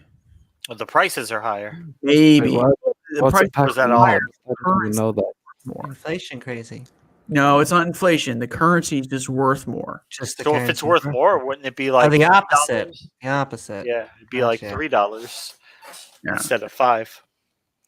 So the currency is worth more there, and that's the same thing with England. England's like a 1.6 or something like that. Yeah. The pound is worth a little bit. Though they've taken a hitting since this whole Brexit thing. They'll bounce back. Brexit's still the way to go. They're on the right path. More politics, right? Yeah, exactly. I think they'll be better off in the long run. They will be. England's always been that way, or the UK's always been that way. And they weren't even really bought into the EU thing to begin with. They kept their own currency. They kept it. They were never really Their own time in it. standard. And I think it's the opposite. I think 100 years from now, they're going to want to rejoin. Because to me, Maybe they will. I think they're leaving as a reaction to Islam, and I think that they freaked out that Muhammad was like the #1 birth name, and they're like, and it was two things. It was that, and I forget what I can't even say the word plebiscite, but they left it to a 50-50 when it normally is a 2/3 vote, and it. But they left because it's very hard. They almost left, in my opinion, to become more European. They're like, we need to be more European because the immigrants are out, and their solution was to leave the European Union. Hard no. That is in my. It's about might home be. rule. Do you want to make up your own rules, or do you want to let people in another country make up the rules for you and tell you how you have to live? Hard no. Mhm. England, so the UK, I keep saying England, but the UK joined the EU under the auspice, like their whole thing is economics. And you have to be careful because two members of the UK are still in the EU. Scotland and Northern Ireland. Yeah, it's only England. No, Only Scotland. England. No, so the UK goes, Scotland and Northern Ireland will go with them. Scotland is not part of the EU. No, I don't think they are. I had to. No, I don't. They didn't UK have to left. leave. I don't think they could. I don't Wales, think No, I thought it Wales, was just England. Scotland, and Northern Ireland all went. England, Wales, and Scotland. They're all together. Well, I know they formed the UK, but I thought it was Brexit because of Britain exit.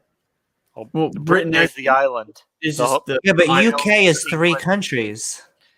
It's. I wouldn't call it 3 countries. I'd call In it. fact, I think that's what they're having border problems right now, is because they want to remain in the EU and they want to have more open borders. But Britain's I think like, that's between we don't wanna Ireland, be with Ireland that. and Northern Ireland more than the mainland, because Ireland is in the EU and Northern I think Ireland is part of the UK. I bet Beanbug knows. He's just looking at us like you fucking dumb. No. This is fuck no. And they're on their own currency too, by the way. And my cat just meowed at me, so I guess he's trying to chime in. But Yeah, I heard. It was super cute. did you hear that meow? Yeah. It made me happy. The UK, it was always economically inclined. They believe the EU is more of an economic benefit and stuff like that. So when they withdrew from the economics of it because the EU became too overbearing. Well, it's kind of a lot of regulations across the EU. It's terrible. But it's also like how trading works with the EU because it has like so many benefits that way. So there's like a lot of speculation on whether or not it's good for them because like the way the important stuff gets a lot. Meow. Oh yeah, especially if you keep your own currency. Even then, like it's an experiment because you don't want to get dragged down by freaking Greece or, no offense, Italy. I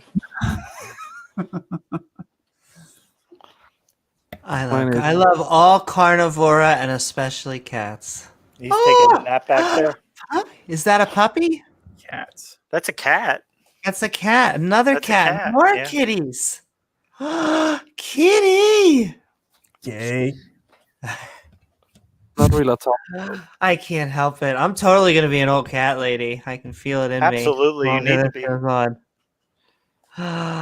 Dog guy. They're fur babies. Oh, It's amazing. Poor dog guy. I You need to take get, like, dogs. 5 They're cats carnivora too.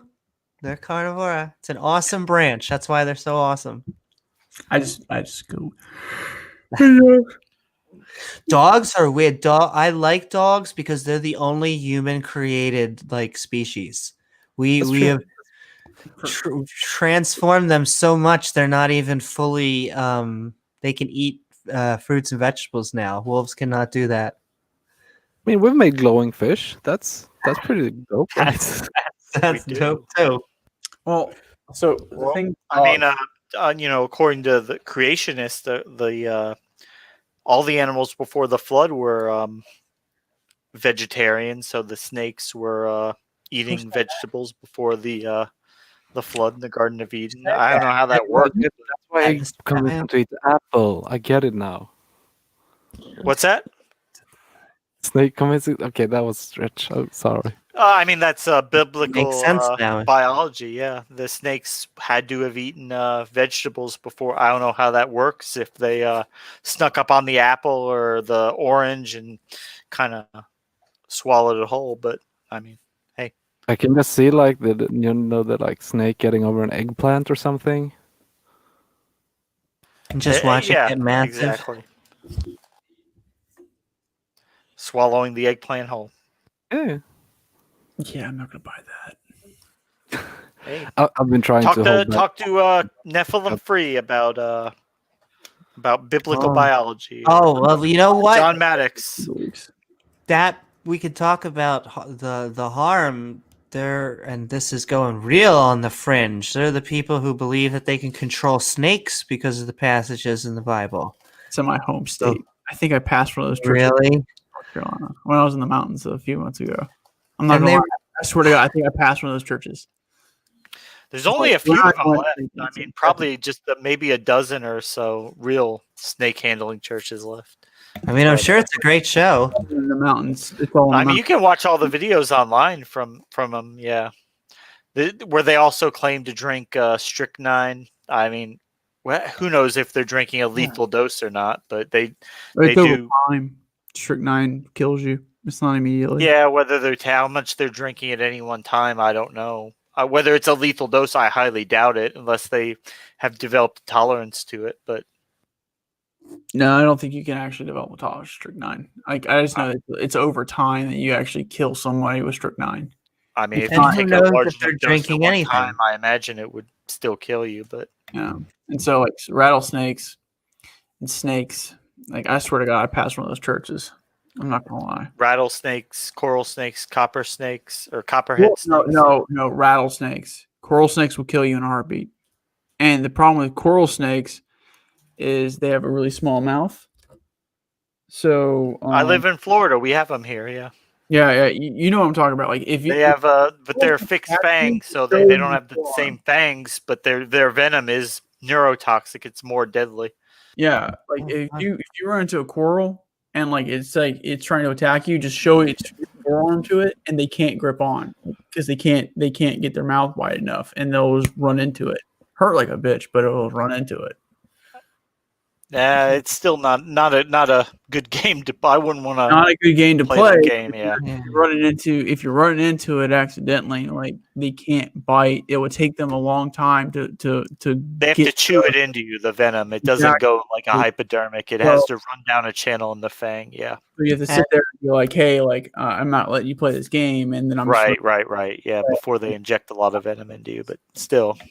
Yeah, if they don't believe in evolution, they're about to believe in natural selection. And as Tony said, the Darwin Award. Yeah, So you know what's a great thing about Sweden? I can see a snake or like a spider, and I don't have to care. It can't do anything. Yeah, there's only like all one harmless. poisonous snake in most of Europe, the European adder, and it's not even that deadly of a snake. Yeah, we got. I It's think not that's the even one. very. It's probably not even as deadly as a copperhead. good old snakes. Because I don't think we have like any deaths from snakes in Sweden at all. Yeah, we have another. Yeah, well, if it's not those people, it's just people here getting drunk and messing with snakes. So we get a lot of fun. I like to poke it with a stick. That's my best. Yeah, see, there we go. We just fight bears instead. Rattlesnakes with a stick. Oh, I like bears. Carnivora, coming back up in the conversation. There's some big ass bears where I'm from. And did you have you where ever is that seen again, Jim? Where are you at? North Carolina. Oh, okay. We actually have one of the biggest recorded bear killings. Actually, I want to say I think so. Have you ever seen what they look like when they walk on their hind legs? because they have the sockets like we do as humans, and Yeah, so they it looks can. freaky. It looks. I love it though. The picture, what was that? The picture, I think it was Gutsa Gibbon had that. The picture of a bear like opening a door, like a Yeah. back door of a house. They're interesting too because I think most humans think that they could if they can't outrun the bear, but they can they can out climb them. Like they can get up a tree and they'll be, and it's like no. Have you ever seen a bear climb? It's like a rocket. That's insane. I Yeah. was watching some like nature thing. Someone was on like the North Pole, and they had like this safety cage, and it's sitting inside there. It's like bulletproof glass or something, and there's like a polar bear standing, like trying to get inside of it. Those things are fucking massive. Yeah. And And they are, as one of Joe Rogan's favorite facts. Did you know getting eaten by a bear would be terrible? Because it's an omnivore. It's just going to take your time. It's like, he says this out. It's like, okay. Thank you, Joe. well, ladies and gentlemen, I am going to call it. We've been at it for quite I some was going to say, I think we're we're almost, coming up on hour 4 and a almost half. 5. So that's fantastic. We want to go round table. Let's just give our outros. Smoky Saint's gone like 14 hours before, but I don't think we need to quite go that long. I've thought about that, and John leaves his on. I've seen like 10-hour streams, but I feel like that's kind of like cheap to the viewers and stuff, right? It's worth Right? it. Yeah, Who's going to sit there and watch that for 10 hours afterwards? exactly. If A an bear's hour, Anyway, Well, bears for a few hours. I'm going to actually bolt because my wife is now texting me and telling me I'm in trouble. So I'm. You're in trouble, Jim. Thank it you was for spending fun the time talking with us. with you. And it was a pleasure. I might try and join the 7 p.m. one this evening. I know slavery. Thank you so very much. And as a reminder, tomorrow, 7 p.m. on Don't Beat Your Slaves. We're going into American slavery, biblical slavery, all American slavery. That's We'll be back, baby. all If you the haven't fun, had enough yeah. of me and Amy, guess what? We'll be back. We'll be back for more. So we'll see what shakes out from that. But again, I don't know if I can join. It all depends on what I'm doing with friends. So That's okay. And I hope you get sleep eventually. I'll see what. Nice. I'm getting out of the army. See what the wife wants.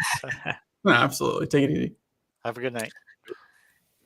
And all right, guys, do you wanna say our pieces?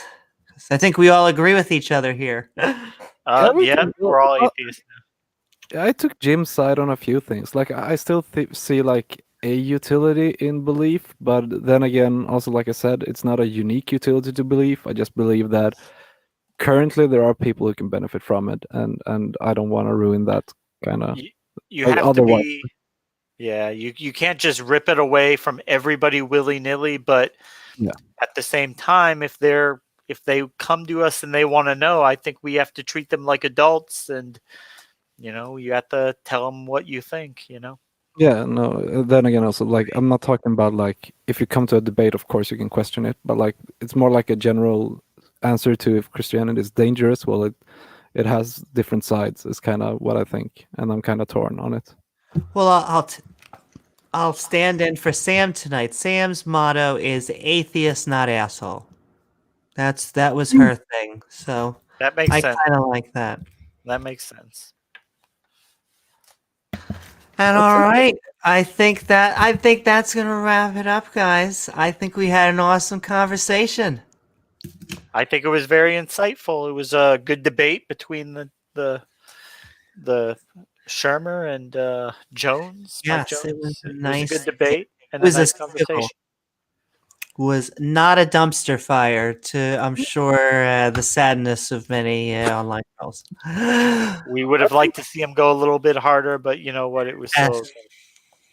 I'll say this: I was impressed at how like effectful for an online debate Inspiring Philosophy was. He was like pretty good at what he did that way. Not that I agree with him.